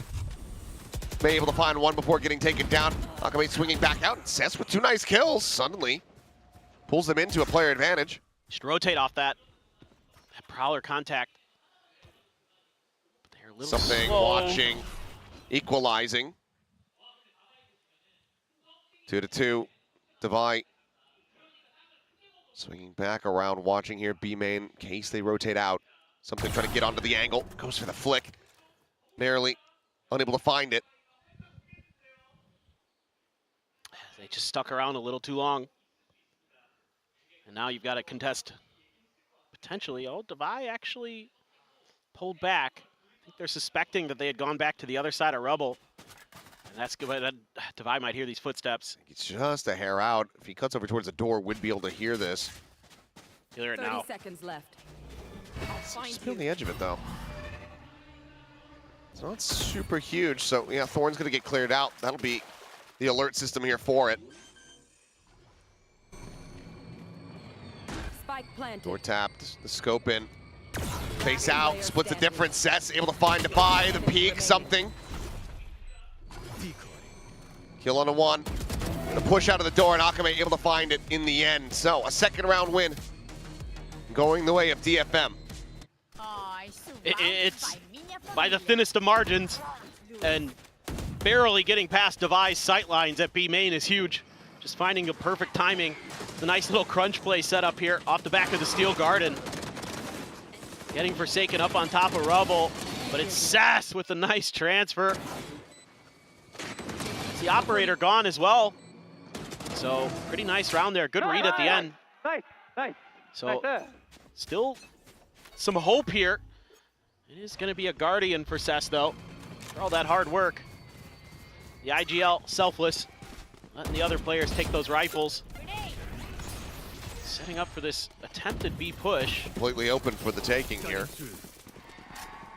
No util in position to really try to dissuade this at all. Nightfall going to be sent, though. Spike planted. As it's a massive push in towards upward. Something nearly loses his life because of that. Forsaken, however, still holding it down main. The push coming through. Jinbung, 2 nice kills. Patman and Jing both going to be taken down. And May able to find Forsaken at the same time. Pivots back over to the site, and Devi dropped. Something now, last one alive, and has to back away to hold on to the operator. Another kind of interesting sort of setup here for DFM.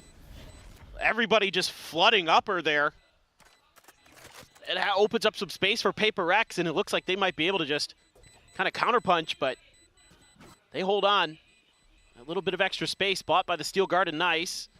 May just misreading where something would be. Gonna go down, but that's okay. He was hunting anyway. And okay, well, you get 3.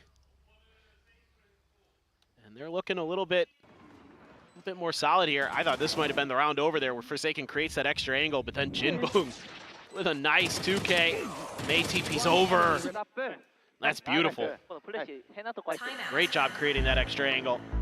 Just like that, timeout call. This time from the side of PRX. Looks like Alex Panda wanting to try to rack up as much as they possibly can get, and probably not too happy with how loosey-goosey these last couple rounds have been played from PRX. Having just kind of making some confident swings and getting punished for it. Yeah. I mean, I think just probably talking about being a little more patient. Maybe the comms started to get a little off kilter. That would be my suspicion. All the way from France. Let's go. Thank you for coming out. Really appreciate that. But yeah, I mean, I think the idea is initially pretty good for PRX, to be honest. Counter with a Nightfall. You know, Forsaken's creating an extra angle. I don't mind it too much. So maybe just a little bit of miscoordination, but you're still going to have the operator. So that's pretty good news here for PRX. And do have a bunch of ults, though. Another dimensional drift for May. Sass has the Nightfall. So you could combo that, who knows? GN maybe has something with the From the Shadows. Sees nade. Patman unable to get the draw out here fast enough. Loses his life. And in the end, I mean, it was just okay. Like to see the dimensional. No real drift. damage down. Forsaken trying to tap the door, and things quickly falling apart. Alex not going to be satisfied with this one at all. As well, something I don't think you try to do anything here other than hold on to the gun. Yeah. Spike planted. Just this time, DFM starting to get their heads on straight a bit. Kind of anticipating these aggressive plays that PRX is trying to pull out. Fake teleport. It's going to be 3 in a row. And potentially in flawless fashion, tuck into the corner. Shorty will be able to find Jinbung. They're still hunting. A couple of them, plenty of money too. Seth's the only one who's kind of in the bin, so he's going to stick and spawn. Now they're starting to collapse. Just can they get there in time? Something's doing a really nice job maneuvering here. I mean, the prospect of getting rid of the operator certainly is worth giving him the dimensional drift, given that the economy is just going to be in a very shaky position, but it looks like they won't be able to find him. But this gap now very much getting shortened from 6-1 to now 6-4. Just a great start. I mean, sees nade, doesn't really get any value. I think the nade ends up going a lot deeper, so even with the players that had gotten tethered, just don't suffer any damage at all. Yeah, and the way that Akame gets ahead of that too, and gets his aim steady just as the flash is hitting. Very impressive stuff. Tons of ults. Would have been a high value flick, but somebody? Anybody? Anyone to break the door? Let me in. Well, GN, finding Forsaken, just knows that he's going to continue to try to play around B main. It's his favorite spot. As now they're looking for the entry. Showstopper going to be lobbed in, but Akame already taken down as Patman scoops the kill. Some up shots flying. Might fall across. And PRX going to be rerouted. May forward here onto the site. Spike now being brought around. Time to jump. Something just waiting for an opportunity to try to swing out of stairs. May marked, but Qian at drop, finding the headshot. Patman dealt with. May quickly exits back over to safety. The spike now being planted. Rewrap coming through, and Jing, none the wiser. Dead. Desperately trying to throw out the blast pack, but Jinbung still takes him down. Something finds the punish on that. He's going to commit the dimensional drift here into the round. Gonna have to go for the exit. Qian somehow comes up with that kill. Your biggest mistake was that. And unfortunately for something, the drift is one-dimensional as DFM are going to continue to run this back. Now they're starting to get really nice reads, starting to be a little bit more patient with some of this util. I don't know how in the world GN wins that one, but Forsaken looked so hot at the start of this map. Thought he might just take this over. Great lurk there from Jinbung. May steady as always, but GN from drop was really impactful. But that Nightfall hit really nicely for Cess. That bought them a ton of time and space, along with the dimensional drift to get that planted safely. May's actually got the op now. Just goes for a quick one there. Do have a Outlaw as well in hand for Jinbung. Looks like May had a rifle behind it. Cash with plenty. for DFM. So they're just looking for some of those opening picks. How aggressive PRX can be sometimes at the beginning of rounds.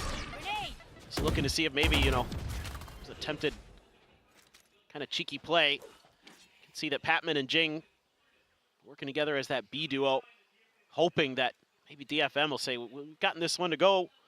Maybe we can dip back into that well, but actually Jing sliding over to C, so this has been misread by PRX. They're expecting C off that smoke. Playing with fire on these jump peaks. Forsaken. He's gonna try to make a play, but there's nobody else here. He's setting up no one other than himself. And it's just too many people on the opposite side. He ends up dying. Patman finished off. Jen realizing, I think I headshot him. Just goes back in, finishes the job. Just tuck underneath. Something able to find one. Drop coming in, and okay, the timing there from Devi. Looking excellent. To try to bail him out. Diffuse being stuck to half the swing, coming in, and finds something first. Jing at 5 HP, an easy target. 3K from May, 6-6. As DFM run back 5 in a row. Yeah. Starting to feel, oh my God, May. That is, yeah. That is nasty. He's like, oh yeah, hey. GN just like, oh, I hit him. Oh, I just wrecked that guy. What a read here, though, on this drop. That Akame would be underneath. But May just dragging it down. The Vandal, I mean, is 6-6 good enough, though? This defender side for DFM was, yeah, almost non-existent. Sure. I think the main thing, though, is that a lot of this has to do with PRX, overheating, taking unwise fights, whipping some of their shots that they were hitting in those first 6 rounds. It's been a little bit of a head-scratcher here. But you can find the form on the attack, they're still going to be just right as rain. I mean, for sure. Saw GE basically almost run it back to OT, so exactly, certainly is possible. It feels like that should be the case. Well. Most of the time, it's just like, marry me. Yeah. You should marry me. You should. This has like a completely different connotation onto it. It'd be the right decision. You know, no pressure, but yeah, this is probably the right thing to do.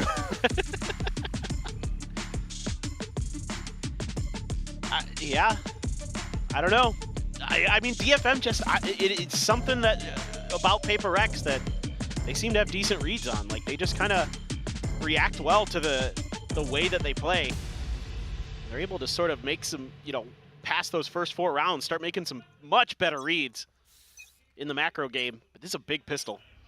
If DFM can win this, maybe you start to believe. Yeah. I'm not holding my breath. See, is that difference in connotation? Say PRX win the pistol. You say PRX should win the pistol. Decoy. Patman. Tag down to 32. Prowler just chasing May away. Quick take of the site here. Plant not yet coming in as Haunt gonna have to be cleared out. Spike planted. Frenzy around the corner from Jing. No flash, except for the paranoia to get around this corner. Paint Shell sees nade out over towards drop. Boombot gonna be cleared, and that forces them all pretty much, yeah, every single player now down through stairs. Having tried to play off the back of the clone, loses his life, but Jing now pushing forward, finding 2 with that frenzy, goes for the reload, and Devi has the follow-up with the Sheriff. So another pistol win. 2-0 in that regard here on Lotus. PRX regain the lead. Yeah, kind of a gamble from DFM at the start of this round, not committing much to A other than just having May there to just kind of take a check. And he has to TP out immediately because of the just pressure that PRX is able to create. And then that double stack at A top, the util to confirm, you know, just makes it so DFM knows if they swing that corner, they're in a world of trouble. I think the only thing you go back and maybe criticize DFM for is not throwing the paranoia to try to clear A top, but here, PRX is just going to storm their way forward. Pretty heavy investment. Oh, it's okay. That's a hell of a readjust. Forsaken does get tagged down to 21. Nade lob forward should be Sestedia. Just can't escape from it. May now potentially about to be timing. That's something. Realizing fast enough, gets the kill. PRX looking to try to make this a flawless, and this smoke is going to do absolutely nothing to dissuade them. No. Should be able to feed this over to Jing as well. Get him closer to the showstopper. And let's see what GN and Jinbung want to do. I mean, suspect they want to die to the spike. Will PRX allow it? GN in particular. He's out in Narnia. I mean, he could kill Forsaken. Forsaken's at 21. If he gets this, which he's about to maybe have a timing for it. Oh boy. Goodbye. Shot to the back of the head. Divine pushing forward. Potentially at risk, but okay. Steadies for the headshot. Jinbung will try to find similar value, but something wise to it. Gets himself 3 here in the round. PRX close out the anti-eco and stretch the lead once again by 2 rounds. Okay, well, you're going to have a fearsome bonus coming up for PRX. You're going to have a lot of rifles coming into this. Oh my god, that second shot. Poor Sasti just laughing, he knows. Nothing he can do there. I'm in danger. Where do you get it? Oh, Ila. The boys? You're comparing my boy Sess to Ralph Wiggum. Them's fighting words. Sees nade, nothing there. Outlaw for Divine. You have to read that this is in play. You have to know. Yeah. Should be highly suspected. He creeping around. Jing making some noise here. Maybe trying to play him in, get some info with the boom bot. Spot out. Oh, Forsaken. Plays off the door. Right as that distraction comes through. Great little multi-layer trap. They're so good at setting that up. It's tough for DFM on this defender side. Out that extra layer of smokes, you're running that double duelist. Now you're trying to set up the high-low. And, well, it's going to be good for one, but something. Just takes them both down, breaks the setup. PRX looking for yet another conversion. And the save is already going to have to be made, so spike planted. We got some time. This PRX, see how badly they want to go on the hunt here. For sure. Yeah, that's, again, a bit of a misread on the situation. If you're only expecting 1 or 2 there, you know there's at least 3. I think that's just an odd call in that moment. It's hard, though. Again, you're not having that extra layer of protection with the double duelist comp that DFM runs. The way they play it, I think you just kind of got to be a bit more aggressive at times. Where are you? Look for your moments to strike. Play a little bit back maybe towards Waterfall. If they use some of that fade util, so be it, but that position right there, you have to be so clean in that moment. And you know that PRX is not going to give you long to hold that angle before they fire back. So let's see what they want to buy into this round. Oh, Forsaken with that boombot there. That's nasty from something. Anyway. Let me do, yeah. Let me. With DCP. After CP, yeah. Jason.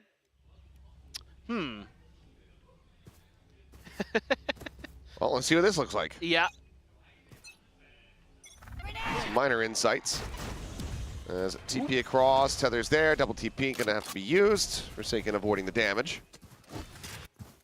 Some kind of set play here for something after Forsaken takes space is what it feels like. Maybe just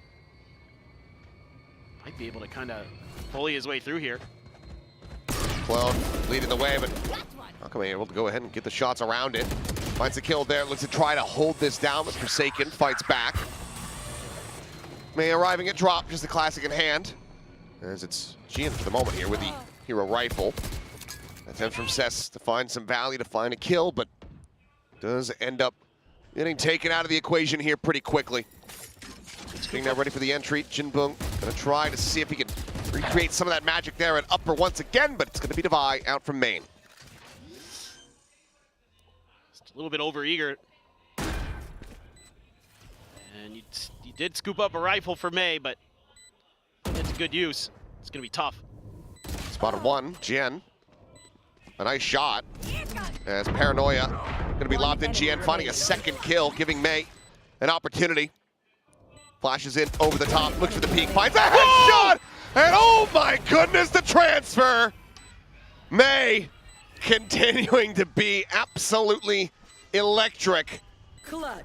Rallies back right when the team needs him to get the Red Bull clutch. When he's on, I mean, he's one of the best players on the planet. It's just another beast. Whole other beast. I don't even understand sometimes. I'm just like, they're going to swing right off contact. He's dead. Nope. Great Paranoia. Allows GN to get 2 there. Gives May the opportunity. 22 HP. 1, 2. Oh, nice. Whew. That is something else. Well, now he's going to have an operator. Is there anything to try to get your way back into this one? Could very well be an op in May's hands.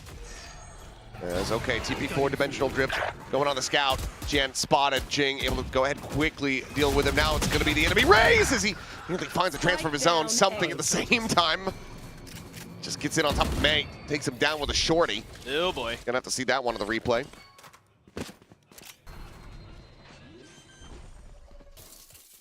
Probably just going to be the save already. Yeah. Just trying to hold on to this operator. Gonna be a painful one here for the side of DFM. Would like to have a little bit more damage into this round at least to try to stop this economy from ballooning up for PRX, but it's just nothing more to be done, so I have to just sit back and allow for them to hit 10. I am very curious to see what happened with those Yorus. That had to be something bizarre. I mean, I think we can take a guess. Yeah, no. I think something just exited. Yeah, Flash, he exited, he shorted. Shorted him, yeah.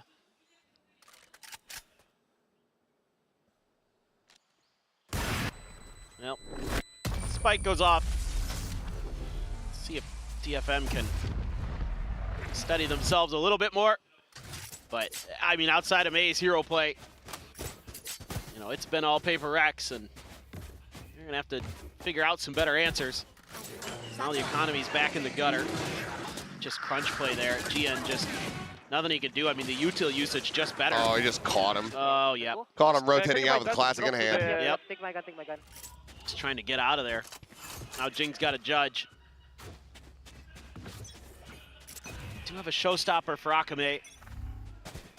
Let's see what they want to do. They can catch him on this B hit. Jing with the judge, getting ready to go, pressing forward. It's up and over the top. It's right there into the face of Cess. Akame narrowly able to survive, but with 29 HP, you are much less likely to try to go for a showstopper. Well, Forsaken just doesn't even give him the opportunity anymore. Cleans up 3. PRX now up to 11. DFM needing to try to shift this into gear. Some critical ultimates available to them. And it looks like their last timeout call will be made. Yeah, for sure. Yeah, it's tough even when you know it's coming. You know, PRX still just hits you so fast that there's not much you can do to react to it. I don't know what happened with Cess. I thought he was just full retreat, but turned around there. And then, yeah, I mean, you're catching May trying to get the heck out of there. I think when people look back in a horror movie, like, is the monster still chasing me? Yes. Yes. Yes, it is. Yeah. So, I mean, I think in general as DFM, you need to be better about understanding your moments when you can contest PRX. It's hard. Don't get me wrong. Obviously, they just won a trophy, so many have not been able to do that. But that moment there, I thought it should just be a full retreat. I thought they could at least get out, you know, avoid the judge initially, but they tried to contest so quick, and then Cess falls, and they feel like they have to press, and hey, some of my PUBG boys are here today. Love to see ya. Thanks for coming out. And, yeah. Just be a little bit more disciplined here for DFM. It's a PUBG. like pub gang. Yeah, sure. Group of guys you go out to the bar with. Pub Gurk. That's all I can think of. Well, Forsaken is immediately in behind enemy lines. Akame, however, finding something. Showstopper, however, now going to be shut down. Forsaken choosing the strike then and there. GN. Let's find Jing trying to walk forward through the tree door. Prowler looking for the punish, and they're able to find it. Forsaken again, just catching them right before that util can come through.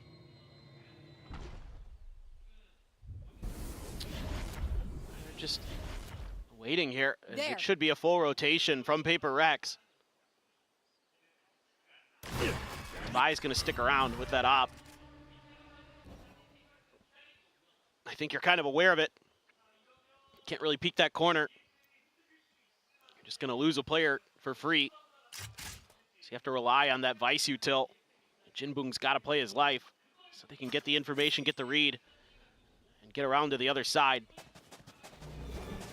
30 seconds left. We'll know here very shortly. Yep, while tripped, players on the move, but post plant going to be easily set up. Nightfall should be in play. May does have the dimensional drift. Might as well just rip it. Not planted from Mound, so Devi playing forward here. Still just trying to get into position now as there you go. Dimensional drift coming through.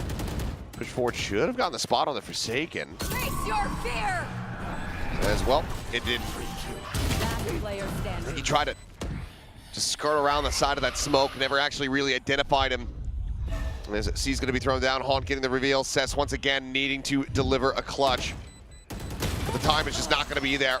Attention split on a 45-degree angle, or rather a 90-degree angle for that matter. It's going to be a 4K from Forsaken, scoop up on the op, and map point here for PRX on their choice of Lotus.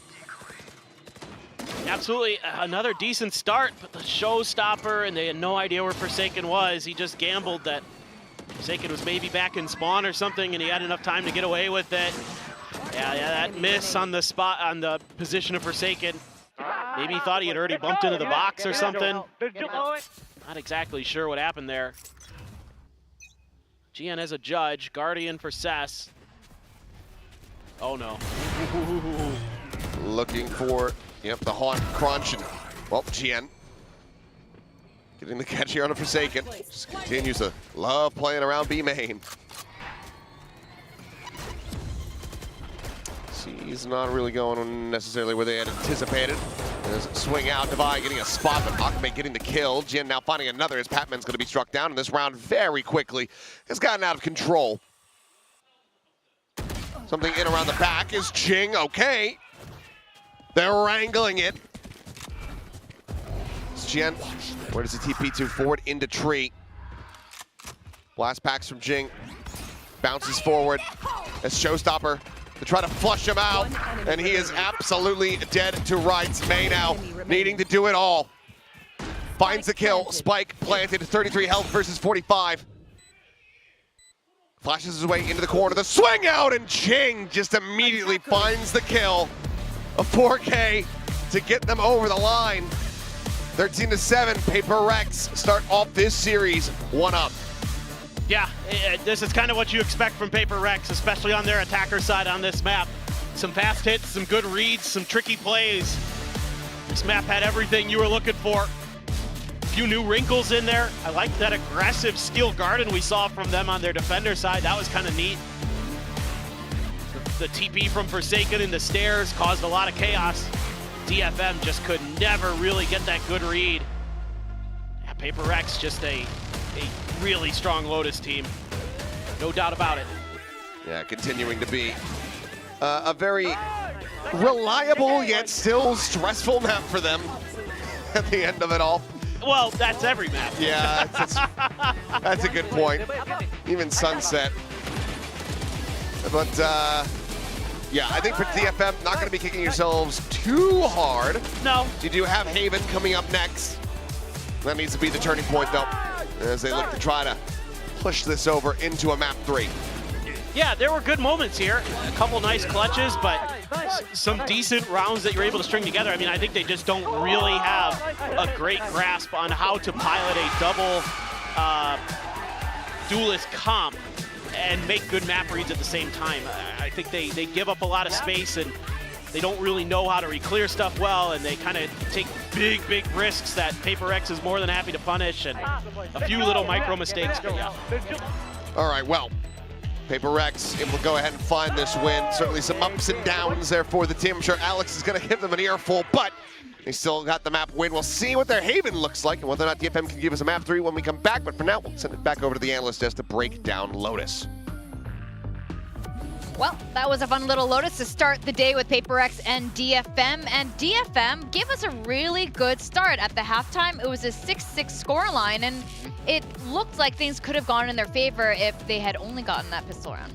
Yeah, I think like when they're able to be assertive and they're able to actually play on the attacker's side, they had a little bit better of a run of things. You had a couple of good clutches in there for May. I think it really starts to fall apart a little bit more on defense when some of the individuals are tasked with holding sites and playing off of each other. I think Clinton as well mentioning on the cast there, they're playing a mirror comp, but they don't do or make the same plays that PRX make in terms of individuals that are not on the duelist roles. Like Akame and May are quite happy to take space or take risks elsewhere, but more so when you look at the rest of the personnel, they might play more passively than, like Jinbun might play more passively on defense and not look for info, where you might see Devai actually feel confident enough to go for a push. So I think that DFM, I mean, you can see it by the scoreline, we're left wanting a little bit on the defense, unfortunately. But I will say overall, I think if you're DFM, there's positives to take away here, right? Last time you played this map, it was 13-1.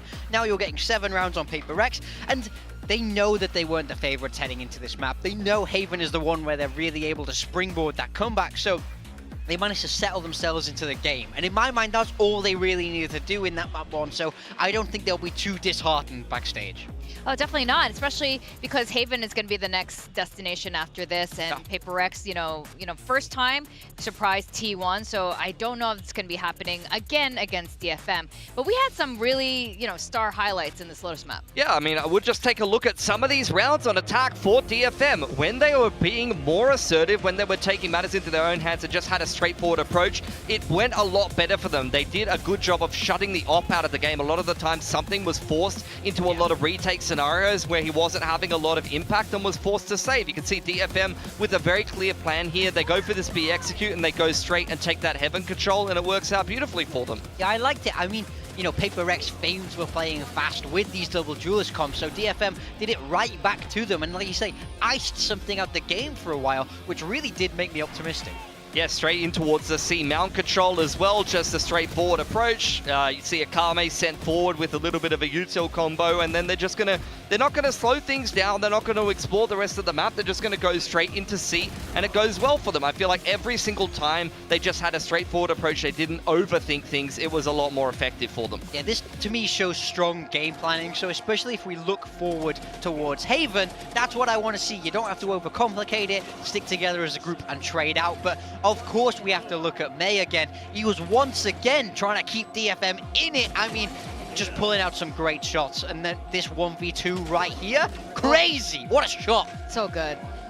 So good. I mean, you can see why May has the highest ACS in that last match against Zeta Division, and this guy's just so good.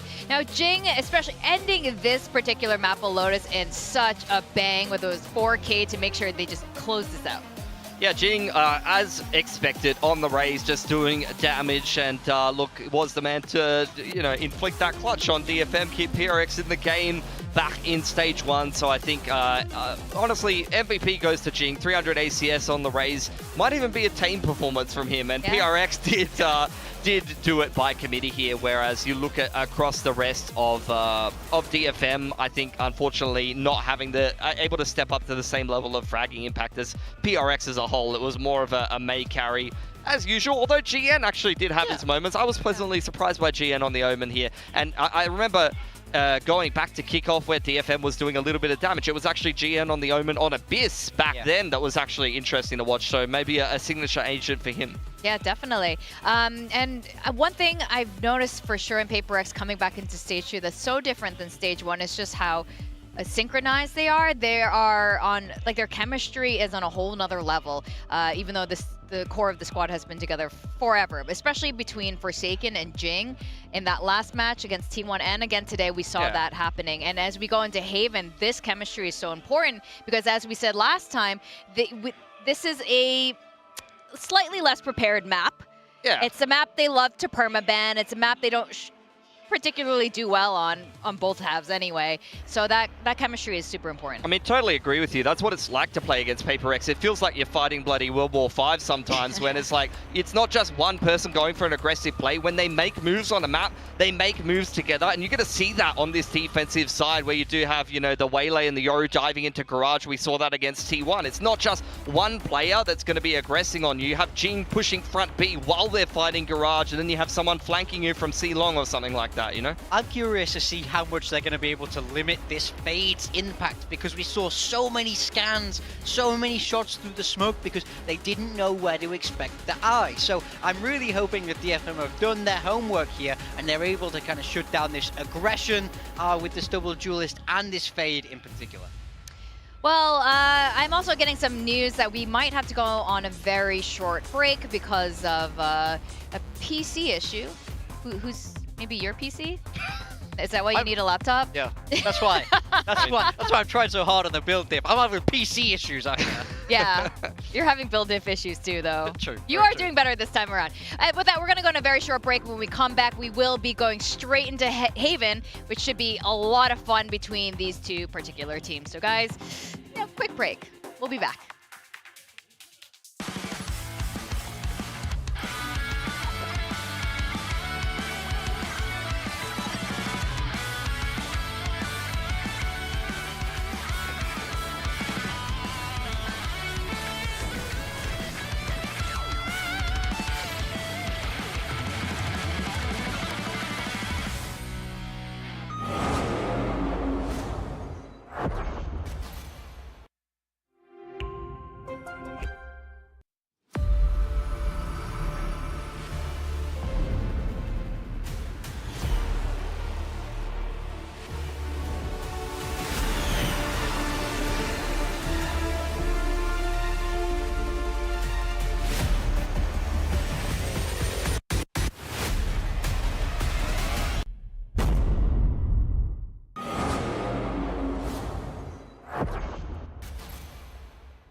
Red Bull gives you wings. Red Bull gives you wings.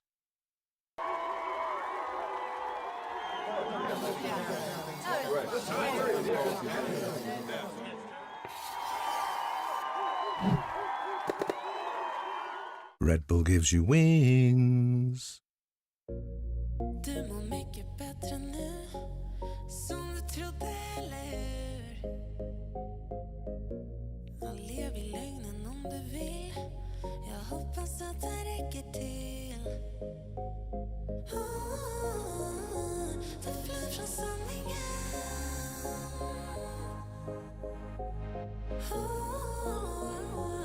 Kom tillbaks igen. Vill att du ska veta att du är saknad. Att jag faller inte lika hårt som du föll för mig. Så nu står jag lika öppet till mig. Och från sidan av planen så skriker jag just för dig. Jag satsar allt på dig. På dig. Jag satsar allt på dig. På dig.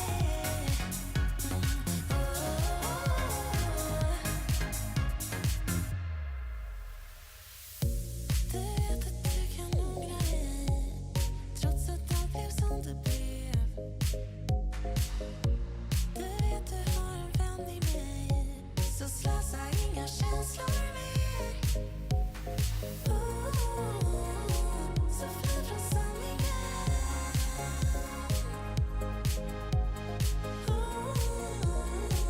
Men kom tillbaka sen.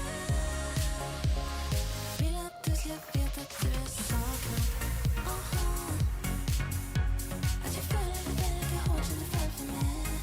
Så nu står jag lika helt rätt till mig. Och från söder och blått så skriker jag ut för dig. Jag satsar allt på dig. På dig. Jag satsar allt på dig. På dig. Welcome back to VCT Pacific. We are on the second map of the second series. Today we have PRX facing DFM. This is DFM's map pick of Haven. Rather unsurprisingly, and PRX is sticking to the comp that they played 2 days ago. And DFM, what do you guys make of this? I mean, yeah, PRX sticking with it. Waylay Yoru, I did think they had really nice ideas, especially on the defensive half. So hopefully they managed to build on that and redefine that attacking half that they struggled with. Yeah, DFM backing themselves with the same comp. It is that T1L Classic comp that you've seen. They went up 11-1 against Zeta on the attack, but it was actually Jinbong who went like 18-2 in that half. He just had a rough map on Lotus, so he needs to be key once again and bounce back in this map of Haven. Definitely, they're going to need to do it if they don't want to end in a 2-0 fashion. But if there is a team who can, it's probably DFM. We're going to send it back to our casters, Achilleos and Paperthin. Thank you very much. Yes, here we go. Time to get into this second map. Haven, see if DFM are going to be able to take this all the way to a game 3. Because if they do, it's that icebox where May just put up one of those incredible performances that we have ever seen. We would like the chance to do that again. See though, PRX are going to be sticking with the Waylay here for Forsaken. Worth noting as well that this is the map that Jinbong had a monstrous performance in his own right. Yeah, absolutely. He's going to need to show up big again. May there, under pressure. Tripwire didn't get cleared though. So, got a little bit of info. Are they just going to use that? Quick pivot towards C. Spike was down. You're going to have Cess. Still has the drone. Recon was sent out early.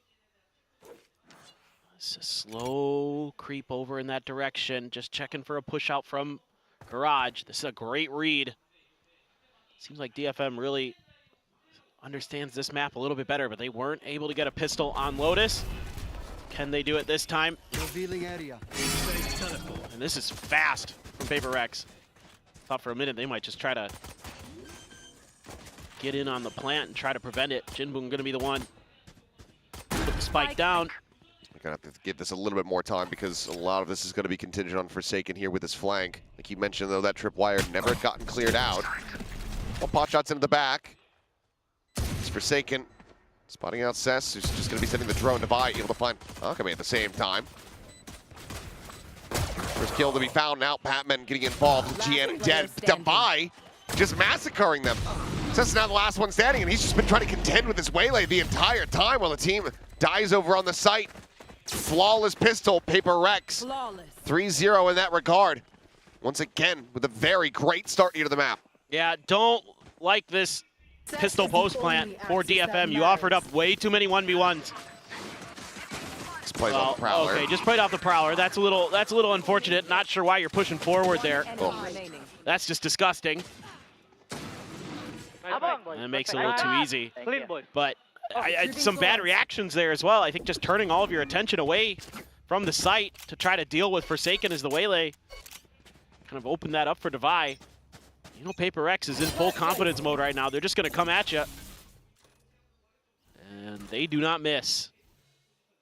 They are the kings. And there's that Vice Wall and the Thorns right at the front of the site here. So, a B hit. Going to be tricky. Thorns try to slow them up. Patman, ADS in. Gen dead. Patman reading the TP to backside incredibly well as well. Forsaken not liking what he sees. Takes a refracted back out towards safety. Patman looking for a target and will just be able to mow down a third. 2-0, not flawless, but it's only Devi. That ends up getting picked apart Everything going to be carried forward here for PRX as they will once again look to convert a bonus, which would be the third one of the series if they can do it. Yeah, that would be pretty brutal. Just a good read here. That was a great read from Patman. I didn't even heard the TP, not sure. Sorry, Pat. It's okay, it's okay. Let's go. And yeah, I mean, the speed and aggression that DFM has to deal with right now is tricky to say the least. It's a tough comp to go against. Oh my God. Well, May just getting giga unlucky, basically 2 rounds in a row. And I think for DFM, you might already have to start assessing a save. Jinbung looking to try to get the catch there. But this is just a fantastic way to start if you're PRX. Oh, yeah. Tough to do it better than that. And you're just walking into a trap if you go through this door. Breaking this is going to prove to be difficult. This is spot on the 1. Jian, it's 1 kill, gets out. Forsaken, forced away. Sees, looking for the grab as, oh my God, Jian somehow steadies that. And then right into this round. What in the world was that? I don't know, but Jian just went absolutely crazy to pick up that 3K. That is absolutely bananas. Spike now picked up here. Says starting to walk his way forward. The question is, does he swing in to garage or go to the B site? Looks like it's going to be the latter. 30 seconds left. That is what a play. Completely changes the dynamic of this round. Seth's gonna plant for back sight. GN being tucked into that corner. Feel like you've got some safety. Gonna have to take a pause there, something to wait out the recon. Still might catch a timing here on Assess, just depends. Gets himself into backside. Jian still a little ways away, trying to watch in case that repinch through C comes in. Shots now starting to fly. He's going to start inching forward here to try to reinforce the position. Headshot found onto 1. Something with everything to do. Getting whittled away at and mowed it down. Cess and Jian bailing them out, denying the bonus conversion. It's still very good damage here from PRX, but that absolutely should have been a lock on a conversion. Oh, this TP. Let's see if we can see this from GN's perspective. It's a 2v5. Wow, that TP. Just Patman not ready at all. Unbelievable. That is a game changer. I don't know where that magic comes from sometimes, but goodness. Is it nice to have if you're DFM. Deep shock dart there to clear any of that Vice util. It's actually over on the side. TP being set up. Being over the top, doesn't win out the fight. Akame does get taken down low. Divine now collecting the weapon, swinging out. The shot's gonna be sent. Something is so far forward. Will jump back away. Forsaken on the peak, clears the camp, finds the timing right before the refract expires. You have to be so careful about Forsaken. Saturate into the corner, but May just has the headshot. Cheeky little shutdown to keep them in with the player advantage. Flash over the top just to try to see what kind of reaction he can get. Shots now flying, something there, covering. It's May. Continuing to fight back, brings it into a 2v2. Coach getting ready to come through. GN working his way forward into the garage. 30 seconds left. There's a gate crash, goes in towards back sight. Something has he spotted it. Last player standing. GN swings the corner. Patman dead. Something now wanting to try to clear this out. Might just be able to find the timing. The paranoia is going to be sent. Gets the shot through. 10 seconds Flash over the top. The fake out on the TP, trying to maybe bait some of these shots out of the outlaw, but something plays it wisely. Jumps up and over the top. Manages to get PRX over the line here in round 4. Yeah, it's just these early advantages that PRX is able to find with the way that Forsaken's been playing that Waylay. It's so frustrating. You just never know where he's going to show up because he has that comfort of being able to use the refract to get out. So he's just pushing some angle every time. You're trying to figure it out, and you just guess wrong, and Cess just like, what? Oh, Slow. it's completely lined up for it. GN misreading this. May had to go for the plant. The time was just too low. Something knew it. Knew he could punish that. Big Red Bull clutch forces DFM now down to an eco. One hero rifle here in hand for May is, well, just reveal coming through. Just pick your target. Jing is frantically trying to find 8 kills, just getting taken away from him.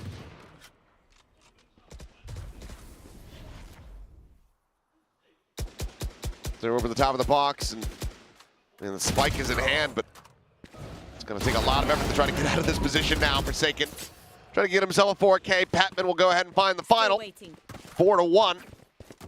DFM maybe considering a timeout ahead of this very pivotal round.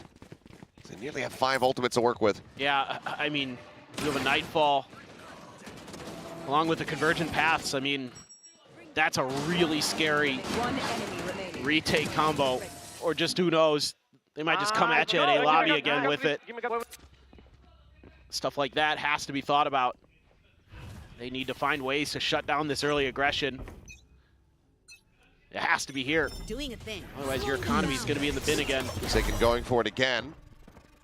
Quick entries out, ends up kind of trading positions here alongside May, who now TP's back over the opposite side of the map.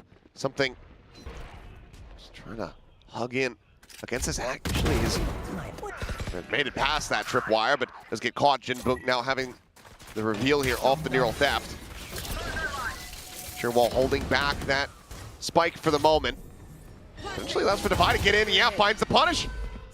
Because Cess gets walled out, he just pops the flash, finds the kill. Nightfall now going out. The Sealed Garden sent.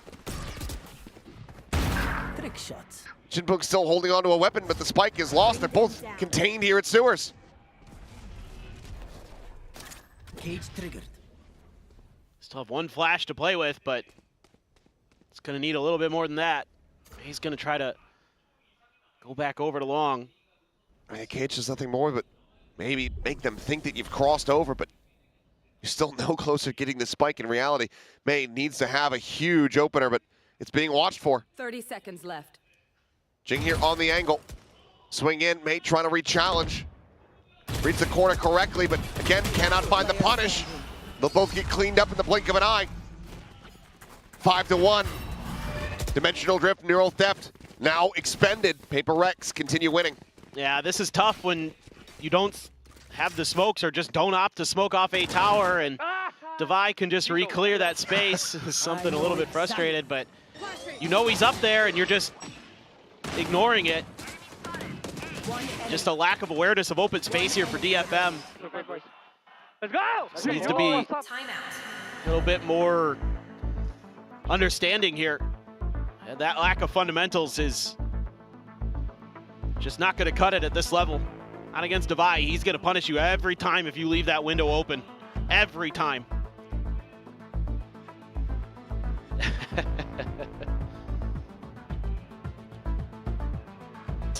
Fans for both teams there, but yeah, this is frustrating for DFM. You know, May uses that dimensional drift and is able to get underneath the site and is trying to get people over there. He knows the site itself is clear, but can't forget about tower. And they do, and that basically cost them the round. But Cess still in good spirits, trying to rally the troops, and some of that crisp shooting that we saw that would win them rounds they had no business winning, starting to kind of leave them a little bit. PRX, full confidence, full aggression, able to hang on to the Convergent Path. Something has his ult. Good flash. Seems like he caught a glimpse before getting blinded up, so quick little exit for Forsaken. Trying to go for a little bit of a set play there outside of C. Long TP now into spawn. PRX on the hunt for this. GN finding the first. Does get traded out. Patman quickly kills them off. Reveal on the wall to try to escort them forward. Ulti gonna be sent in. Akame not really getting caught by that. Does manage to find one. Forsaken Prowling, however, able to find another elimination. Drops down on the low ground. Something dead over in mid. But Devi is going to be able to find it there from the window. Timeout shrugged off. PRX up to 6. Yeah, it's just too good for Forsaken, man. He's so tricky to deal with. His micro movements are so good. Just an immediate reaction. I'm able to dodge the ult. Does get one, but on the backside, just not the awareness that they need. Forsaken just dialed in. Nice. Let's go! Dude, let's copy my... Well, it's another hero rifle. In the hands of Akame, might just be looking to try to open things up with a kill contract. Kind of wanted to see it used in the previous round. They got stalled in garage there for a second. Oh boy. Not even sure if he got to see Jing. He didn't get to see much. Ice util at the front of sight. Build raise, gate crash into the corner. Hits the no scope, takes the second pump, but gets it eventually. And Devi tears apart Akame, looking for a little bit more. Tries to beat the transfer and up over the top. Something has the cleanup. Flawless round. PRX looking to try to give DFM another 13-1 loss. Yeah, you wouldn't have thought it'd come on this map. Especially on this attacker side, but again, the aggressive nature of PRX with this comp on the defender side is something that DFM just can't really understand, can't really figure out in time. Let's go fire! Let's go fire! Nice, boys, nice. And it's gonna have to come right here, right now. You're gonna turn this half around. You've got a couple huge ults that you can use. Try to tuck May into the corner, but it's revealed from the Prowler. Chase off this Prowler, but yeah, Paranoia not going to connect, so he is able to stay tucked back. They might have think he pieced out. They can get the read. Frankly, I don't care who you get the grab onto. High-low setup here at Seward. Jinbung dead in mid. Gate crash now ready to go over towards that A site here in case something is needed to try to reinforce, but he's just going to throw on the mask. Goes sprinting down C long, and that's going to lead him to be able to spot out 2 players. Now a third. One missing here from the equation. So find a little spot on May to see where he had exited to. And you can tell, I mean, now they've got to re-clear their own spawn. Yeah, they have no idea where he could have ended up. They do so. They don't, there's no pressure at C. I think that's kind of where you initially felt like they might be leaning. 30 seconds left. Need to use that kill contract here. No distraction. Lose the grab on, it's Forsaken. Finds the kill. Snap back at the same time. The rest of DFM winning the fight here onto the A site. Something with the approach around the back. Does manage to take out Akame. A 2v3. Devi about to be exposed here. Out of the smoke. Finds one, finds 2. And suddenly it's all on Chien. Player standing. Dances around the lion's share of those bullets. Devi not finding too much damage here. It's what a time to fake it. It would have been. Trying to creep forward. And Chien managing to get it done. A Red Bull clutch gets DFM their second round win here on the attack. Still, felt like it should have been a lot cleaner after that quick 3K, including the kill contract. But something is absolutely fearsome. Chien having some good moments here today. He's had some really impactful multi-kill rounds. Just had no idea where something had gone, but still able to react just in time.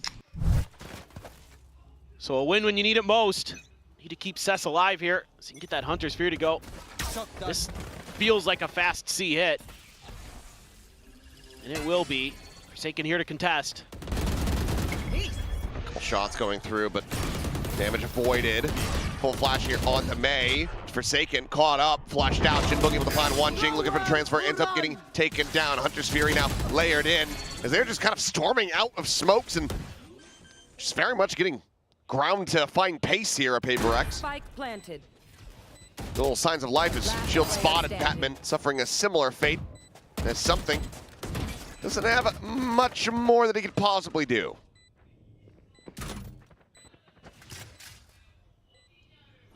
Yeah, that is very nicely handled this time by DFM. Akame in particular. Towards Platt. Able to shut PRX out. PRX opts to go for the quick contest to see if they can just keep DFM off balance. The 1-by-1. Shadows traveling. Didn't work out this time. But you're allowed to go for that when you're up 7-2. Well, Alex would disagree. Well, he would. He would. I get the idea. Just maybe not quite all the pieces in the right places to go for it at that moment. Yeah, the strategy of just dying 1-by-1 so much that the enemy just... It's like, wow, this is just upsetting. There's no contest here. And then they give up. That's not a great strategy. Yeah, well, you know. Cutting through. I get the theory. I'll put it that way. I think it just, you know, maybe Forsaken just thinks, oh, I can get one for sure. Oh, something. Immediately does find the kill onto Akame, but just trades it back. Hurts though. He'll peek out. Jing fishing for a little bit more as Forsaken now swinging out of the cage. Finds the kill. Gets out the safety. Jen now going to be spotted. Has to back away. Sends out the paranoia as well. Cover going out. Well, things have gotten pretty bad. Sess has no idea what's going on around him, and he's going to pay the price. Spike down mid. It's the spike now spotted. Can't just be standing in that window. If you don't know where people are, you just got to fall back.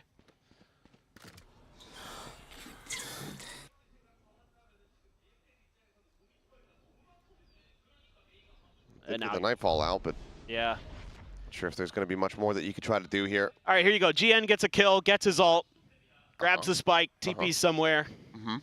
Yeah, there you go. I got the spike. Easy peasy. There's a lot more remaining that you have to fill in the blanks there, Mr. George R.R. Martin. What's the rest of the story looking like here? Whoa, whoa, whoa, whoa. 30 seconds left. Winds of winter someday, I swear. Jing spotting it. Tap of the plant, May finding one, the push forward, and well, hey, might just be working out. Steel Garden taking away the guns. Shorty here within the smoke. Plant now being committed to. They've got him lined up. And it all comes together. DFM, Round in the a half. couple of these wins got to be scratching their heads wondering, how have we pulled that off? I mean, GN, that's how. Guy is frying right now.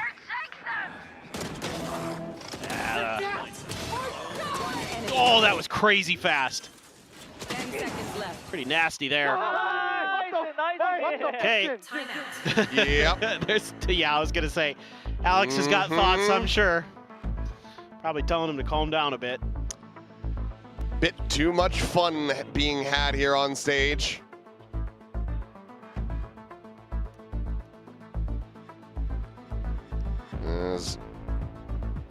I mean, you know, I think there's an allowance of fun to be had on stage. Yeah. Until the bank runs dry and Alex has no more to give. Well, they're like kids at Halloween, right? You can only allow them so much candy. Yeah. Before it just becomes a problem. So your kid keeps asking, like, oh, Dad, can I have $10? Can I have $10? Like, I just gave you $10 3 rounds ago. Yeah. What did you do with it? What did you spend it on? Except he gets to witness everything, every poor purchase. Yes, yes. I wonder if, you know, that where something was like really frustrated because he didn't get that kill earlier. I wonder if Alex takes satisfaction in those moments. I would. It's just like, I would. That's how you make me feel all the time. Right, right. This is my life on a daily basis. All right, May with the dimensional drift. Did he see something? I hope so. Something deciding to just back away all the same. Oh, shot out. Spike down B. Akame does lose his life there. What a timing from something. Convergent path's now going to be sent. Great read. Able to back away, not getting caught. Yeah. They faked it enough to bait out that ult. That's something. I mean, he was the one who got the kill, but it's also feather in the cap. But for DFM to get this 5th, they're going to have to reset and figure something out in terms of where do they want to go, what do they want to do. Oh, God. Pushing down, dying, looking for information, but now it's going to be all the info handed over to DFM on a silver platter. This is a tough read, though. The way the 4 players were set up. Well, GN is into the spawn again as Cess loses his life. Something continuing to frag here for them, but May gets the hard clear onto the site. Patman's rotation. 30 seconds left. Now has to cut back over towards his C site. GN does send out a shot. The jig now up. Still just looking to try to get this. But Patman on the wide swing. Able to offset that aim. A 3v2 advantage situation here for the side of PRX. Got to fall back here. Jinbung is just going to get full flashed. Now it's all down to May. Looking for the first, but something just hit it a little bit harder. 8-4 here at the half. PRX still overall a very strong showing from the defense here on Haven. Oh, yeah. No. This is pretty much what you would expect. They're so aggressive at the early parts of the round. Forsaken is just an absolute menace on that waylay. It's so annoying to figure out where he's going to be, what he's going to do. GN there, a little bit of a mistake. A few little mistakes here at the end of this round for DFM cost them dearly. You know, you're not in a position as Jinbung where May can back you up quickly out there. You're out in the open, you're going to get flashed. Kind of fundamental things like that. Give you a scratch in your head. And you can't give those opportunities to a team as good as PRX. They will punish you every single time.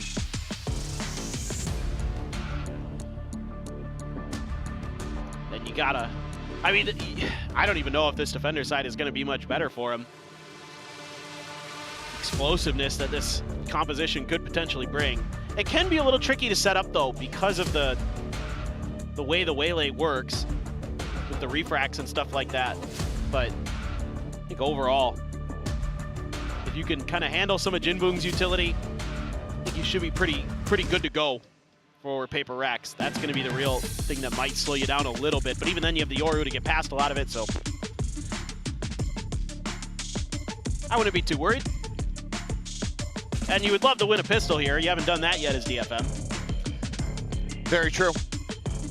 It's been 3-0 for PRX. Consistently getting those very solid starts here to the maps.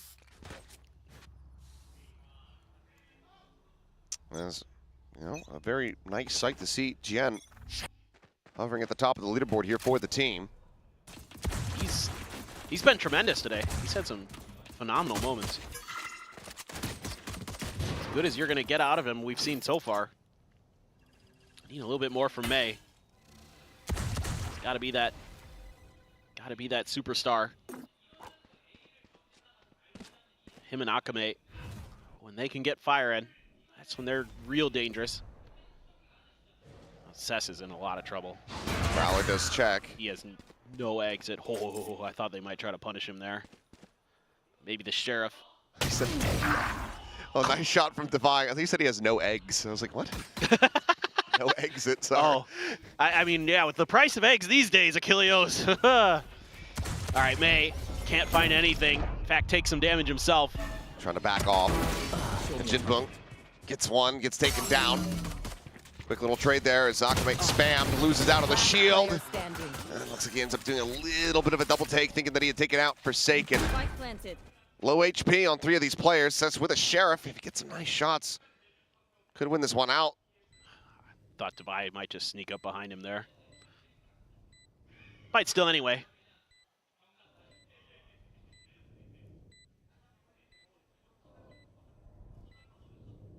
Plays it slowly, quietly. The peek down in the garage. Spots out one.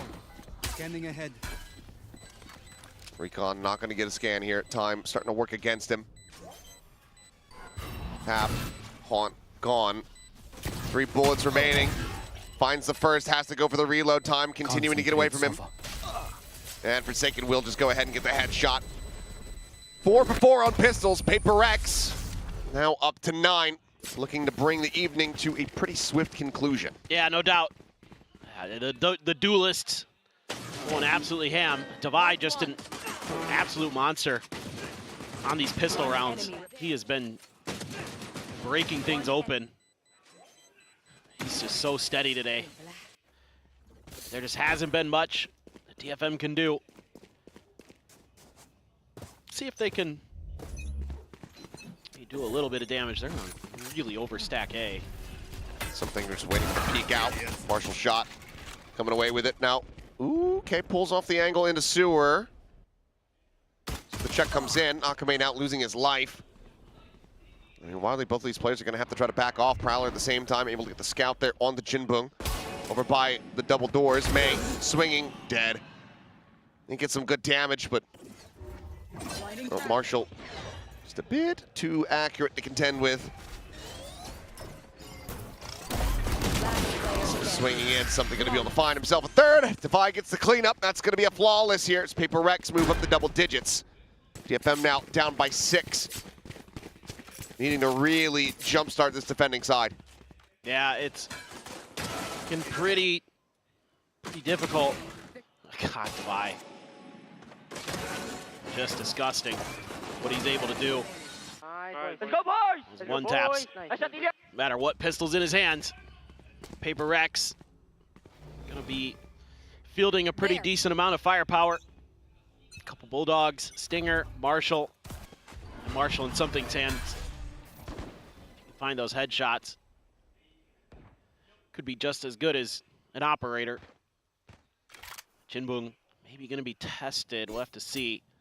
Kind of an exploration in the mid. Not much ability for DFM to get info over in the courtyard or outside of mid doors. They are gonna find that trap wire. Hey, Jinbung. Nice peek. Okay. Forsaken dropped. Good kill to try to start off this half.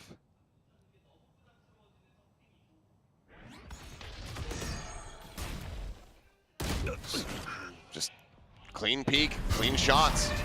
2 players dead, something now dropped as well. Swing forward, Patman. Barely able to cross, but looks like they want to really challenge this angle, try to flush Cess out. Recon going to be sent, but they're continuing to just storm forward, and he's not going to be able to get away. Eventually does get run down. Jing now able to go ahead and upgrade the weapon. Scoops up a Vandal as they pivot over onto the A site, but you've got May arriving here from main, ready to interrupt. Strikes, Spike cannot be planted. Spike down A. Now they just have to drop out of heaven here. I don't think the clone made it around the corner for May. Oh my God. Probably able to find one, the reset. Looking to hold down the M1 there is Jing, but Akame, huge round from him. Denies the bonus conversion. DFM halfway to trying to tie things up. Yeah, just some good individual moments there, but you know, PRX sensing weakness. A lot of times Cess is going to be on his own as the Sova, and they recognize that. They just hound him down. And he, again, just kind of thinks he can stick around. It's like we saw in that B site push from Jing when he had the judge on Lotus, where he thinks he can not just full evacuate, he actually just needs to leave because there's just too much pressure.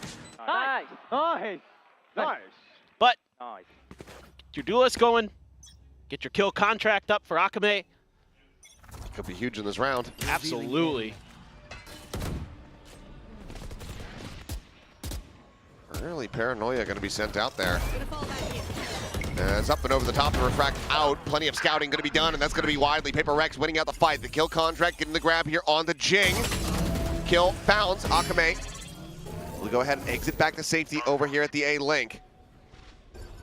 GN. Push down into the sewer. As you say, GN trying to go ahead and catch him off guard. Gets the weapon drawn out. Akame at the same time going to be spammed out of heaven. 2v2, teleport into the corner. Jen hits the headshot, Patman dropped. It's all on Divide. Reloads and Jen, whoa, what a fadeaway. Another massive round from this Omen. Keeps DFM in it. Man, he has been really good today. Just in the individual play, he's been really crisp. I mean, frickin' Divide is outrageously good. But GN's had some real highlights for the show reel. Whew. Man, oh man. Keeping him alive.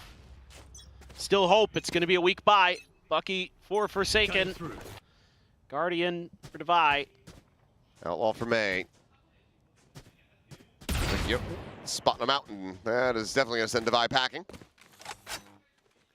Now you need to reinforce the other parts of the map, and they recognize it quickly. May TP'd over, but PRX working the map nicely themselves, making a little bit of a noise over at A. But from what I can see, it seems like DFM matching them step for step. It's that tripwire right at the front for May to play off of a bit. Good for that tight angle. It's going to be smoked off by Jing. Prowler spots it. Gonna be up and over. There's Bucky getting a little tap of damage, but honestly, May is gonna be very capable of shrugging that off at the same time. Pivot now. Getting ready to push forward here onto the A site. Gotta play retake. May arriving here at Heaven. Smoke now blooming. Don't have a second smoke though, so can't try to Face your fear! cut off this defender's access. It's going to be the Nightfall sent here. Paranoia across as well. Not sure how long Jing has left to go, but everything in the kitchen sink going to be sent at this one. The conversion paths similarly going to be sent. Devi finding May. It's a player in Heaven now. Struck down. Forsaken backpedaling the Bucky in hand here. Just trying to set up a crossfire. GN. Akame able to find kills a piece here. Now a second for the ISO. Dead. Devi looking for a fourth, and he's got it. Massacres them all, and it's a must-win round overall for PRX. Given the investments, they're able to make it happen. Yeah, this is just phenomenal in terms of the way that they are rotating on the map. It is forced DFM into a position where they're just going to get chewed apart by those ultimates, where they have to try to make fastest flood. I mean, that's pretty nasty from Akame. But Devi is just amazing today. He has been so good in so many regards. Akame stuck in the corner. I don't think the Prowler checks him. Oh, well, does not. Peeks, pops the shield, Patman breaks it, kills him. Peeked too early. He's stuck in a bad spot, swoop out of the smoke, and Chien looking like maybe he was going to be able to have that, but something gets the readjust for the kill. Cess nearly finding him, but something still standing, still breathing until May does get involved. And now Prowler, Jing out on a flank. Now the push coming in from Jinbung, and position is absolutely known. Devi turns his sights back, finds the tap, can't quite get the kill, but eventually will have it delivered. 12-6, DFM needing a 6-round run back. 5 ultimates to try to utilize. They keep themselves afloat, but Steel Garden, Dimensional Drift waiting for them here in the hands of PRX. Yep. Started swinging. Didn't have the gun out. That just played right into Patman's hands there. And I don't know, Devi is he's on another planet right now. He is just here. But in a good way. In a great way. So sometimes that can sometimes allude to being a deficit. Yeah. Sometimes if Or you're detriment. on sometimes if you're on another planet, there's no, breathable atmosphere, and it's not so good, but he has found a habitable world, an M-class world. And he's playing S-class Valorant right now. Spot out onto a few. Hunter's Fury going to be coming through. Jing, push out of window. Gets the spot, gets the kill. GN looking to try to flush them both out. Manages to do so. Weapon going to be stolen away. Kill contract. Akame grabbing Devi, and that's about the worst player you could get given the form shown. May arriving around the back, however. Now just having to deal with the Sultan himself. The swing, the kill, the 3K. DFM hold on by a thread. Took a lot to get there, though. Good try. 3 different ultimates used. I guess the good news is Jinbung died before he could even get a neural theft to go, so got that going for you. I mean, it takes hero moments for DFM. See a little bit better macro, but it's a nice read from GN. Good timing. A chaotic standard round for us. Basically. I'm back. The funny thing is DFM doesn't do too bad in the chaos sometimes. They handle that decently well. It's just some of their big picture stuff just isn't quite there yet. I feel like Sess just, it's a tough team to read for sure. He had to have been spotted. He had to. I was going to say. Well, this would be one hell of a way for things to try to spiral out of control, and already it's going to be a 3-player advantage here. PRX seemingly having enough after the previous round. A bit too much fun, perhaps. Have to clear out here on the clone. Quick little exit back up into heaven. Thorn's going to be gone, but damage going to be suffered here. There's a spike now planted. Just a neural theft, but no corpses to try to use it on. Jinbung gonna have to try to source one here himself, but the spot out into heaven. Jinbung good for one more kill, but Batman will get it done. A team ace to go ahead and bring it to its end. 13-7, 2-0 in this set. PRX still looking alive and well here at stage 2.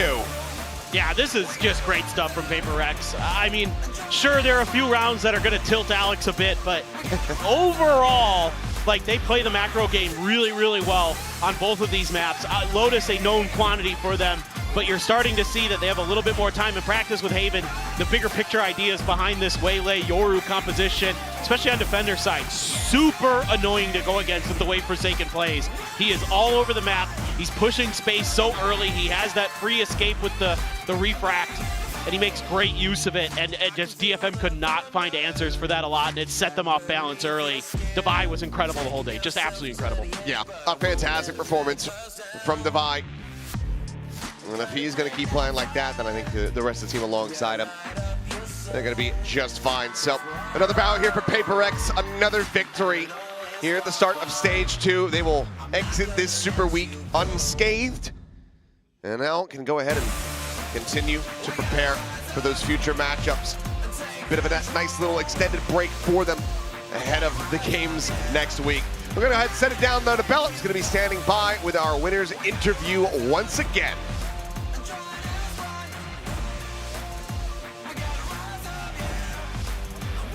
Hello, hello, y'all. Devi, hello, Panda.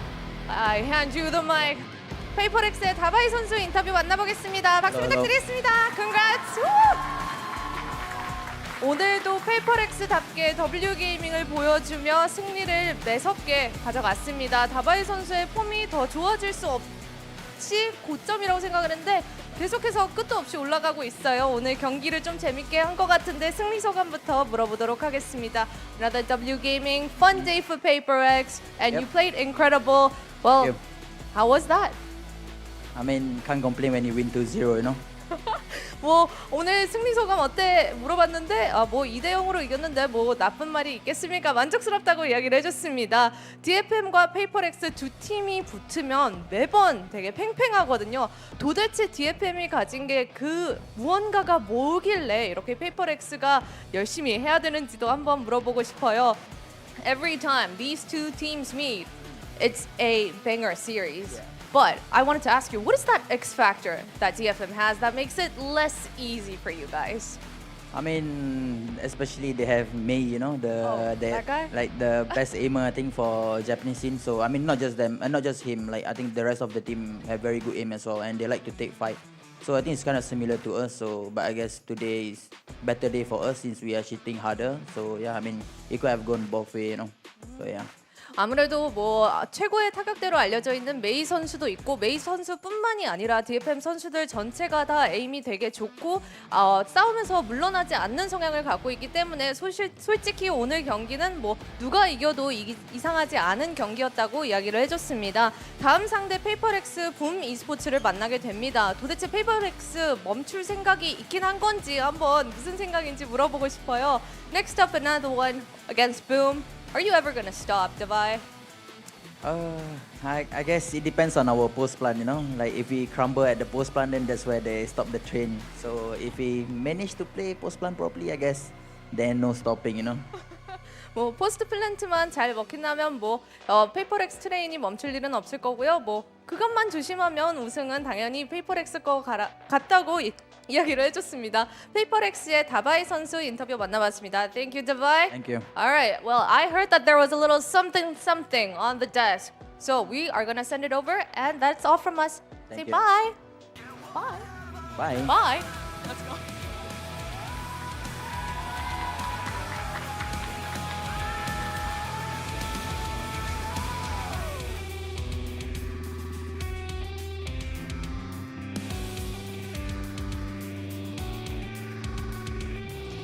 Thank you, Bella and Devai. And yes, we will be having something from PaperX joining us on the desk in a little bit. But let's check out these beautiful highlights. First on Haven, PaperX manages to win Haven yet again. That's twice this weekend, gentlemen. Who knows why they banned it at this point? It's looking smooth. I like it. Sticking with this comp that we have seen before from them. And I mean, I think it keeps growing. And I think the more time and work that they're able to put into it, the better it might even continue to look. Yeah, I'm not too surprised about that. I mean, when they were struggling on Haven was when they were at the peak of like their role crisis and the old meta where you had to play a lot of Teo Breach and things like that. So I think now that they've really embraced this double duelist style, things are going a lot smoother for them.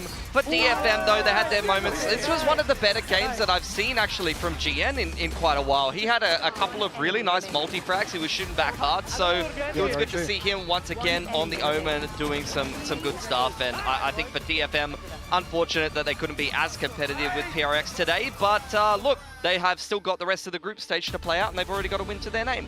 Yeah, they have now 2 wins to their name. Oh, yes. Well, DFM has a win, and PaperX now has 2 wins to their name. Haven, once again, this is really promising for PaperX. And now we have Something joining us. We'll show you on the cam shortly. Welcome, Something. Are you pleased with this result? Start a bit slow, especially from me, from individual, but you know, no complaint, like 2-0. It's nice to play versus them like that, you know? Yeah. Because they really slow, you know, and we finally figured out the way how to play. Yeah. I actually want to ask a little bit more about Haven. Are you guys going to keep playing it? Because you've won Haven twice. I mean, this is a lot for PaperX. I mean, our goal is to win champs, right? At the end of the day, so we need to play all the maps. So yeah, I think we'll keep playing, you know, and we have a good result on it. Speaking of all the maps, when are we seeing this PaperX corrode? Everyone is excited. Soon. What? Soon. Soon. Forsaken said that last time. Yeah, but Ilya, Something would never lie. Yeah. Forsaken's a little bit, you know, he'll make stuff up, but Something would never lie. Yeah, 2 things I wanted to ask you. Playing against some of the Japanese boys, is that different, you know, coming up in the Japanese scene? Do you know some of them more familiarly? And what is it like playing against them? Yeah, of course, I used to play versus them in Japan region a few years ago. And yeah, it's nice to play versus them every time. Nice to meet them because like they're always improving. It's always something new from them. So. And you're a certified Yoru abuser these days. I remember that being an agent that it felt like you were slowly starting to pick it up. I remember watching that Pearl game from you guys as well when in stage 1, and it was something where you were kind of struggling with whether you wanted to play Yoru, whether you wanted to play the Jet, but now it feels very comfortable for you. So we've seen other duelist players sometimes struggle to pick up the Yoru, like Famous on Boom is an example of that, where he's having a tougher time getting his head around that. What have you learnt that's different on Yoru and has made it easier for you to get your head around that, agent? I mean, I've been working a lot on Yoru, I will say. I was starting from literally nothing. I have Jason in my team who helped me at the first, and then Alex helped me the most, like improving my Yoru kinda, and still some stuff from the other Yoru mains, for example, like let's say Exter from America. He have like a lot, some nice flashes, for example, and yeah, stuff like that, slowly, but improving kinda, you know. Needs to, because it's meta right now. Yeah. Well, I love your Jet. Do you have a favorite now? Is Zero now your favorite? I think it's Jet in my heart still. Yeah. Hopefully we'll see a little bit more of it. Maybe on Corrode. Who knows? Who knows, right? Yeah. How are you feeling? You know, you guys have been traveling so much. Yep. How are you personally feeling? Because Bella even noticed that your spirits look pretty high, happy, despite the exhausting schedule. Are you feeling good? I mean, I think we have the best flight, I will say, because we arrived in Korea at 10 a.m. So I slept all the way on the plane. It's like 8 hours, yeah. So I slept all the way on plane. So I still have jet lag, since it's like 6 hours difference, but not really. So I'm kind of okay. But of course, it's a bit exhausted to play like that all the way, like from Toronto to Saudi, then to Korea, and immediately you need to play the day after you fly over. So I mean, yeah. What can I do, you know, about it? How was that T1 game for you guys? Because that got very close, and you just mentioned the circumstances that you had to come into that game with. T1 gave you a little bit of a run for their money, but you still managed to find a path to win it.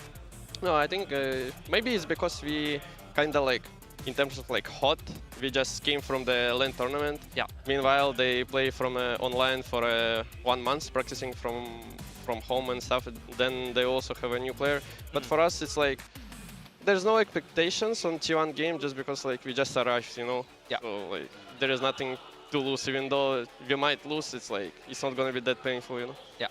You know, you won the trophy, Toronto Trophy. This is something you guys wanted for so long. Is the international trophy. Do you find the motivation has changed at all? The fire to get another trophy, because we've seen so many Masters teams and Champions teams kind of drop off after they finally get one for whatever reason. First, one question I want to ask is like, why do you think that is? And two, is that going to be the case for you? I don't think it's going to be the case for us nowadays in PRX. Okay, I will say for myself first, and then for a team and for my players right in the team. For me, especially, I was always wondering. For example, we have some like goals in the VALORANT League of Legends, like they win a lot of trophies, but why they keep playing, you know, what's the driving them? And I read some of the books, and like it's basically I wanna like feel it, you know, the trophy also, so I get it. And then I'm like kinda also like thinking, okay, what else, you know? But at the end of the day, I still like to play VALORANT, and we all like to play VALORANT. It's like already lifestyle. It's not about trophy. I mean, it's a good like benefit at the end of the day if you won the tournament, but at the end, it's just like our life kinda, you know. So yeah, I enjoy it to play. So now you have that first trophy, and you know you're still hungry for that next one. I want to get it from you. What are the chances of PRX lifting that Champions Paris trophy? Is everybody feeling good? Are you feeling like you're unstoppable now? I mean, everyone feels fired up, you know, even though like as I mentioned, we are after jet lag and stuff. But anyway, we still wanna win, and I don't know about champs. I don't know if we're gonna win or no. Like we're gonna do our best at least. And for us, our main goal is just like to qualify to champions, then to playoffs. Then let's see, you know, let's see what's up. Okay, you guys have had a huge evolution. So my last question would be, what is the next goal? You know, obviously the goal is getting the trophy here in Pacific, getting in a champs. But for you guys as a team, what is the next thing that you're working on? Because everything's so good. What are you working on to get better? I think work together. I think just make sure our vibes is the same. We are still sharp. And I think the most important thing I will say is improving as a person. So as I always say to my team, if you guys want to stay together forever, I mean, yes, you need to improve as a player. You need to play some ranks, DMs, what review and stuff like that. But also, I think the main thing you need to improve like as a person, you know. So yeah. Yeah. I guess that's the main goal. Like being a good person, being good friends, and I like that. That's really nice, and we can really see that coming through from this team, and I think this is why PRX is definitely one of the most beloved teams out there. And I think that's all we have time for with you. Something you gotta go rest up and talk to the rest of your team. Thank you so much. Thank you. Thank you, guys. Yeah. And thank you. congratulations on today's match. And let's pull up the match MVP. It's Divai for today. And how could we not pick Divai? I think this was unanimous here. He just performed stellar on both of these maps. And unsurprisingly on Lotus also, because, I mean, this is his playground. Yeah, I think he's really made Vice a signature agent for him, even after the Flash incident. The main thing that I'm watching for Divai as so well. Long ago. Yeah, like it is so long ago, but I will never forget. The main thing that I'm noticing from Divai as well is he's picking up the op quite a lot. Like he's picking up the outlaw, he's aggressive opping, he's looking for picks around the map, which means that he is really thinking about how can I find picks and how can I punish people for jump spotting on defense and things like that and create more opportunities from a role that's traditionally more passive. That's right, and that is very much a PRX way of doing something a little bit different with each of the roles here. And here are the standings for Group Alpha and Omega right now. Global Esports now 1-1. Team Secret finally cinching that first win in a while here in Pacific. And on the other side of Group Omega, PRX leading the charge over there. Yeah. This Group Alpha, just look how close it is. So many teams here, 1-1, and of course RRQ, Gen G playing each other tomorrow. There's a real chance that this whole group ends up 1-1 after this first Super Week, which you couldn't ask for a better sort of group stage. I mean, that's about as close as it gets. I mean, I totally agree. I think RRQ and DRX would usually be favorites, but they're kind of in shaky form. GE, Nongshim, and Team Secret all up and down themselves. I don't know which way Group Alpha is necessarily going to go. Group Omega, maybe a little bit more cut and dry, at least as far as PRX is talking. But I think Talon as well. Like, I want to see their next game, and I believe that's tomorrow, right? Yeah, it is tomorrow. It's the first one against Zeta Division. I know there's a lot of history there between the two teams, so that's going to be very, very exciting. And that's the cool thing about this particular stage 2 is that it's not predictable. You don't know. Yes, PRX is doing well. They're continuing the streak, but everything else is a little bit unpredictable. Now, another thing that's also really hard to calculate is today's build diff. I actually don't know who's won. Mika, right? It could be Mika. I'm pretty sure it's Mika again. Wild Oreo was a fantastic pick. Yeah, I think, but then Envy, Patman also did great today. You had Crystal. Crystal was good. Yeah, Crystal was good. I honestly think Mika's got it. Like May, Patman. I just hope the casters finish. I think they need to be last place. When they found out what the they're like, what's in it for us? We don't win a laptop. Well, we get penalized for it. Whoa, oh, we are tied. What? Interesting. We have a completely different comp. And we ended up tying today. But this is a lot closer, and this is what I mean. This one was a lot harder to calculate and predict. I think a lot of top performers, like Envy, who's almost the guaranteed top fragger for Team Secret, ended up not being the case, and it was Wild Oreo. So that's really cool. I think today we had a lot of surprises across the board. How do you feel, Pilsky? We're tied. I guess we won. We won. It's not. Look, I know you're one of the greats, Vic, so it's nice to just be held up to the same standard in that regard. Sharing that podium. I know that you're going to be buying me dinner after this, as long as I suck up to you enough on the broadcast. But yeah, I think just to touch on something, Envy not necessarily having the best of performances today in terms of just his role, but he's thrown the util on the info enet and things like that. I think if the rest of Team Secret keep playing well and maybe Envy doesn't get as many frags, they might keep winning. Yeah, he won't care because they got that win today. Individual performance. He looks stoked. It comes second to that team, the result there. That is by far the most important thing. Oh, yeah, absolutely. The overall team result is actually the most important thing. And tomorrow we have some very exciting matches. We got RQ and Gen G facing up again. And now things are, again, less predictable with an RQ, of course, bested Gen G in the grand finals of Stage 1. Yeah, I mean, I love this match. It's one of the staples here at Pacific. And of course, Gen G looking for revenge for that Stage 1 Grand Finals where they were bested by RRQ. And RRQ not looking in the greatest of form, so I think this one is really up in the air. Yeah, I'm definitely backing Gen G on the form factor for the similar reasons to where, we talk about the DFM PRX kind of rivalry. I think, PRX are a good shout just because of how good of a form they are in. And I think for the same reason, I'm expecting the same from Talon, but at the same time, Zeta Division, I want to see what they're bringing tomorrow because they're already 0-1 in the group. They can't afford to keep losing these games, so they'll be out.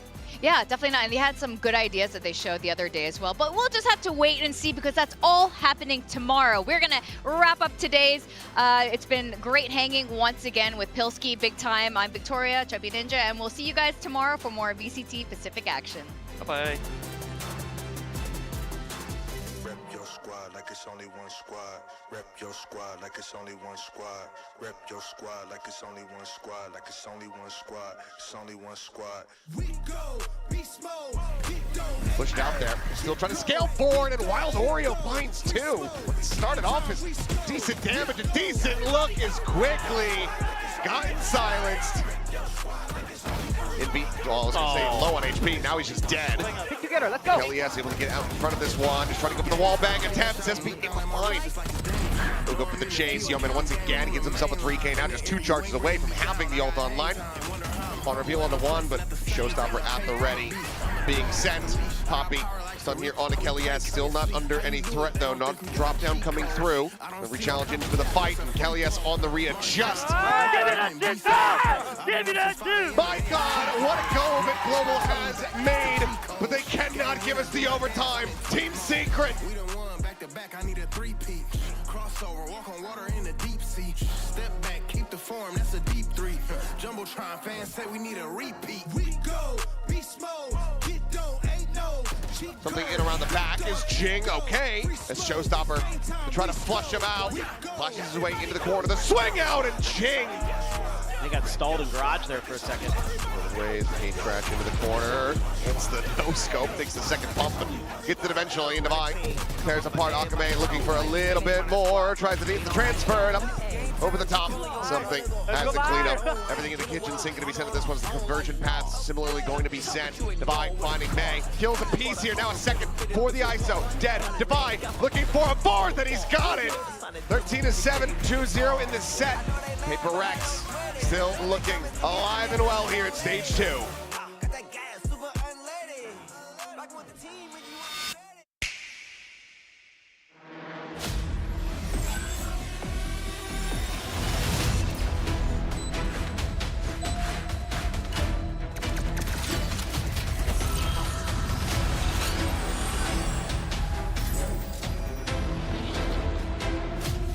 Let's fly.